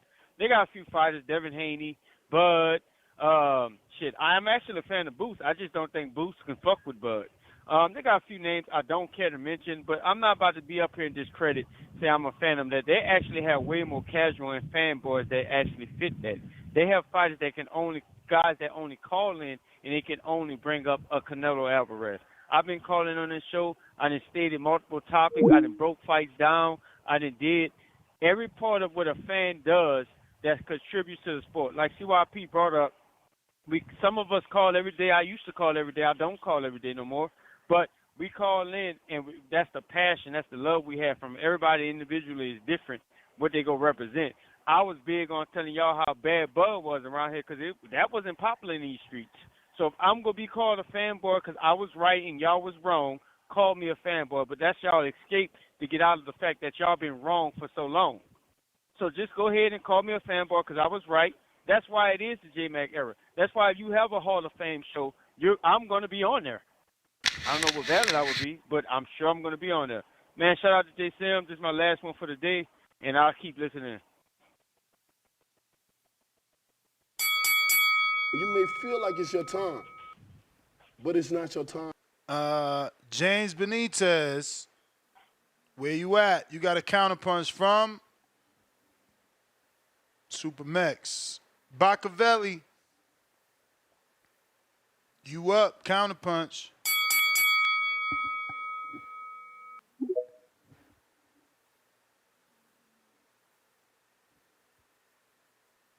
You there, Bot? Yo, yeah, I think Tip was before me, or I'm good. Damn. I guess, yeah, he ain't gonna get mad. My bad. I keep fucking up the order. Cool, but yeah, just to cause listen, I'm done talking about all that other shit. To touch on the Ryan Garcia and Buzz situation, I get it. The comparison can be made between, oh well, Buzz trying to move up to fight Canelo, and we not calling that a gimmick. So why would it be a gimmick for someone like Ryan to say, yo, let me move up and fight Buzz? Exactly. I think the difference though, is the amount that each individual fighter has achieved in their career. Yeah, but you Bud going has developed. to accolades, Let me develop though. Let me develop my point out so you can understand where I'm coming from. As far as I'm concerned, and I'm not trying to shit on Ryan's career or nothing like that, because overcoming being knocked down by Luke Campbell, that's good. Beating Fortuna, that's good. He beat Devin. He cheated though, but so on and so forth. I don't think Ryan Garcia has really achieved anything of note in his career personally. You know what I'm saying? Like, you beat Devin, but you cheated. You had to cheat to beat Devin. So for me, you ain't beat Devin. As far as I'm concerned, I don't give a fuck what you talking about. Because don't cheat and then fight him. You came in overweight and you cheated. You haven't done anything of note in your career. So for me, when you say you want to jump up and fight someone like Bud Crawford, first two-time undisputed in the men's, amongst the men, 4 division weight champion, you feel what I'm saying? First ballot Hall of Famer. You haven't done anything of note to really throw your name in that pot, I don't think. Which, on the other hand, when we talking about Bud to Canelo, I think Bud at this particular point, someone who's been on the pound for pound list for who knows how long. I think Bud been on the pound for pound list since I was in high school. Nigga been around a while, so achieved a lot, won multiple divisions, done things no one has ever done before, or was the first to do it, because Inoue did it as well. I think that warrants doing something as grand or as large as trying to jump up and beat the face of boxing, Canelo Alvarez, who's multiple weight divisions above you. I don't think Ryan Garcia got any of that in his pocket, is what I'm getting at. You feel me? I totally feel you, That's why I tried to butt in and say you going accolades. That's not his argument. His argument is track record. I fight the as far best. As what? But don't you gotta deserve to fight the best? Don't you gotta also earn the right to fight the best? Every fighter could come in and say this, that, and the third. Yeah, but there's a way you have to go about that's doing it. the You gotta difference earn it. though. But that's the difference though. Every fighter say it and they go from chasing greatness to chasing the bag. Homie's still chasing greatness. That's it. I just think he gotta earn it. I mean, but am I right or am I wrong? Am I right or am I wrong? That's true. They go from chasing greatness to chasing the bag. The only one chasing greatness is him. He the one fighting the tough fights. But he has to earn that. But I think he has to earn the right to do so. I agree. But that's You're his. right. He's that's chasing his greatness. That nigga want to be bargaining great. chip. His bargaining chip is I bring all the popularity and I make it the money fight. That's why you give me an opportunity. He took the hydration clause to fight Tank. So no one will ever doubt that this nigga is someone who will sacrifice to do great fights. What I'm saying is you also have to achieve. You also have to pass these tests. He failed the Tank fight. He failed the Devin fight. You got to pass some of these tests so you could keep getting more tests. But that's what I'm saying. In the eyes of me and you, and I'm gonna end it because there's other people, but in the eyes of me and you, yes, right. He failed the Devin fight because he cheated. But there's plenty of people that don't believe he cheated. Like he was literally Yeah, but in that. Listen, I I, feel you, I bro. only listened to 52 minutes of the interview. In that interview, his argument is he came out, talked about Bohemian Grove, everything he was talking about. This is basically, he didn't use the word Illuminati, but he used the word the elites. This is the elites. They got to him. The Say Cheese people literally said like, yo, you think they got to the commission? He's like, absolutely they could get to the commission. So in his mind, him speaking out and what he's selling to his very large audience and the very large audience of Say Cheese is, I didn't lose. They only doing this to me because of what I said. And on top of that, look, they fucked up my credit card. They canceled my flight. They did. I'm telling you, I gotta listen to the interview, brother. Dude is don't forget, the people they call insane, they also call geniuses, right? And he might be a marketing genius. Sometimes, not all the time, though, nigga. I mean, It's my a lot more bro, insane people who insane. my bro, 2 pay-per-views, 1.2 and 500,000. His words is No one about 500,000. his pulling power. He is a draw. So He's that's the one of the method to faces his of boxing. madness. That's my point. That's the He's one of method. the faces of boxing for sure. That's the method to his madness. That's what I'm saying. That's my point. That his genius comes in what we call crazy. But appreciate you, Christian. Let me get to you before you don't make that cut over there.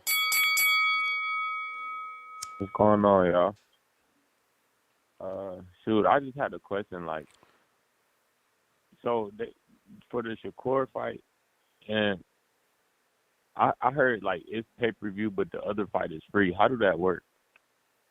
Oh man, You know what I'm wow, trying to say? what a curveball. Yeah, so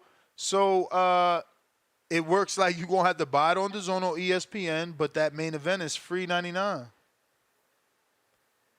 Oh, it's another fight that's about to go down that they had. The Dubois AJ card for $20. Yeah. Oh, okay. So I'm gonna pay for the card, but that's gonna be free.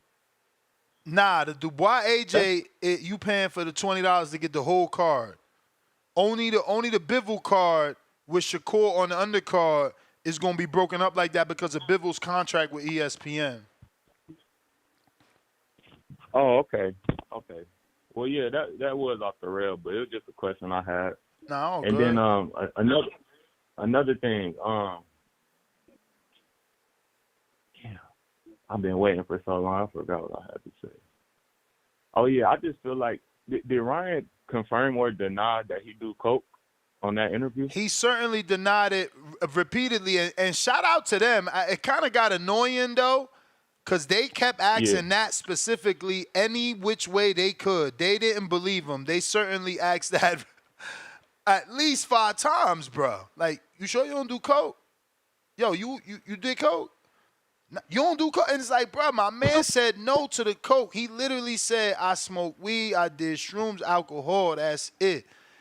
And then they even like asked him again, like, you smoke weed? He's like, yeah, I smoke weed. I don't know. They was trying to get him to slip up. He ain't slip up. Again, I only watched 52 minutes. There's still another hour left. Damn, it's an hour 50. Yeah, I gotta go watch that. I watch long form content. So, and another thing, I feel like, man, all this pay-per-view shit and free shit, I feel like church or boxing need to come under one umbrella, you know what I'm saying? So they could sell it to, like, the movie theaters or something, man. I feel like that would be pretty dope. If we, like, have fight nights on Saturdays at, like, AMC. Word. Shit like sometimes, like but remember, sometimes we do get the big pay-per-views in the AMC. Floyd and Canelo pay-per-views be in the AMC. Sometimes I think maybe Tank too. What? Yeah. Oh, I ain't never seen that down here. It be selected theaters, but And, they got to deal with them for sure. True that. Well, shit, man, I ain't really have none. I just started tapping into y'all, so. You may feel like it's your time. I have a good one. You But too. it's not your Appreciate it, champ. Tip Bellis, my bad. Damn. Counterpunch.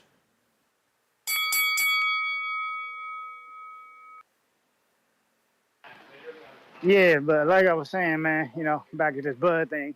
In 2019, man, you know what I'm saying? Keith Thurman did 600,000 pay-per-view buys with Manny Pacquiao. You know what I'm saying? That's 200,000 more than Pacquiao did with Adrian Broner, right? And you know what I'm saying? You know, let's say about 5 years later, people say Terrence Bud Crawford versus Errol Spence is the biggest fight in the sport of boxing, right? And that's right. You know what I'm saying? This is the biggest fight in the sport of boxing. But yet, this pay-per-view and this fight alone did damn near just as much as Thurman versus Pacquiao, which happened 5 years ago. And folks were trying to tell me that Thurman versus Earl wouldn't have been a bigger fight than Terrence Crawford versus Errol Spence. You know what I'm saying? That Terrence Bud Crawford, you know what I'm saying, was a bigger name than Keith Thurman. You know what I'm saying? Just that alone. And a caller, he called me a gimmick. And you know what? He's right, Ness. I do have a gimmick on the show. My gimmick is to be the hater. You know what I'm saying? That's my gimmick, man. That's the title I took at the beginning of the year. I said I was going to be the hater of the year. And that's the gimmick and that's the approach I took. So, you know what I'm saying? I'm going to ride with it. I'm going to ride with it. But, people say things like that when you call out their favorite fighter for being a gimmick, Ness. And you know what Terrence Crawford's gimmick is? You know what I'm saying? To, go for the paydays, Ness. You know what I'm saying? Tank, payday. Canelo, payday. Earl Spence, payday. Just think about this. Terrence Bud Crawford only entertains the fights that bring a payday. He doesn't entertain the tough fights. You know what I'm saying? Not the Thurmans, not the Danny Garcias, not the Boots Ennis. He entertains the paydays. He got that with Amir Khan. He got that with Kell Brook, two UK fighters. Of course, they're gonna pay you. They're gonna pay you big money for those right names, right? Of course. You know what I'm saying? And then he goes on to say, man, I'll entertain Tank. You know why? Because Tank is a star in America. He brings the money. He brings the munions. You know what I'm saying? Like the guy from the UK says, he brings the munions. You know what I'm saying? Earl Spence. You know what? Let me wait all this thing. Let me wait all these guys out. You know what I'm saying? They over there taking tough fights. I ain't got an entertainer. You know what? Top Rank gonna pay me a guarantee of three mil, you know what I'm saying, with each fight I take, you know what I'm saying, fighting a bunch of nobodies. I ain't gotta entertain them. And then he goes to say, oh, well, Earl Clinton, he cleaned up the whole side, you know what I'm saying? Keith Thurman's in it, blah, blah, blah. I ain't got to fight him. My coach Bo Mack said live on an interview, oh, after he lost the Pacquiao, oh, man, we don't need him. You know what I'm saying? We don't need him. That's what Bo Mack said on his own. Oh, we don't need him. You know what I'm saying? We don't need a tough fight. You know what I'm saying? But quote unquote, Bud fans, they want the tough fights. You know what I'm saying? But we don't need Keith Thurman. You know what I'm saying? A guy with a name, a guy who just did 600,000 with Pacquiao. We don't need him. You know what I'm saying? We need Earl Spence because Earl Spence is an easy fight that we can take, and he done been through the gauntlet. You know what I'm saying? He gonna bring the munion. You know what I'm saying? Do it Canelo, feel the like it's your time, munion. But shout out to the but it's gimmick, not your Terrence time? Crawford, man. And his That's the bell, champ. That's the bell. Let me see if we could, turn things around here, because this done turned into a Crawford show, and it's very unfortunate because now, I get the hate. The title clearly states a bunch of other fighters, man. Shakur Stevenson right here. This is Ryan on With Shakur. Shakur, he said none of y'all want to look at him. Oh my God, Credit bro. once again. I'm just telling you what he told. Credit once again to Say Cheese, and credit to Danny Man on Boxing for clipping it, making it simple for us to digest and discuss. With Shakur, he said none of y'all want to look at him. Oh my God, bro. I'm just telling you what he told me right here on Say Cheese. Oh my God. He said Pitbull. Say no, bro. You are stupid, bro. Everybody wants to see you, but you don't bring no money to the table. So why would anybody want to see you? You're not like that, bro. We watch all your fights. You run and you run and you run and you run. You almost lost to Edwin De Los Santos. You didn't even throw one punch. Timmy Bradley is sucking your dick every time he gets a chance, bro. You are a bum, bro. You're Shakur Twitterson, bro. You're nothing, bro. You're just a guy that's boxing. Bro, he's not that good, bro. He's good, but he ain't great. He can't put up boy. That's great. I respect it, but I'm saying at the end of the day, bro, he's good, but he ain't great. Great could do offense and defense. You can't just do defense. Like Mayweather didn't just do defense, he did offense and defense. You only do defense and somehow you still win. I don't get it. Let's see if this changes the flow, the direction of the show. You know what I'm saying? It ain't about Crawford. He talked about everybody, man. Rayo, everybody got some hate from my man Ryan, man. These Crawford fans done took over. We taking over. Who's this? We got QPS. I have no clue what this says. Okay, QPSKI Gaming or QP Ski. I don't know. QP Ski. I don't know, but gaming. Welcome to the prospect level. My man Nate, the Alien Games. What up, Nate? $5. He says Ryan can be like today's Mayorga, talk his way into fights, do good in some, but lose most. Everybody fought Mayorga just to shut his mouth up. Exactly. Exactly. And guess what happened? Mayorga got 2 wins over Vernon Forrest. Right? That's what happened. So, and there's nothing wrong with that. He was worthy, bro. He was needed. Oscar needed him. Everybody used him. Like, that's, yo, and let's be real. Ryan is way more blessed than Mayorga. Mayorga would have wished to have that backing that Ryan got. Jimmy Buckets, $2. Tip having one of the worst call days ever. 3 laughing out loud on the floor emojis. Or what are these actually? They like tears of joy on the floor emojis. He got 8 thumbs up on that tip. They thought that was a bad call, fam. We got Toledo Treese in Ohio. What up?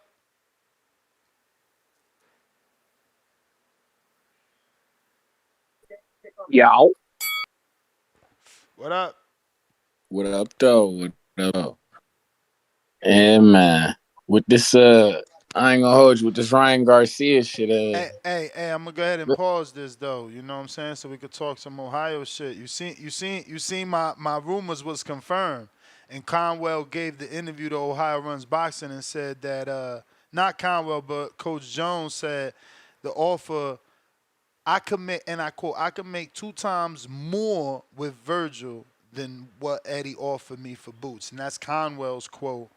But also Coach Jones said the offer was insulting. So remember I told y'all my tip told me the offer. And I said it was a 6-figure offer, but I said it was so low, I felt like, you know what I'm saying? Like they gonna see what Brian Norman was offered because it's public knowledge and look at what they was offered and be like, bro, what the fuck is this?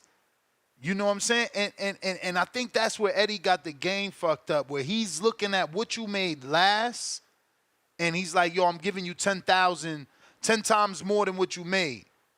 And it's like, bro, that shit don't work that way. But Boots got another lowball offer to Charles Conwell. We going to have Conwell on today at 4:30 Pacific Standard, 7:30 Eastern. He's locked in. But, yeah, I just got to remind him, so you remind me. But, yeah. Don't worry. Yeah, man, it's crazy, bro. Boots is, Tip might counterpunch again because Eddie's dropping the ball. This back to back now. How do you do that when you know it's public knowledge what your first offer to Norman was? Bro, it's less than what that first offer was. They offered Conwell allegedly. Again, I'm using allegedly because we're gonna see what Conwell gives us in terms of confirmation because I know how to set that question up. But allegedly, it's less than what they offered Norman on the first offer, not the third negotiated offer, counter and all that. Like, bro, they wilding over there. They don't want him to fight nobody. They don't want him to fight nobody. We said, man, listen. That's Eddie Hearn though. We said he demands a bullshit artist. He been a promoter. That's what he's supposed to do. He building a stable. That's what you do. You build like when I talk about like it's about a league. Like you trying to build, you need tentpole fighters. That's what he doing. He getting his tentpole fighters to build his matchroom shit around. You see me? That's what he's supposed to do. He trying to infiltrate the United States. You need tentpole fighters to do that. You need a Boots. You need a Shakur Stevenson. And even if you send, like I say, if I send you an offer for $1, Ness, did I send you an offer or nah? It might be an offer for $1. An offer is an offer though. You can be bullshit offers. We see what's going on. We see what's going on. We see the play. We know that they're trying to set this Conor Ben shit up. We get it. But man. Yeah, that rumor dropped today. Conor Ben versus Karen once Boots moves up. Boots. Yeah, of course. And then they're gonna try to find a way to get Boots back. See, man, this is hey man, I don't know. Cause like I say, Conor Ben, he one of these type of guy. He a Ryan Garcia-esque guy on some real shit. If Ryan Garcia could, that's the name he should be mentioning is Conor Ben. They both two guys who fluctuate on the spectrum. We don't really know what weight class they really compete in. You feel me? They say welterweight, or they say they can fight at 150, or they say they'll fight at 145, or you feel me? They don't ever really fight at a specific weight class. Them guys got PED rumors around it, not even rumors. They got PVD scandal on their name. You see me? So it's like, yeah, that's who should really be fighting. And then they can really make that fight over there in Saudi Arabia. I think that would be the fight to make. And if Ryan Garcia talking about doing some bare knuckle shit, he can do that shit with Conor McGregor, who got an ownership stake in the BKFC. But as for my guy Charles Conwell, I hope he get that Virgil Ortiz fight, man. We need that. I want that in Texas. I want that somewhere around in LA. I know he dealing with Golden Boy, so Oscar will probably put it in LA. But yeah, we definitely need that Charles Conwell interview. I mean, and Boots, you on high alert, man. Eddie Hearn, you on high alert. Y'all keep sending these bullshit offers, but that shit not gonna slide, bro. Y'all gonna run into the right one who gonna be desperate enough, and they gonna take one of them offers and put hands on your man and expose Boots. So I don't know, man. They need to quit playing with this shit and actually really get him in there with a name, really get him in there with somebody and build this legacy and really quit playing out here. Because like I say, they gonna run into the right one and they gonna say, fuck it, I'll take that money and take that fight, and it ain't gonna go well. So hey man. Shout out TBV, shout out Toledo, Ohio, man. Albert Bell, October 26th, Dallas, Texas. Charles Conwell, man. I'm looking forward to that interview tonight. Yeah, I'm definitely gonna remind you, that's for sure. Yeah. But for sure. Shout out Soul City Boxing, man. Y'all be cool. All right. Man, that's crazy because Treese, who just hung up, sent me Coach Jones' number. Right? And remember, I just didn't piece it together. Remember, I said when I reached out to Split T, they told me reach out to Otha. Otha Jones! Fucking Treese hits me with the number, and I don't even use it because it ain't clicked, bro. I could have had that interview last night with Conwell instead of today. Because I went through the manager, so, you know, I'm a day late. But it was still my tip, man. I'm actually shocked to see Marcus not giving me no credit on this post here, man. That was my shit. I just text my dude, man, and told him that's another one. He batting one. He 2 for 2 so far. It's another one. He gave me another hot tip. Let's see what we got here, because I see Tip on the line, and you know that means he got a counterpunch. Yep, I see one from DC3 for you, Tip. Years of Lurking with $2 says, Norman value offer is solely on the title, Ness. It don't matter, my brother. It don't matter. It was significantly low compared to what Norman was offered, man. You gonna see. I'm not gonna put that number out. We gonna see. I'm gonna try and get him to put it out. Coach at. Okay, Coach at. What up? Am I the only one who want Floyd versus Oscar?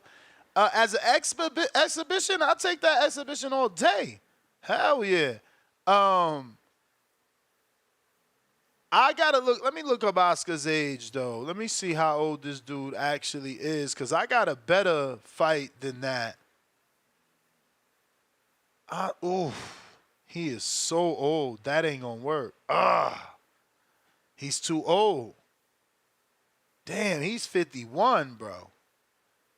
Canelo could kill him. But that fight needs to happen, like, in another world. What I mean is, like, man, Oscar doesn't do a clap back Thursdays without shitting on Canelo or saying F Canelo. So it's like, you know, it's boxing, right? Like, you guys should fight. But it's like, damn, he's too old. He looks good, though, because, again, his last video from yesterday, you know, he's shirtless again, looking youthful and throwing hooks and uppercuts, you know what I mean? But, damn, looks could be deceiving. He was born in 73, so Canelo would put this poor man, you know, in a bad situation. So, But he talks a lot of crap about Canelo. He's forever calling him out and shitting on him. But tip, counter, courtesy of DC Threats.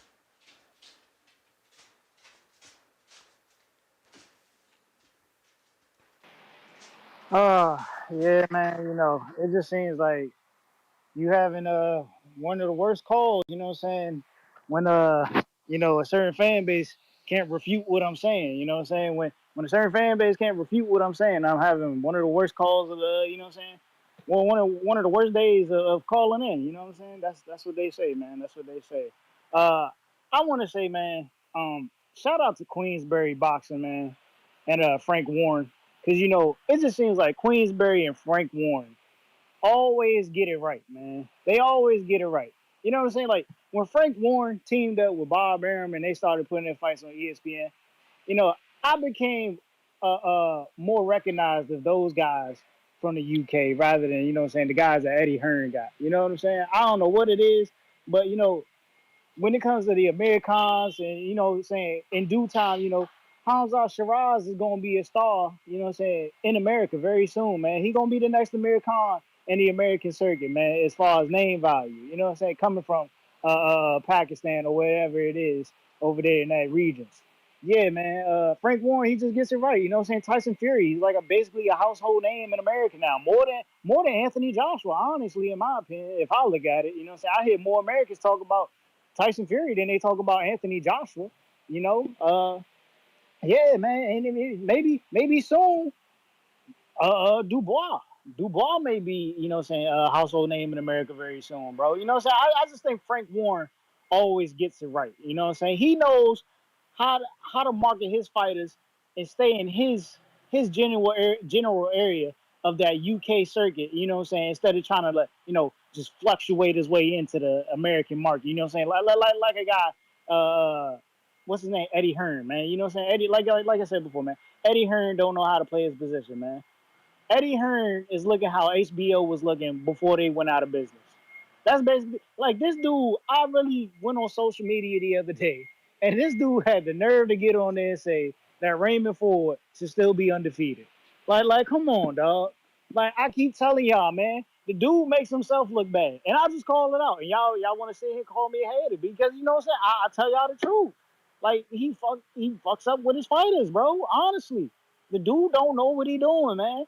And you know what I'm saying. I guarantee you, that contract that they sent old boy, man, 6 figures. I can only imagine that it was probably in the 200s. I can only imagine. It had to be somewhere around $200,000 or $300,000, bro. You know what I'm saying? It had to be around $200,000 or $300,000. You know what I'm saying? Because think about it. They first offer for Brian Norman was 750, bro. They had to hit him with something even lower than that if it was that disrespectful of a number. You know what I'm saying? Like, hey, man, Jerron Boots Ennis is about to be in another Boo Boo Andre situation. I told y'all this stuff before. Y'all didn't believe me, man. You know what I'm saying? It just is what it is, man. You go with her and your career gonna burn. That's the slogan, man. That's the slogan. Until he gets it right, your career gonna burn. I pray for Richards and Hitchens, man. I pray for Hitchens. Cause now they trying to do you dirty and get you beat by Tito Mercado when they should have been building you up. Why would you do something like that? Why would you You not may build a feel like star it's your in time, Richards and Hitchens before you go Don't against be Tito scared Mercado? now. Don't be scared now. What you mean trying to get you beat up? Don't be scared now. Tito Mercado has arrived. And for those that need the Google search is Ernesto, like my granddad. You feel me? Like great Ernesto Rodriguez, the trainer we was talking about earlier today from Francois Scarboro Jr. Ahmed, what up? Ahmed, you know there's a running joke on the show about you? Ahmed, Yes, that's bad. how are you? Yeah, not too bad. I gotta say, Let me I ask you still do something. think Norman. Do you know that there's a running joke on Go the on. show about you? No, I didn't watch the full show. Oh yeah, What's the joke? so the running joke, not on just today, but most past episodes is that you are Turkey Al Sheik undercover. You're his burner account. Yeah, I am, and I'm trying to get these. I'm joking. Listen. I was just gonna talk about briefly because I thought this Norman thing was over with, but I just listened to Showbiz, and I pretty much still think Norman should have taken the deal. I agree with Ishii. Of course, there's two sides to the argument. There's no guarantees in boxing, but Showbiz was saying he can't blame either one, and he was saying the reason is one of the thing that I think many people probably have not covered is the reason Eddie didn't want to pay the extra money was because after he made the $1.7 million, he said he has to pay Karen, well, whatever the guy's name is, an extra 300K. That's to step aside, and that's where they couldn't come to an agreement. That's I think what was the final straw, and that's why Eddie didn't wanna I think pay what was it 2.2 million because he said if I gotta pay them 2.2 and I gotta pay the 300,000 step aside, that's too much money. And this is after I think they really overbid that fight with Cody Crowley, but that was because it went to a purse bid, and that was the whole situation with PBC. Because if PBC got that fight, then the zone couldn't, I think, get the rights to the first fight of Boots on his matchroom contract. So I still think, my personal opinion, I still think Norman should have taken it because I don't know if Top Rank or any of the other PBC champions will offer him that. But if he's gonna get the Tio fight, maybe he could get close to whatever down the line. But I was gonna ask you about the pay per view because you were going at it with one caller. Do you reckon Ryan is the biggest draw after, if you don't include Jake Paul, after Canelo? Because I don't know if people could call Tank a bigger draw because Ryan's two numbers are pretty much done over 500K. I know one of the fights was with Tank, but even the Devon fight, apparently that did 500K if we go by what's reported. I thought Dan Rayfield reported 345 or something like that. I don't know, but Dan Rafael, his numbers with the zone have been conflicting. I know Ryan. I'm not. I know Ryan said on his interview today. I mean, on Seichi's interview that it did 500. So it really That's depends. the number I heard. Yeah. It really depends what number you want to believe. I'm pretty sure Dan reported 3 something, which is right next to what he reported for Tank.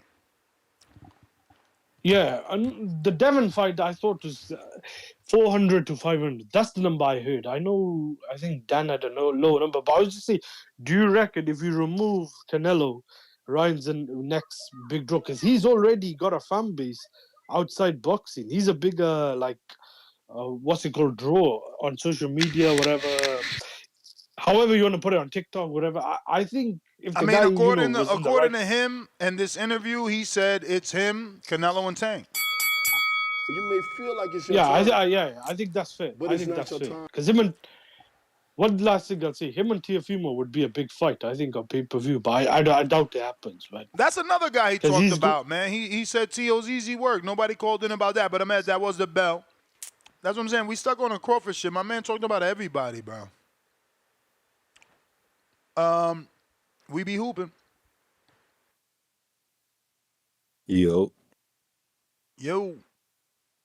Yeah, what's going on, man? 7-time Pick'em League champ, So we talking this Ryan, and I actually went to Dev Ryan, and Ryan, I still want to see him fight, even though it may not be until next April.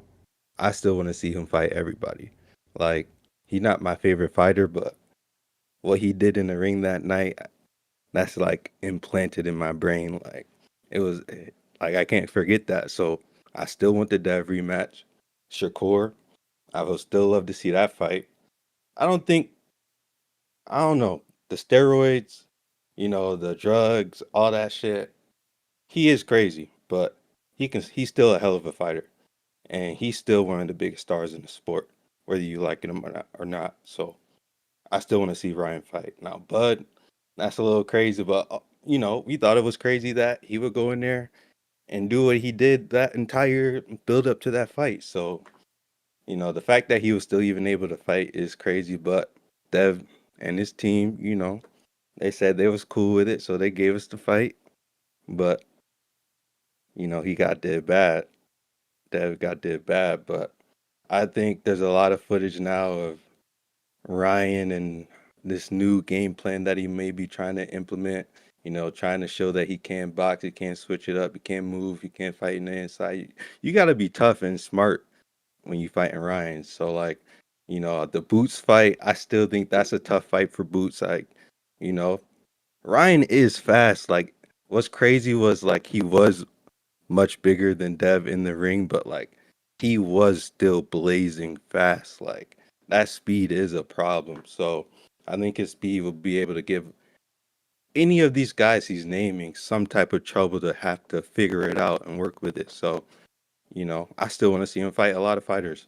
Now, like I said, that's Bud trying to, he want the Canelo. He on his own planet. You know what I mean? He earned that, but I don't think he worried about a Ryan fight. But I still like to see Ryan and Fundora. You know what I mean? Like Ryan was talking about Fundora. I still love to see that fight. So even though that's a lot of, weight classes, but Ryan's a big dude. Like I thought Dev was a big dude when he walked out, but he was just a lot bigger than Dev, and like it's crazy that people call Dev the weight bully and stuff, but he didn't look like it that night, man. But I still rock with Dev. I still want to see Dev fight.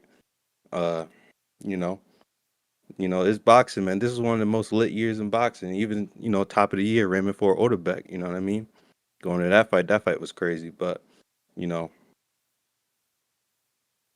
I still think the biggest fight for Ryan may still be the Tank fight, but he got to run it back with Dev. I think outside of the Tank fight, the Dev and the Teo fight, the Ryo You may fight, feel like it's your time, a lot of good fights. but it's not your time. Appreciate you. We be hooping. Copy cool. What it do?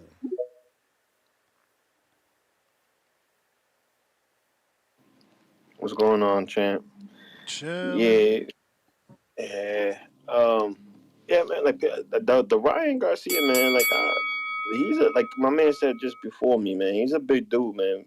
I don't know why people are making it seem like the Crawford fight would be out this world. Like if it's something like a gimmick or whatever the case may be. Like that is a possible fight. Like he's fighting at 44, 43. He obviously can't make 140 no more. So a 47 or a 54 for Ryan Garcia isn't out too far out the way. So potentially, that fight can happen. And like you were stating before, like this guy has a name, whether you like it or not, whether he deserves it or not. This guy has a name, and he could sell. You know what I'm saying? Which what Crawford is looking for. He's looking for big paydays, obviously, right? He only wants to fight Canelo, nobody else. As far as the Shakur, I don't think we're gonna see Ryan Garcia Shakur. Again, Shakur still just came up to 35. I think Garcia is 2 weight classes above him. He's fighting at 47. Shakur's down at 35. I just don't see it happening anytime soon. Because that means that Shakur would have to come up to Garcia's weight. And I don't see him coming up that high. And again, the same thing with Boots. Same thing with Boots. Like that, those are fights that could happen. Garcia can fight any of these guys at their proper weight classes, and he's not considered a gimmick. And this is money draw. This is what these guys are. Unfortunately, this is what these guys are looking for: money, money, money. All these guys that we've been talking about these last couple of days, all they want is money fights. They're not chasing legacy. And like you made a great point that it seems that Garcia is the only guy that is chasing legacy. He's not scared to fight these names. He'll go in there with anybody. It's these guys that don't want to fight Garcia for whatever reason. So it's interesting that he went out there. He's the one, like this dude was talking about how he's crazy. That's what keeps him keeps him staying relevant. He says these abnormal things, these outrageous things, but it's just him staying relevant. This is what makes him so called, like we call him crazy. But look what he did to Haney off of his craziness. You know, um, and yeah, it's for him to call out AJ or something like that. That's just him trying to stay relevant, trying to stay, Twitter, whatever, going viral, whatever the case may be, off his outlandish comments. And it's all right. This is the world that we live in. This is the boxing scene that we live in. And I want to also touch on you were saying about that. I'm glad you mentioned that De La Hoya versus Canelo. Exhibition, I think that does need to happen. If there's anything that has to happen, is that, because they talk so much stuff, and I get the age. Yeah, but it's But too listen, big man, of an age. We talking almost is bro, it 20 we years talking, or 16 years, something like that? but we talking Jake Paul and Tyson too. You right. Damn. Damn. Yeah, bro. I It could forgot happen, about. bro. No, we ain't talking. That fight is happening. I forgot, bro. You may feel like it's your Shout Yeah, time, out that's what to I'm you, saying. Like champ. that's but it's not your time. That's the word. bell I though. But yeah, appreciate you, man, champ. shout out to you. That's how you counter him, motherfucker. I forgot all about Jake Paul and Tyson. Maybe Oscar has a shot at getting that fight, man. I would watch it. I would watch it. I want to fight. I want to watch fights where you shutting somebody's mouth. Like that's why I was always cool with the Earl and Keith fight. Like shut his mouth. I always wanted the Derek Chisora and Wilder. Shut his mouth. Dillian White and Wilder. Shut his mouth. But this the only sport that don't work that way, man. It's crazy. It's like you would figure the combat sport, dudes want to get in there and beat each other up, especially if one is talking slick to the other. But it ain't been working out that way, bro. Like dudes don't really be wanting to fight the dudes that's talking about them. Jay Billy.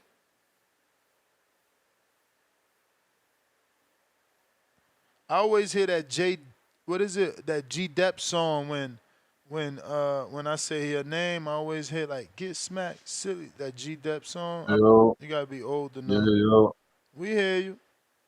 Yes, sir. Shout out Ness, still putting in that work. Hey, Ness, you said after my call, hold on, let me mute the TV because I'm bad. But you said after my call, he didn't mention anybody at 140. Is Rayo not a champ at 140? Nah, he mentioned that if you didn't notice, we showed you the video at 143 that fight would happen. Nothing 140, dog. Uh, Nothing oh, 140. that's what he said. That's what he said. I mean, he's the A side, Okay, giving the wait. fight to the champion who wants to fight him, and he said 143. You trying to say 140 to make him look, No, I'm just no, I just crazy. need a little clarity because I didn't listen to the whole thing, even though you listened to half. You still listen to more than me, even though we didn't get through the whole thing, both of us, you listen to more than me. So he said 143. Like he specified. Yeah, I'll pull the video Okay. back up, and Okay, we'll have to yeah. play I it. guess A side shit. Let's get to the 500K. What reports have we seen about the pay-per-view numbers? Because we still have unsettled bets because we haven't We got got anything we only solid on the got pay-per-view numbers. So we only got the Dan Rayfield reports, and I thought I seen 345 like that. Never 500. That's why I asked Hamed where he get 500 from. see, I never I'm not gonna agreed to lie, the that 500. three that 345 is still pretty decent. It's still pretty decent, but for him to think he can call shots coming off this suspension, is kind of, No, that's wishful phenomenal. thinking for him, I 350. feel like. I don't know because this is the thing. Ryan looked the best in the fight where he pop tied Yeah. and came in overweight, weight that he was more comfortable at. So we know that he was on his last leg with Golden Boy. Basically, Bernard, Oscar, and That's Ryan was another all thing. throwing subliminal shots at press conferences. Yo, That's another thing. He only got 2 fights left with them. on God, and this was his last leg. So we know that this was a prove it fight with Devin. So let's just see how he looks. If he comes back, if he gets another opportunity, let's see how he looks, in a weight class. Because I don't think it's gonna be, if it is a catchweight, it's not gonna be against the name. Not even a to go. You feel me? I don't know what he'll have to do. He might have to go to Japan or down to Mexico or something. I don't know. Have a fight in Puerto Rico on the Jake What do you mean? Paul undercard. What do you I don't mean? know, man. What do you mean? I'm just saying. I don't know if he's gonna get a crack at the top right when he comes back. Okay. Cause they Even won't. though he's Cause he's they not won't. gonna be ready for it anyway. Cause they won't give him a crack, or because Because they might not give him a shot. They might not give him a shot because he's a gimmick fighter. He again, still might be he's a labeled as a turkey. gimmick, You even may though he feel like might it's be your seen as an time, A side also. Yeah, but he's but a it's not your turkey time. boy, and he's on the turkey side of the street. So if he telling Turkey, I'm Uh, ready, why wouldn't Turkey put out offers? until I see him on a turkey card or Turkey say his name. I'm sorry, I haven't seen Big Turk say his name. Like I haven't seen him put a tweet out about him. You know, if we see if Turkey is backing the fighter, usually we see a tweet Well, out he invited or him out a there. He comment or something like that. wasn't he out there? He got invited Yeah. out there. His father did the interview with us and told us that he been contacted Turkey. The Turkey been contacted them and wanted them to fight in Saudi. I mean, I think we're just going through Well, the issue of the we of the just gonna have of to the wait and see of because the we know positive Turkey is gonna tests. make some shit shake. Yeah, Turkey's gonna make some shit shake. But you keep on putting in that work, man. I'm gonna tap back if somebody say something. All right, Hawk, what up, my guy?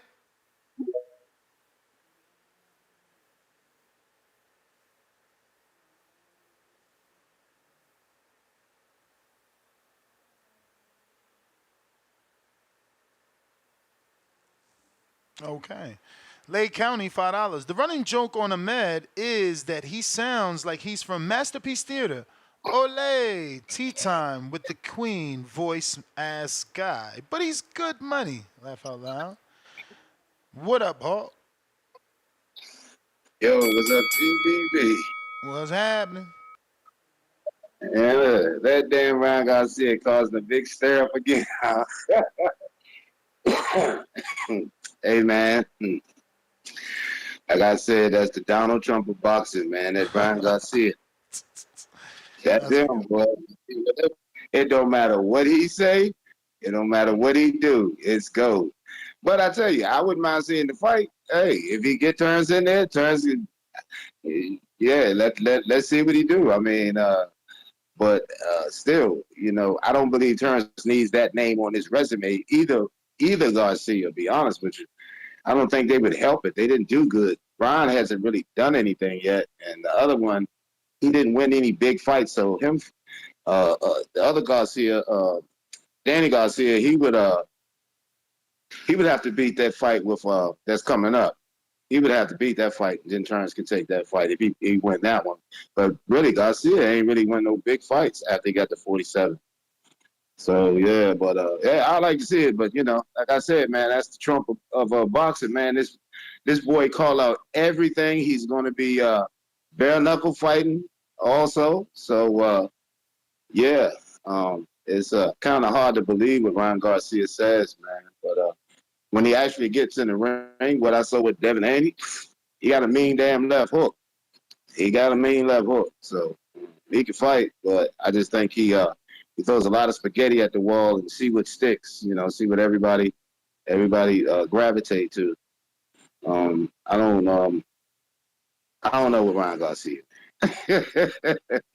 I know when you get in the ring, he can fight, but him fighting boots and all that, I just think he talking, man. But if they can pull it off, then good. Other than that, I think he's talking, man. He's talking. He can't even fight till next year, right? Yeah, he can't fight till April, but that's his plan to get a bare knuckle fight, then come back in April in the biggest fight in boxing. Oh, okay. The biggest fight. Who's the biggest fight? Him and who? Everybody? No, just him because obviously he's suspended, so he'll be back, and he's saying, his comeback is going to be the biggest fight. That's what I'm saying. Everybody, no matter who he fights. That's okay. Yeah, I can go with that. It's going to be big. Okay. I don't know about Terrence Crawford though, but if he can get that fight, yeah. He turned up with a nice package of drugs on him in his system on that Devin Haney fight, man. He might stop off at CVS and load up. He might stop off at CVS and load up before he fights Terrence Crawford, man. I don't know. He might have a whole bunch of shit in his system when he fights Terrence.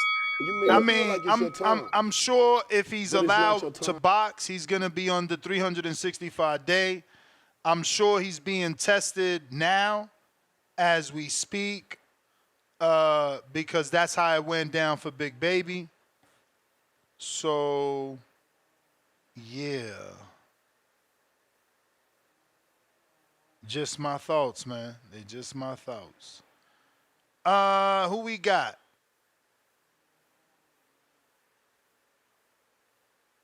Bo Rogers. What up, though? What's good? What's good? What up? You know, This what Terrence Crawford wanted. He tricked y'all again. He want that fight with Ryan Garcia. He go act like he don't want it, but that's the fight he want. Somebody he can beat up on. Smaller guy, It's a guy that, we don't know how good Ryan really is, but we don't think he nowhere close to what Terrence Crawford is. And that's what Terrence Crawford want. For us to start begging him for that fight. Like he wanted to take that Tank fight. 'Cause Tank was little. Why you He hate wanted Crawford them so type of much? fight. What did Crawford do that you dislike him? What's going on? Talk to me. So I can see through people. I know when people playing games. Just like Ryan told the truth about Crawford. And then Shakur, they over there to take that money from Turkey. Turkey getting by. You don't. You hear me now? You broke up. You back now. Yeah, I'm back. Yeah, I'm back. Yeah, they just trying to get that money out of him and take low risk fights. They ain't trying to take no dangerous fights. And I can just tell that. And I just hate that people be trying to put Terrence Crawford on this uh like he don't gotta do none of this half of the shit that Canelo done. But you got guys calling in here acting like he is the motherfucking man. And I don't get it. I don't get it. He good. He can fight, but like I'm comparing when I start watching guys fight. I look like you said. You compare him to Floyd Mayweather, then you break him down from there to see who else. Like he pretty good, but he ain't let me get a good. He won't give me the fight I want to see him in. Who you He want to see fought him Spence fight? Truendi. Right now, I won't. Right now, we are asking him to fight Boots. That's what people asking him to do. He won't give us the fight we asking for. He's gonna keep giving us fights that we are not asking for. But He'll try to is he take this not fight with Ronda. entitled? Is he not entitled to try to get the fight that he asking for? But listen, Ness, he didn't gave us his whole. He 37 years old, a man, and with his whole career. And when the Bulls was really battling it out, he was on the sideline. He wouldn't get in it. He I stayed mean, over there with you know, Bob there's two Earl. sides to that He won't argument. fight, But you know that there's huh? two sides to that argument that he couldn't. He was on the sideline because he couldn't get in. The coaches ain't want to put him in. He could have left when he got out of there with he got out of that contract one time with Bob, then he went back. That was the time right there. Whenever I told you, whenever these guys get out of contract, they be calling out these guys. They be calling out Earl Spence, Tank Davis. Then they go hook up with Eddie Hearn. Eddie Hearn can't get you them fights. Then when I see you do that, I know you fucking bullshitting around. I know you trying to run game on me. You're gonna go. He went over there. Look, he made such a big deal about this guaranteed money, but then he go right over there and fight for 2.5 million guaranteed. He can't fool me. But Turk going, let him just go ahead and go. Terrence Crawford ain't where it's at. He don't want to fight. But I don't want to give him no Ryan Garcia. I don't want to let him get that. If he gonna fight anybody down there in that weight class, it need to be Boots. And if he gonna fight at 154, he can fight any of them guys at 154. I think 4, 5 guys will beat his ass. But that's why I told you not that long ago, he'll probably be retiring soon. Because he don't want to fight You may nobody. feel like it's your And he's time, scared to get exposed. but it's not But your if you time. give him Ryan Garcia, he gonna jump on that. That's the bell, player Himalaya. Tell us why you really mad, Chant. Tell us why you really mad. Let me go ahead and drop 3 bombs for my man J Mac. You know he went hard today with $60 worth of counter punches.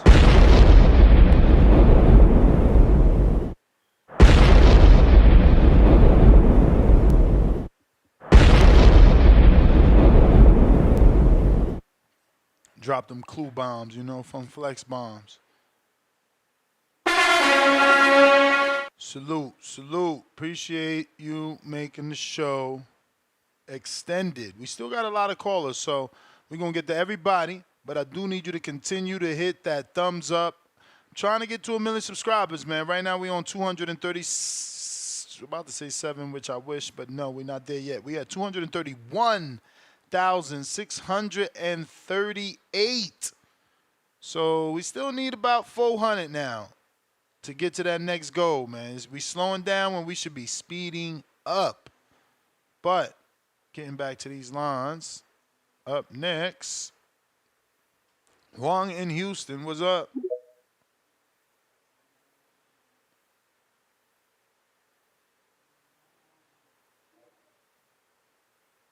Huang.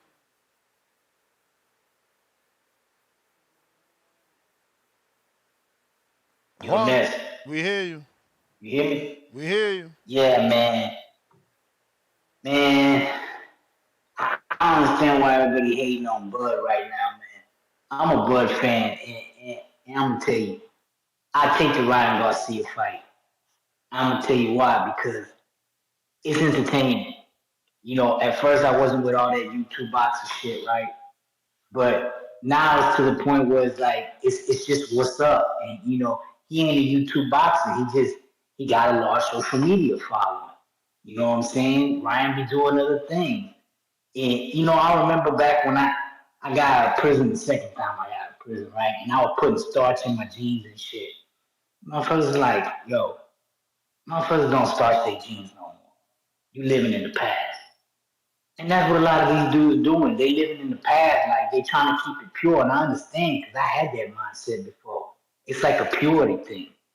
But nah, Ness, I mean, it's exciting. It brings eyes to the sport. You know Ryan gonna give it a valiant effort. Ryan ain't gonna play no games. You know what I mean? As far as his effort, he don't play no games with his effort. You know, and I just think it's something. I just think it's something we can do. You know what I'm saying for entertainment. I just everybody just sitting here shitting on the fight, and it's just to me it's an exciting fight. You know what I mean? So I don't know, man. I'm with it. I take it. For me, it'll be interesting, especially if it comes up to 154. Ryan gotta get his respect because Ryan take all the fights. He don't care about losing. He brings us entertainment. And that's one thing that I don't understand why everybody get mad with Ryan for. It's like we want to be entertained, right? Well, he's entertaining us, you know. So I don't know, man. I think everybody be tripping, man, on this boxing period stuff. I get it, man. I totally get it, but man, all this hate about Bud. I just man. It is really anti-Bud, man. I'm like, dang, I don't even know if he's trolling or if this is like a genuine feeling he got.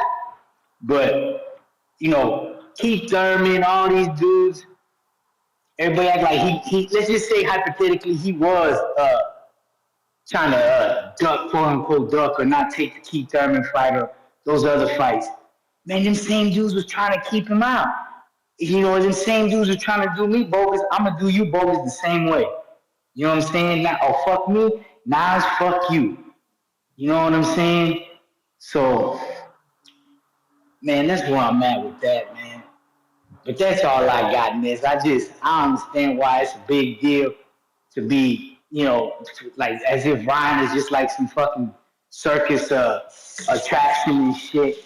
Because that circus attraction, I tell you like this, is bringing money to the sport. People are watching it. You know, this and that turkey out our state card, for me, that last Bud card, man, I ain't gonna lie, like you said, it was a Super Bowl. Man, I remember when I didn't have nobody to talk boxing about, talk about boxing with. In the penitentiary, man, I can't count how many times I almost got beat up because I'm like, hey y'all, I know y'all watching college football, but man, they about to have a free fight on TV. Hey, I know y'all watching this on because you know you got a sports and movie TV in Texas, in the prison in Texas. You know, hey, there's a fight. Don't nobody want to watch boxing in there? Because they all betting on them other games. So it's like, man, I don't know why they hate, but Feel that's like all it's I your got. time, TVV, like and subscribe. but it's not your time. Appreciate you, champ. Appreciate you. Uh, Hawk, I feel like we got to you. Did you not get through? Hawk, Maryland, Hawk. Oh, that's what it is. You having connection issues. You're.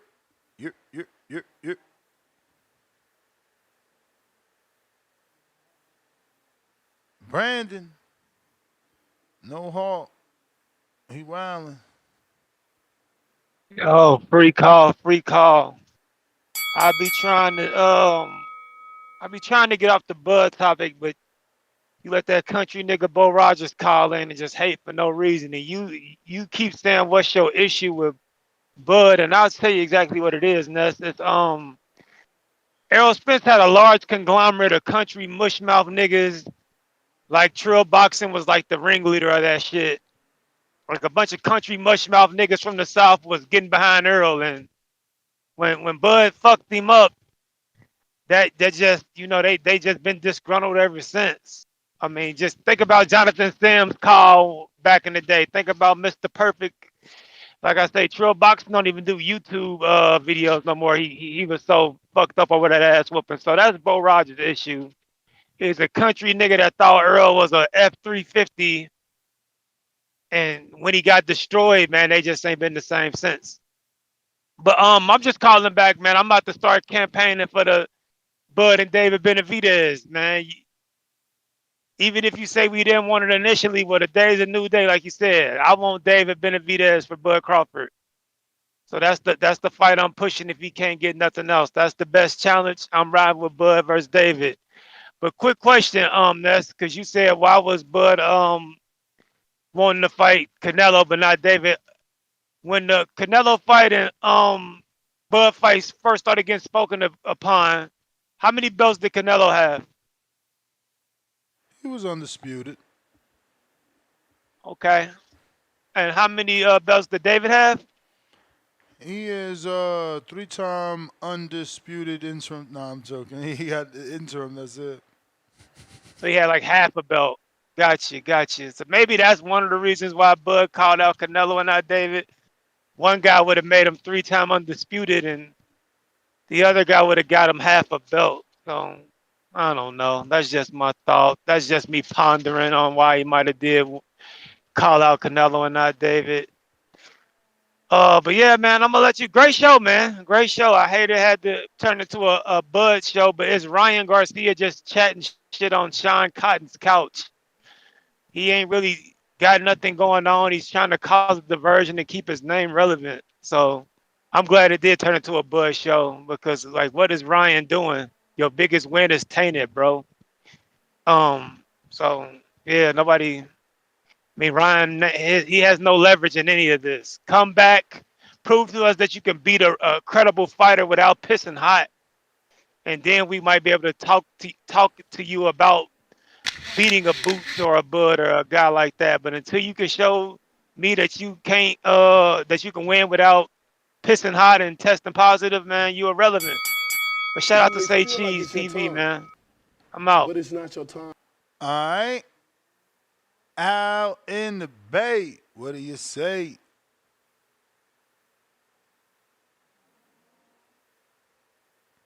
Jonathan Sins, $5. I'm still effed up behind that thrashing Bud gave EJ.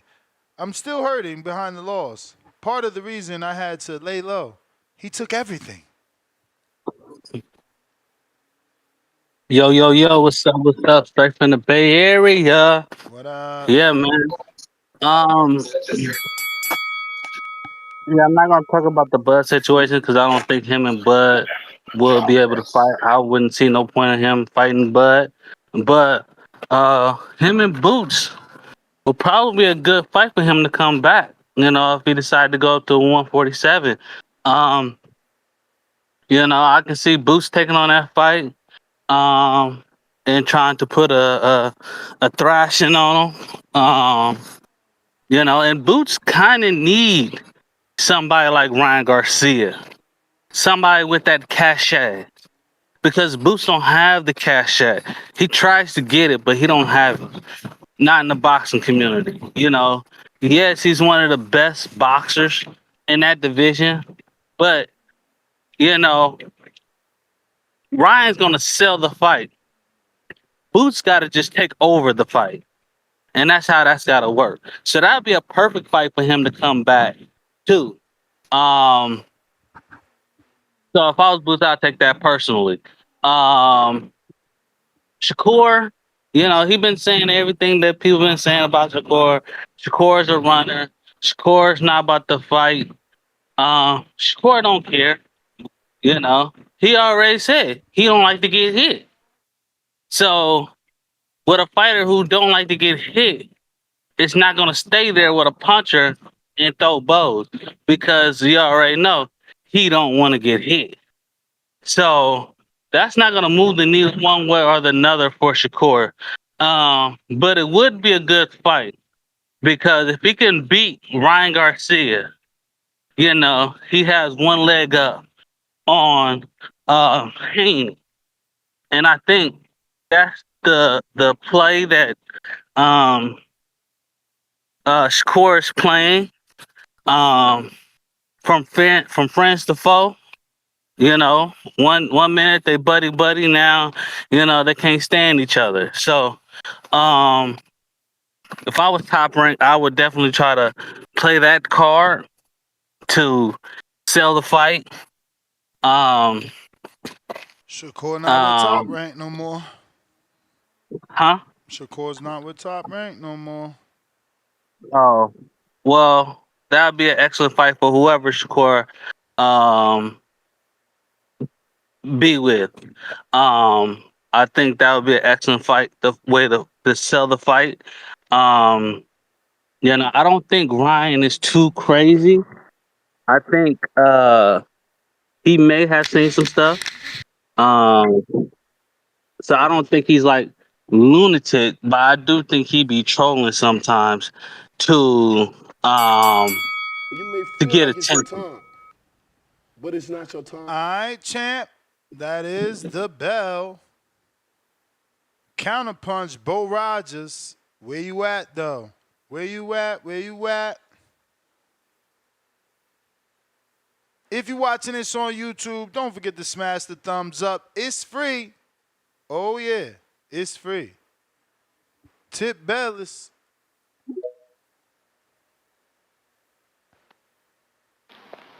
Yo, You. yeah, man, I heard Juan from Houston call, man, and I just couldn't let it slide, man. Like, why do we as boxing fans lie to ourselves, bro? Nobody was holding Terrence Crawford out, man. The man had an opportunity to get out of top rank, and he re-signed. Ladies and gentlemen, he re-signed. The Thurman fight was there. Did they not say a representative from Keith Thurman, quote unquote, called him? And then they came up with an alleged 10 mil? Like, what are we talking about? Like, bro, it's clear as day that he did not want these fights. It's clear as day, bro. Like, it's right in front of your face, but y'all keep falling for the BS. Like, I just don't get it. Like, the man, like, bro, like, this is how stupid they are, Ness. The man sued his own promoter and said he couldn't get him the fights. But we gonna sit here and say, oh, PBC was keeping him out. Oh, Thurman wanted 10 mil. Oh, Danny wanted 3 mil. Like, bro, it's the most obvious shit ever. And we gonna sit here and keep talking about this shit looking like idiots. I just don't get I don't get boxing fans, bro. I don't get boxing fans. Like, yo, bro, I am so grateful to have a fighter like Keith Thurman, and thank you, Ness. And, you know what I'm saying? Come on the boxing voice and be as transparent as he can as a fighter. And tell us about the business of boxing, bro. Because not every fighter does that. Not every fighter does that. Keith Thurman has been so transparent with boxing fans, and we shit on him. We shit on. We don't even get that from every other boxing fighter, bro. We don't. But we've been fortunate and lucky enough to get that with Keith Thurman. And these fighters shit on him for, you know what I'm saying? And this dude actually tells the truth on the business side. You know what I'm saying? He ain't gonna give you the full details, but he gonna tell you the truth about the game. And we gonna see. All right, give me a second.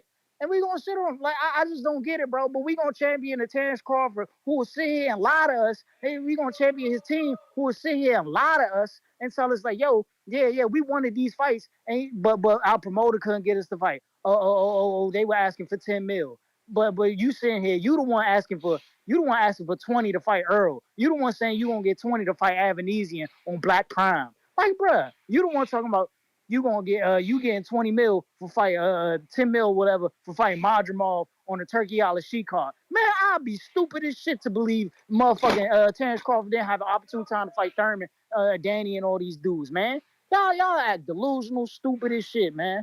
I'm tired of these Bud fans, man. Y'all full of it, bro. Full of it. Damn shame, bro. But I'm gone, man. I'm gone out there because they pissing me off. Joe Pilot. Yo, Yo. you hear me? Word. All right. Yeah, man. It's crazy. Ryan's out here. Doing what he does best. Stirring up the pot, man. My man is always stirring up the pot. But yeah, Ryan actually after he beat Devin, he wanted to fight Earl. At 54, he was out here still wanting to fight fights. It's crazy. They want him to get a credible win, but when Bud's biggest credible win is a guy off a crazy car crash who's a lot lucky to be alive. But I give him credit. But this heavy constituent that said his best win is a guy that's a unified one division champ that flew out of a Ferrari head first. But it's crazy. None of these guys bash James Toney, Mike Tyson, Holyfield, Shane Mosley. None of these guys bash them guys for popping hot. They don't put none of their career in a microscope like they do Canelo when he popped off of the clenbuterol, which he was definitely on. Yeah, but something? I agree with a call a couple days ago. I can't wait until they put the Air Water Walker 11s in the rafters, and Bud Crawford retires. Just throw them Air Water Walkers in the rafter. Make so this man can retire, so he can be like Andre Ward in a few years and regret retiring and leaving so many names on the table. Now Andre Ward's out here fishing. For fights. But something, Ward? You could have done what Mayweather did. You should have fought the up and coming guys. Stevenson was still around when you retired. Betterby was on the way up. Bivol was on the way up. What you could have did, you could have proved their greatness and beat the up and coming guys. You could have took Stevenson's belt, who I think you could have beat Stevenson. But no, you retired early, trying to be Floyd, and no one cared, and no one still cares. That's what's crazy. Bud, fight the up and coming guys, bro. If the Canelo fight comes, the Canelo fight comes. But what are you gonna do? Fight the up and coming guys. Don't come with all this politics. Oh, Fedora don't want to fight him. If Fedora don't want to fight you, fight somebody else. There's plenty of names for you to fight. There's plenty of names for you to fight. Fighter Jamel Charlo. He's an undisputed 154. Sure, he's not undisputed no more. Yeah, he shot the bed with Canelo, but he still was the top guy at 54. He took everybody's belt and beat everybody's belt, and he hasn't been knocked out. He lost that against Harrison, controversial decision. If not, throw them Air Water Walkers in the rafters and go into the sunset into your cornfield in Nebraska. Because yeah, what's crazy? Canelo, he's why they want him to fight Canelo so bad, because he wanted it for the payday, of course. He's earned it with the sweat equity, that he's put in. And two, so they can say he dared to be great. Look at what he did. He jumped up 3 divisions, fought Canelo. He fought Canelo. He didn't run like Charlo. He dared to You be may great. I feel don't like it's take your nothing time, away, but I'm out. but it's not your time. I love that everybody's doing impersonations now. You know what I'm saying? I thought that was just a me thing, but it's fun. Nest GTO, Instagram and Twitter. Don't forget we back at it at 4 o'clock Pacific Standard Time, 7 o'clock Eastern, where we will be having Charles Conwell. Bo Rogers, you want this counter? You got a counter, my friend. Hey. Yeah, yeah. Hey, listen. This, I don't know who that dude is. He always called me a bush mouth nigga and stuff. I don't even know who he is. You know what I'm saying? But I think I might as well respond. Might as well respond because he want to protect Terrence Crawford so bad. Terrence Crawford making you and all your other fans who love him so much look like idiots. That's all y'all is. Running from the real fight. He running over there to Turk, trying to get over on Turk. He couldn't get over on Al Heyman. That's one thing us niggas know. We ain't gonna let y'all get over on us. We ain't gonna let you get over on us. We see straight through your ass. You old, you done. That boy scared the shit out of you. You thought you lost that fight. Now you remember that shit. Terrence Crawford don't want to fight Canelo. If y'all believe that, y'all silly. He just fooling y'all. He waiting for Turkey out of sheet to say, well, don't nobody else want to fight you, Terrence. We'll give you such and such amount of money and you fight such and such person. And it's gonna be somebody that we know he gonna beat the shit out of. That's why he don't sell. That's why he don't sell. He could have made that money back on that Riyadh season if they just put boots in there. If they were gonna do all that, they should have just put boots in there with him. That's the fight we was asking for. They keep calling me a mush mouth nigga. You don't know me, nigga. But I ain't the type of person who take nothing personal like that. You know what I'm saying? I know you ain't nobody. 'Cause I don't even know your name, but you know mine. And you know what, Ness? You might as well let me let y'all know a little something else about me. I got balls too. Let me give you a few balls. This for two time when he come on tonight. Bo's the king. These other dudes is lukewarm. He used to be your favorite rapper, but fuck it. Dude's gone. I'm the one in the streets with it for sale like coupon. And I get it cheap so my rocks be the size of crouton. Can't knock the hustle. I'm gonna be around for eon. Only reason your chicks around to get skeeted and peed on. Bo's the king. But then I tell the bitch to be gone. Since she ain't got a man just a dummy to cheat on. And that's you stupid. That's all I got for y'all, this. Damn, so he the dummy she cheat on. Damn, why you doing like that, Bo? Hey, hey, Tim, don't wake me up. Don't wake me up, cause all I'm just talking about Terrence Crawford. But if he want to get into something, I can do that too. I see. I see. They I'm just underestimated you, saying, I'm champ. just not on. Hey, what you think about them balls, though, Nets? Nah, I see the punchline. I see your skill. You got some people in the Yeah, community though. They gonna defend Brandon. I'm telling you. You got some rappers about to defend him now. I mean, they can go ahead. You know what I'm saying? And I am a Drake fan too, but people Oh, don't like that. there you go. I knew we got along for Yeah, a reason. yeah. But yeah, I'll holler at you tonight, Net. All right, champ. Dom, what it do? You may feel like it's your time, but it's not your time. TBV, thanks for getting my call. What up, Ness? What up? Yeah, Ryan Garcia. Ryan is a desperate addict, talking like a desperate addict. He's got delusional ambition with an inflated ego, and now he's calling out elite competition that he has no business calling out. I mean, he's essentially offering his body up for a paycheck like a street urchin smut. This is nasty. We need Lion Ryan to sit down, take his time out, and complete his suspension. Because come time to fight, he's not going to be calling these guys out. But I do love the Crawford fight if that happens. He needs a real lesson taught to him, and Bud will do just that. Bud will treat him. He will punish him. I'm all for it. But Bud won't sidestep for it. Again, we've been through this. He has his plans, but if Ryan is willing to meet him at 154, I could see it happening.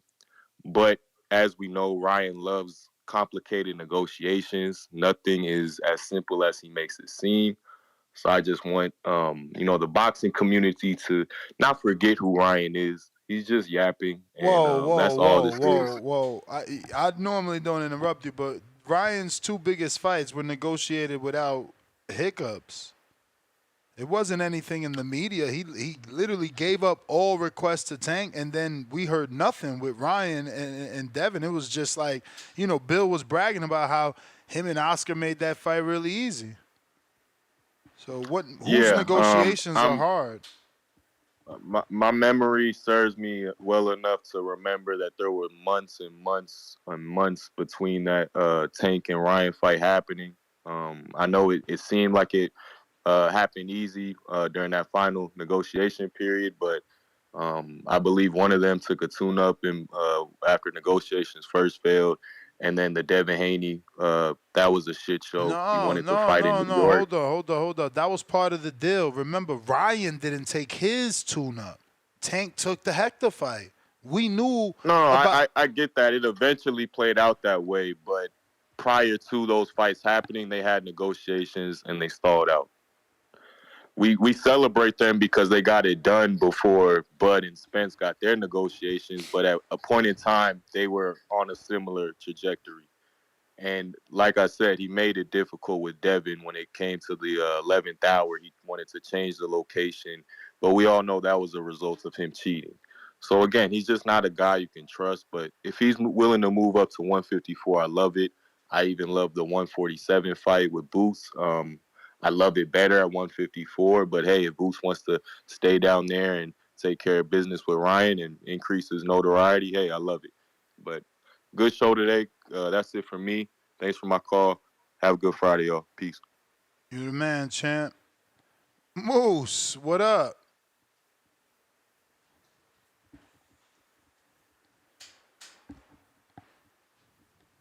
Hey, Too. 1 2 1 2. What it do? Shit, I'm tired right now, but we're gonna get to it, man. I'm out here cleaning some cards right now, and I had to make sure I call in before the show ended. I'm glad I got here in time. But the plan for Bud, I'm speaking for Bud right now, and I'm not Oh, even a Bud fan, but I'm about to speak for Bud. I spoke for him the other day. I told you what it was. that's I not don't the know why. topic, FYI. But just so you free to do your Topic. thing. I know this ain't the topic. You know what I'm saying? But we talking boxing. Earlier, you tried to go with that. This ain't the topic shit when you was talking to CYP. CYP came in here and flamed your ass up when he was telling you that old boy was getting paid more than what he was worth, and then he brought up the same for Canelo, and you didn't want to go there. You want to start talking about this ain't the topic. You know what I'm saying? And then Canelo, didn't he go with two networks and they shut down right after he went with him? HBO and what Showtime? It was something like that happened. So yeah. It's kind of funny that Canelo was there and it has something to do with that. I don't know. And they shut down. I don't know if that was he was a reasoning, but I would imagine that he get paid more than what he's worth. I'm And sure. asking two I'm of the sure he's the reason the network shut down. That's why Al Heyman has him locked in a multi-fight deal. Sure, buddy. hey, hey, I'm not saying he the reason. I'm just saying it's funny that he dealt with both of those networks and right when he went to them, they both shut down. You get what I'm saying? It's just funny how that happened. And I like don't CYP get what said, you're fighters insinuating. sometimes they get paid more. They get paid more than what they worth or what they can generate. The Canelo asked for 200 million when he may not even when they may not even generate that. But let me cause I wrote some stuff down. Yeah, the plan for Bud is to go undisputed or fight Canelo. That's it. Ryan does something for our pockets, but does nothing for our legacy. If we can get Canelo, which is a combination of money and legacy, then we are going for undisputed. If we can't get that, then we going for undisputed. If we can't get the Canelo, Canelo is a professional inside and outside the ring. That is someone we want to deal with. We don't want to deal with someone who is not a professional, someone who does nothing for our legacy. They only do something for our bag, which is the bottom line. But we deal with professionals, and what a professional will be, what better professional to deal with, and what bigger bag to get. At the same time, I kind of messed up when I wrote that. Then Sal Canelo Alvarez. Nothing more because there is nothing more and nothing less. Ness, you out here acting like the rest and not the best. I'm gonna hold you. Damn, I fucked up when I wrote. What did I say? Anyway, let me go. I'm gonna go past that. Yeah, it's undisputed or nothing. You know what I'm saying? Skip what anybody got to say. That's the plan. Chant, when you We're not wrote doing. that, did you realize Canelo got stripped of a belt? It won't be undisputed. I said we going undisputed or we going getting Canelo. I didn't say both. I said it's either or. So we either going undisputed at 154 or we going for Canelo. Okay. I ain't done. I ain't done. I'm almost done, but I ain't done. So I'm gonna need you to run me again. You feel what I'm saying? Uh, You may feel like it's let your me see. Let time, me see. but it's not your time. Let me go back. I gotta go back. I kind of went off my notes, but yeah, that's someone. Okay, undisputed. Yeah, undisputed. That's it. And then yeah, we stick it to the plan. We're not going with any curveballs. Ryan Garcia is a curveball. You know what I'm saying? Uh, and then I hear people talking about a draw. Before I even go into the draw, I heard something about the green print. The biggest fights, and I looked up the biggest fights, and I don't remember the source I got it from, but I don't know if I saw any Mexican versus black in that. I did see black versus other, but I mainly saw like three black on black, and that was heavyweights. It was I think it was Tyson and Lennox, and there was a couple of other people. It was like two other fights where it was black on black, and the rest was like white and black, like Floyd and Conor McGregor and some other stuff. So I don't know how much validity it is to the green print being the biggest. Now it may be the medium, the medium payout, but the absolute biggest, you know, shit, 3 out of the 5 that I saw was nigga on nigga. You know what I'm saying? So I don't know how much validity is in that green print being the biggest. Let me see. What else? and Ryan being the draw. Ryan fought Devin Haney. If Tank fight Devin Haney, you think that's doing more than 500,000 or more than 350,000? Ness? I would hope that it does that because he just did 350 with Frank, right? Yep. So old boy was talking about if you take Canelo out, that Hamed, he brought up if you take Canelo out, Ryan would be the biggest draw. That's a damn lie. Ryan fought he fought one of the kings and he still did 350 supposedly. Tank did that with Frank, and Frank not one of the kings. You get what I'm saying? And the only big pay-per-view that Ryan do got is with Tank. And we ain't seen none of the other kings fight Tank. So we still can't even call it because we ain't seen Ryan do some shit on his own. You get what I'm saying? So until we see him fight somebody or nobody on his own and put it on pay-per-view, we really don't know. He fought Tank, and then he fought Devin. Those are two names. He ain't went pay-per-view without a name. So kill all that Ryan, got fan base and all that bullshit. You get what I'm saying? He still needs somebody, just like anybody else. Let me see. Yeah, I think. Oh yeah, and Jay Benitez. He said something about Ryan, mama having cancer, and we shouldn't bring that up. And I agree with that.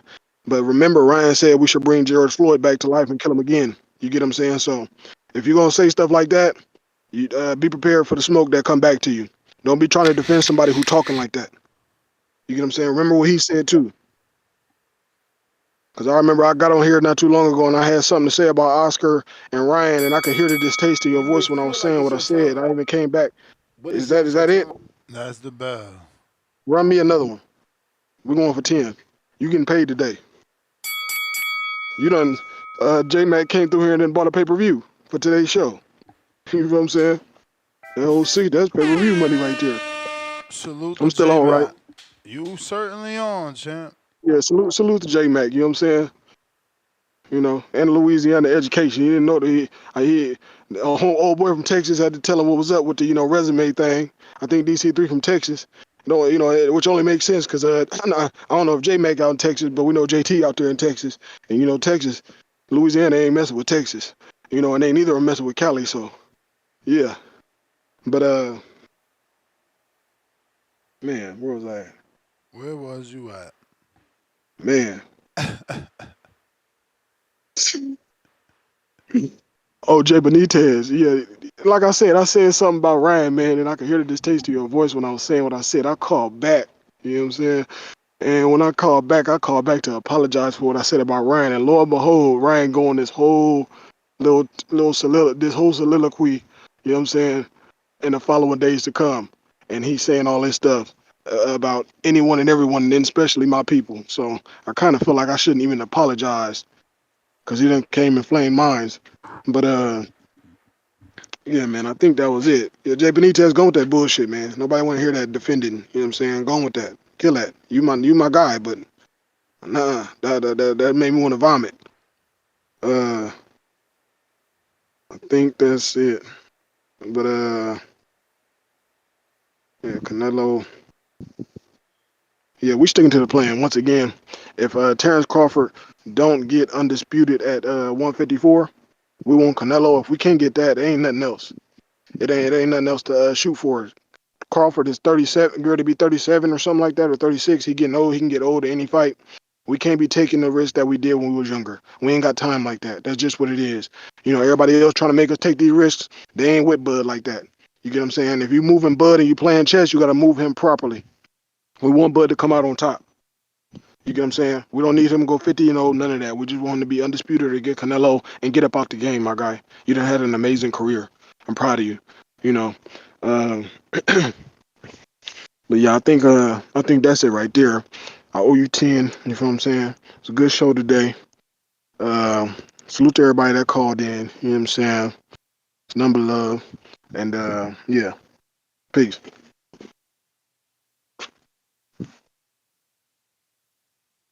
Moose, salute.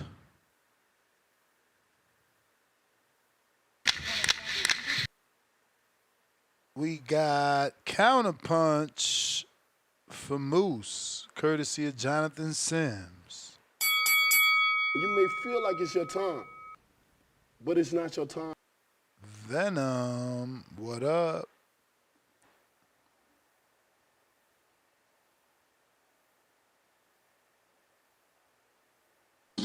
Yo, you hear me? Yep.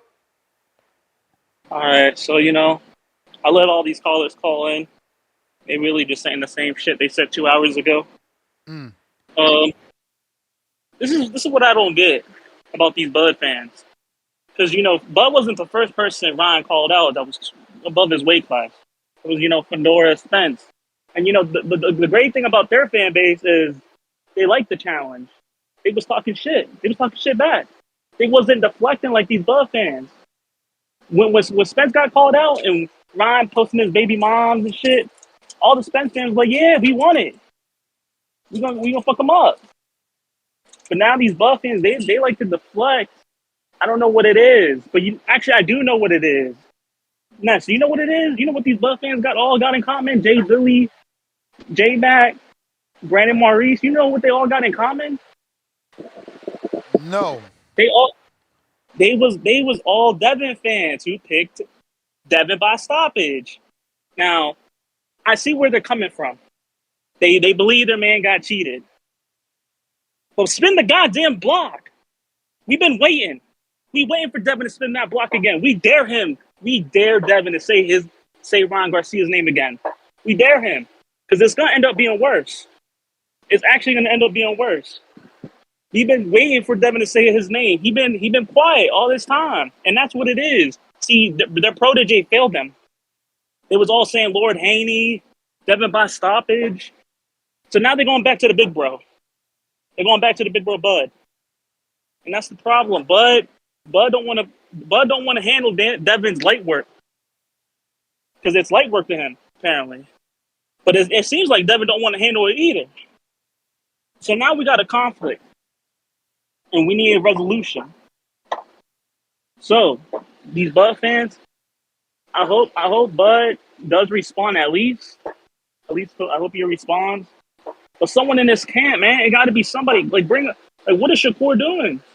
Shakur Twitter sent lasted for a good 2 months. Now he done. He out the loop. He's fighting Joe Cordina, and now he's saying he locked in. He focused. He ain't doing no more tweeting. See, that's the problem. Y'all don't put your fighters first. Y'all say y'all don't like these antics, but then cry when they get 25% offers. That's the problem. But like I said, Ron Garcia, he will be back. And we hoping someone's gonna say our name. You may I hope feel it's like it's Devin. your time, but it's not your time. CYP.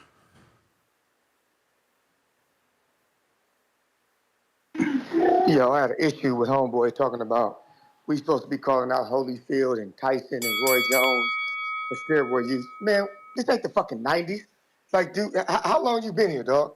Like, how long you been here? You know, the TBV era is the only one that matters to us because that's what we're here for. We called out Povetkin, Ortiz, Bumgardner, Big Baby, Ryan, Canelo, even David for cocaine, Valdez, White, Jimenez, Tyson Fury. We go after everybody on the show. What are you talking about? If a motherfucker has gotten popped for steroids while we've been on this thing doing this TV shit, we get on them. It don't matter if it's defending them, if we're going at them. So the problem is that when we do it for Canelo, it's too many of y'all that don't want to accept it. How many times do we have to argue that he really popped dirty? How many times do we have to argue hair follicles? How many times do we make excuses for Canelo? Now y'all do it for Ryan. Dude just called and talking about, yeah, what happened? I just can't erase that.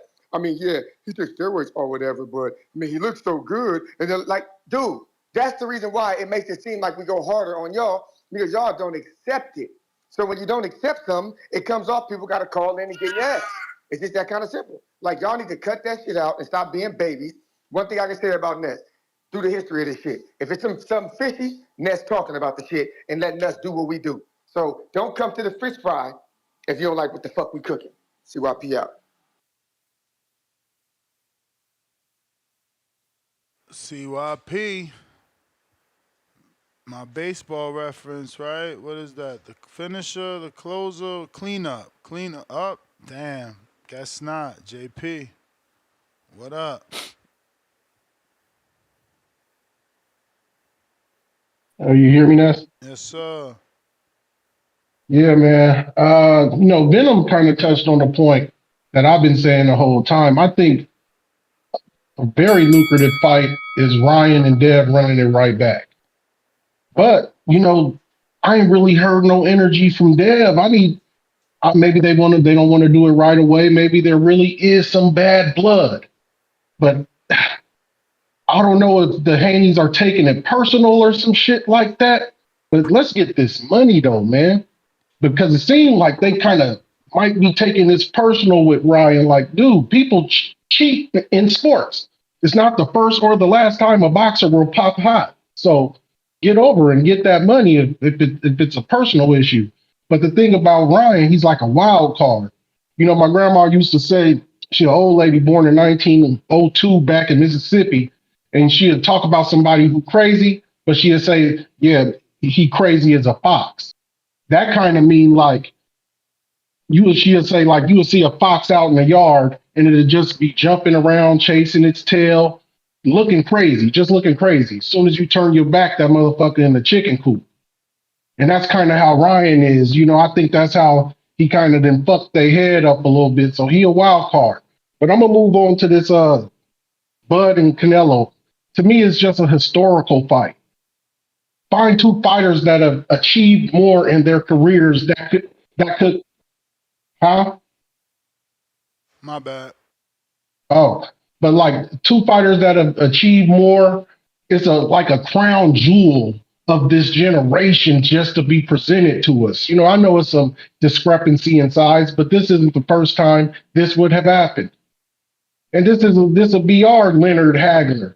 And it's just, it's like you got to give it to us. But I think they at a different point in their career. We want to give Canelo this out because of how many fights he's had and how many rounds he's fought. But in all actuality, I don't believe Canelo, like, I'm still finna get this money for a while. Whereas Bud is like, man, if it ain't nothing crazy for me out there, nothing like he sent that tweet out, I just want to show y'all how great I am. I believe that. I don't believe it's just all about money with Bud, but he wants to finally get his seat because he's not going to have it right now at this point. And then for Canelo, like I keep saying, Canelo want to sit at the table with De La Hoya, Pacquiao, and Mayweather. He still need a big one. It got to be Bud or Benavidez. He give us Bud. That's historical. That'll be talked about when ESPN does a documentary on the top 10 fights of all time, just because of the achievements these two dudes will both bring to the ring. So, man, got to give it to us, man. But I just think they at a different point in their career, and Canelo's just baiting, giving us the old fix them up, switch them up when he talks about retirement. I'm You out. may feel like it's your time, but it's not your time. All right. I might get a last minute guess, so just waiting to see is that gonna happen. But if you're watching this on YouTube, don't forget to hit the thumbs up. It's gonna help with the visibility of the show. We should be getting Evans Tober on the show. And that is him. Coach Evans, what's going on? What's good, man? How are you? How are you? So, are you in the middle of traveling right now? No, I'm just waiting to head on to the gym, man. Oh, I thought you said you were headed to the train. I'm like, what? Yeah, well, train just to work out. Oh, train. Okay. So Yeah. when do you leave for the big fight with McKellar and Sandy Ryan? Probably the week of the fight, couple of days before the fight, because I still be in training camp with Regis program. Regis got a fight coming up too. Yeah. You got him. He's taking on Jack Catterall. Yeah, man, we got some heavy stuff coming up, bro. So I initially wanted to get you on. Obviously, you've been posting a lot on your social media, the works that you've been putting in with Michaela Mayer. And I just wanted to get your thoughts on, what you're bringing to the camp and what you think, that's gonna translate for her into the ring? Hmm.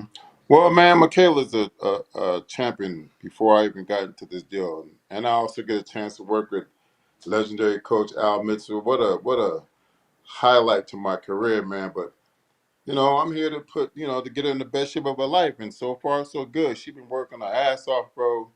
She's a constant pro. She's locked in, and we ready to go get that win, man. Now, this fight obviously is another world title, right, on the line. The WBO belt is on the line for her. So she was coming off of a title shot in the last fight with Natasha Jonas, where she Hmm. felt she deserved the win. Did you watch that fight, and what were your thoughts on it?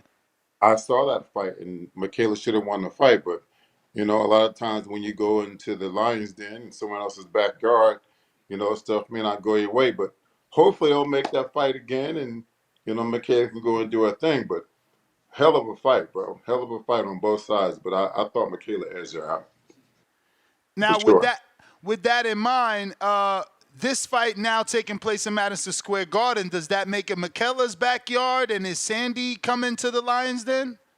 Oh, she's definitely coming to the Lions Den, and no matter where Michaela Mayer fights, bro, she's a dominant fighter, and when she put her foot down, she stomped some of the competition, bro. Mostly all of the competition.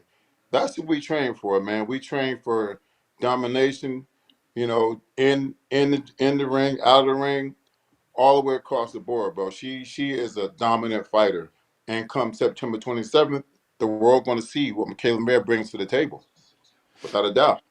Do you think that this time off was good, or is that considered a long layoff because she fought Jonas in January, and it's technically 8 months out of the ring?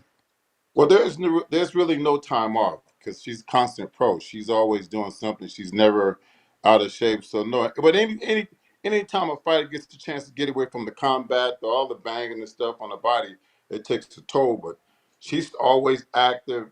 But as far as combat sports, yeah, they deserve a break, but it hasn't affected her, not at all. I got questions for the people before I let you go. Tip Bellis in the DMV says, "What's 5 everyday workouts you recommend?" And I seen you, man. Before you, I seen you. You back to working out every day yourself. Yeah, I got to be in shape, man. Because sometimes you give too much to athletes and you forget yourself. And I got a 2-year old grandson coming up, man.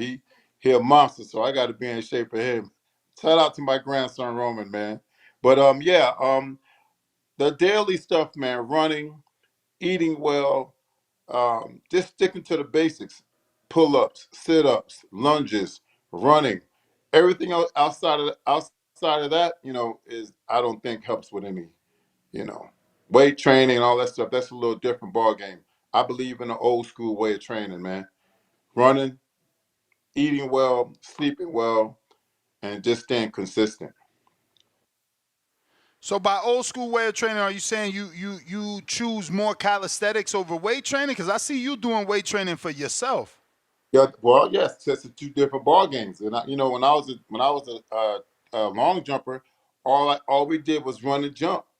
And then I retired from track and field and got into bodybuilding. I live now because I'm in my 50s, man. So as you get older, you have to have that muscle to keep your body nice and strong. But no, there's I don't really recommend the weight training, but there's certain ways to do the weight training for boxers, and that's where the science come in.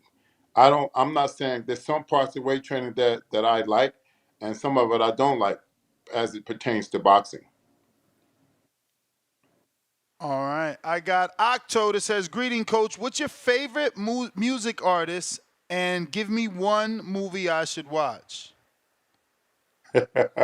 My favorite movie, Friday Night Lights, and The my football favorite art, movie? Friday Night Lights. It was a football movie or no? Yeah, football movie because Okay. I trained in that stadium. Okay. Yeah, as I a track watched that athlete. movie. Yeah. What was the other one? What was the other question? Your favorite music artist? I like everything, but right now My man Marquette King got his stuff out. He got some good stuff out. Check him out. Marquette King. Yeah, I'm a, Marquette. You know I'm a he look. was the only.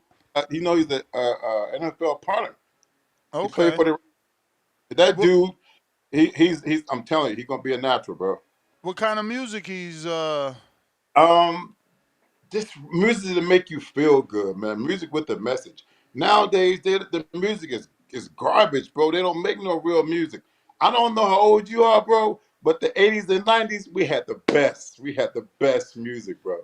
Well, This era, it's what the funny hell? you say that, man. I just came back from a long road trip with my wife, and I'm slightly younger than you. I'm 45, but Oh, we said the man. same thing. You know, we said to ourselves like, "Damn, I remember being young and older people saying they don't make music like they used to." But that's how we Yeah, feel ourselves right now. Like, I feel like the music I came up on is what I miss and what I yeah, continue to still listen to even yeah. now in 2024. It's hard to get with some of these new artists. So I understand Yeah. how you feel for sure. Bro, anytime you can pop in a Biggie Smalls and a Tupac and and still be Oh no, jamming. that's we in the same era. Then, if you still listening to that, that's it. That that's exactly like I'm telling you. We had a road trip and we put on 1997 hits and 2000 hits, Yeah, and just yeah. let it play, man. So yeah, it's Mhm. music needs to step it up. But Oh yeah. Marquette King, you said, is who we need to Check him check out, out. man. Check him out. We got James Valdez in San Antonio, Texas, that says, uh, was there a part of you that enjoyed seeing Haney get his arse kicked in that Ryan fight? No, man, I don't have nothing against the young monster, man. But the Garcia brought the game that night, man, and we got to give Hano some credit because he still got it up the canvas so far. But I got love for the kid, man. When you the opposite on the other side, yes, we call that boxing war. But after the last bell is sound, we all good, man. So Wait a it's all minute. good. I just seen what you did there. My producer sent me. Marquette King, ain't that McKellar's husband? Nah, Okay. that's her boyfriend. That's her boyfriend. Oh yeah, I mean, same difference. I get what you did there. No, I'm like, wait, he looks exactly like McKellar's man. But I didn't even know he sang. So shout out to you. I'm gonna check it out now, man. Can you Yeah, work check it out out. to it though? Can you work out to it? Cause my life has been Yeah, consumed with working out. I yeah, need music that yeah. can keep me I, pumped I, and I, I motivated. I know you will appreciate it being from All that right, era. I'm gonna check it out for sure. I got Toledo Treese in Ohio. Have you ever worked with any bare knuckle fighters? It's the same to me. Send them my way. If they can handle my 9 minute entry, I take them on. Let's go. I want all the smoke. So wait, you have like a 9 minute workout they have Nine, to do if, to see if if if you want to work with them? if they can handle 9 minutes, 9 minutes is only 3 rounds. Mm-hmm. I got a 9 minute test I take them through. But You can nine handle. minutes straight, or you giving them that minute in between rounds? No, ain't no rest. Okay. Ain't no I rest. got Rally from Phoenix. Out of all the fighters you've trained, who would you say has the most natural talent? Excuse me. Who would you say has the most naturally talented? What he meant to put. Well, I tell you what, man. When I look at all the guys and girl women I train, I have to look. I have to take two action. When you take a woman like Michaela Mayer and a Regis Prograis who started boxing in their teens, and to take their career this high is not, it's not done. So they've been world champions and two-time world champions, soon to be two-time world champion and three-time world champion for Regis Prograis. Guys and women and guys like that who defy the odds and then become champions. People that have more work than talent. They all come together. And now we got a champion. Um, Next one is from Pristine Sports Networks in Virginia. Aside from Regis, who do you think is the best fighter at 140 pounds? Um, Good question. I like Subriel Matisse. Um, I like Kenny Sims. It's a bunch of it, man. 140 pound is I don't know if I can separate that group, bro. At any time, any fight, any one of those guys could do something. Now, if you talking about a Tank Davis coming up to 140, and now we talk about more and more competition. So I really don't have a I can't even say that. But those two fighters, I like those guys. Next one is from James Benitez in Atlanta. Let's be real. Michaela Mayer beat Alicia. If they were to ever fight again, would Michaela be too strong for her in the rematch? Also, how big can Michaela go up in weight? Could you have her compete with the GWOAT, Alicia Clarissa Shields? I don't know if I should answer that question because I got my own personal opinion. This ain't the time for that, but I'm gonna tell you one thing about Michaela Mayer. She is a true 147 pounder, and she'll knock Bumgarner out for sure, straight out the gate. Last one from the DMV, Predator or Terminator 2, Lethal Weapon or Die Hard, I'm going to Get You Sucker or Austin Powers. Predator for sure, one and two. And what about Lethal Weapon over Die Hard?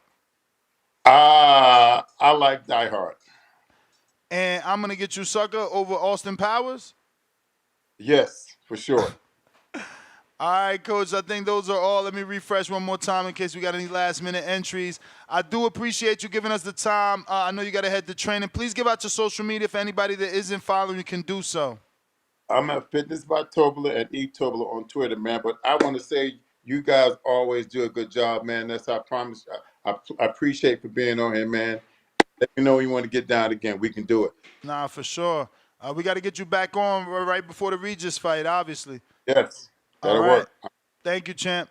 There you have All it, right, ladies boss. and gentlemen. Evans Tober, the strength and conditioning coach of Michaela Mayer. They're going up against Sandy Ryan, and you got Regis going up against Jack Catterall. That is the end, though. So we will be back 4 o'clock Pacific Standard Time, 7 o'clock Eastern, where we're scheduled to have Charles Conwell on the show as well. We were supposed to have Flick on today, but this show went so crazy with the callers that I didn't get him on. And my idea was to have them both on. You know, I didn't even bring up because like Evans had Michaela do this specific exercise where she was catching a medicine ball and like I guess the force of the ball drops her on the floor, or she was purposely dropping on the floor to then force herself to get up, which is still an exercise in itself. I know people laugh at it, but I remember there was a joke with one of our very good community members here that we were betting money that, a specific heavyset community member could not get up off the canvas 10 times in a row. So essentially that's what she was doing with the medicine ball that could have been maybe 25 pounds or more, something like that, pretty big one. So obviously Flick, who is the strength and conditioning coach, or excuse me, not strength and conditioning, I think he's the trainer of Sandy Ryan. Him and Sandy, his fighter, who's fighting Michaela, they recreated that scene and obviously turned it into a joke. It's not on their social media anymore because they posted it on their story, so it's not like I could show you at this moment. But there's been a lot of back and forth with the teams, Obviously, Flick once upon a time worked with Michaela, and Michaela called him nothing more than a pad man. So it's been getting, pretty good. But we are going to get Michaela on. Her post is on the, members page and on the community page on Patreon. You could drop her a question. She'll be on Thursday. There's a lot of people coming on. You guys didn't really put any questions for Franois Scarboro Jr. You should have, But, yeah, just keep an eye on that page. I'm consistently setting up interviews, and you never know when they're going to come on. Until the Okay, Timboski with the late call. Why you doing this, fam? Why you doing this?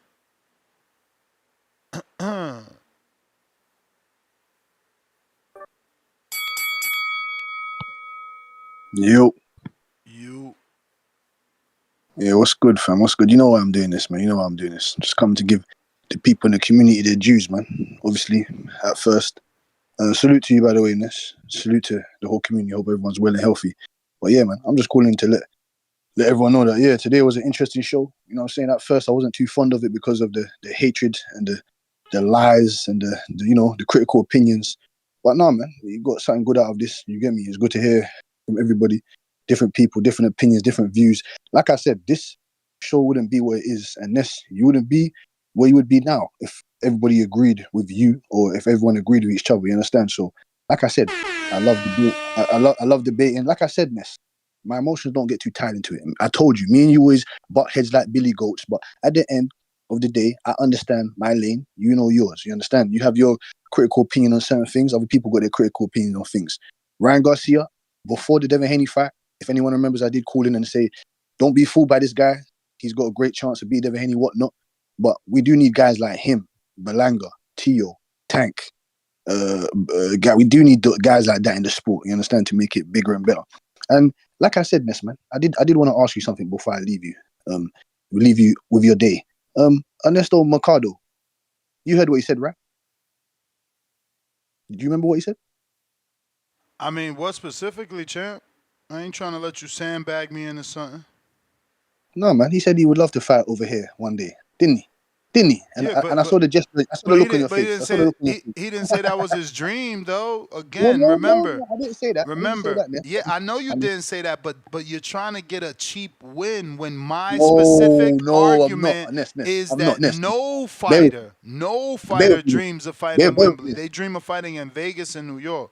You could Bear, try and change it every time, but I'll never No, forget. no, no, no, no, no, no, no. Bear with me, Ness. Bear with me, Ness. Ness. The only reason why it sounds like I won't let you talk or we're butting heads away is because there's only so much little time. So I just want to get out everything I'm saying. That's why we might intertwine because I'm a good listener. I know how to listen. You understand? And I know how to have adult conversations.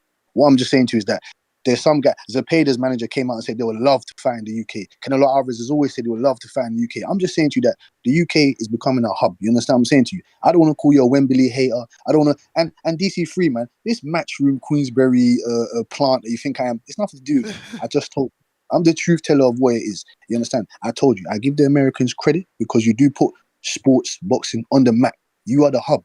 I'm not a fickle fan. I have no problems with saying that. But you are going to give us the respect that's due. You are going to give us the respect, man. You got guys like Tip Brainless talking about Terrence Crawford's resume. I Man, mean, he beat I Rick mean, you Jones. got you got guys like Conor Ben trying to fight Karen for a vacant title instead of fighting Boots, man. Come on. You may 100%. feel like it's I your agree with you. time, I agree with you on that. I agree with you on but that. it's Thank you, not your Ness. time. You get me. You Thank want you. that Don't let your credit? past fool you, man. You Thank you. want that credit? We need your guys to step it up. You got Joshua Buatsi fighting Willie Hutchinson and shit. We just learned Give who me, give Willie me, give me, give me a Hutchinson sec. Give me was. one sec. One sec, Ness. I Ness, mean, we one just sec. found out who Willie is, man. Buatsi's out here bullshitting, man. No, 100%. Buatsi's bullshitting. Chris Eubanks Jr. is bullshitting. Conor Ben's bullshitting. My boy, even Joe Cordina is bullshitting to an extent where I believe that he's Nah, going into nah, show. not him. Not him. I mean, look, coming off a knockout, taking Shakur, which, not saying he's gonna knock you out, but that's a tough win. It's hard to beat Shakur that style. So like, you got to give Cordina respect. Obviously, he's getting paid to take that risk, but you gotta give Yes, him yes. respect. The probability of him losing is very high. Thank you. Thank you, Nesman. I appreciate you for giving me the extra time. Make sure you get your work in. Salute to everybody that listens to this great show. And thank you very much. Peace, man. You the man. 7 o'clock Eastern, 4 o'clock Pacific Standard Time. We right back at it. You already know. Let me make sure I don't leave nobody behind. I see counterpunch for Jonathan Sims, courtesy of Jonathan Sims for Tim Bosque. So Tim, I'm still here, man. I'm still here. Is you? Because I'm about to roll up. You feel me? I got time. Okay, he not here. Why then? We owe you that. Look, still stalling as I try to pack this cone. He ain't here. We out.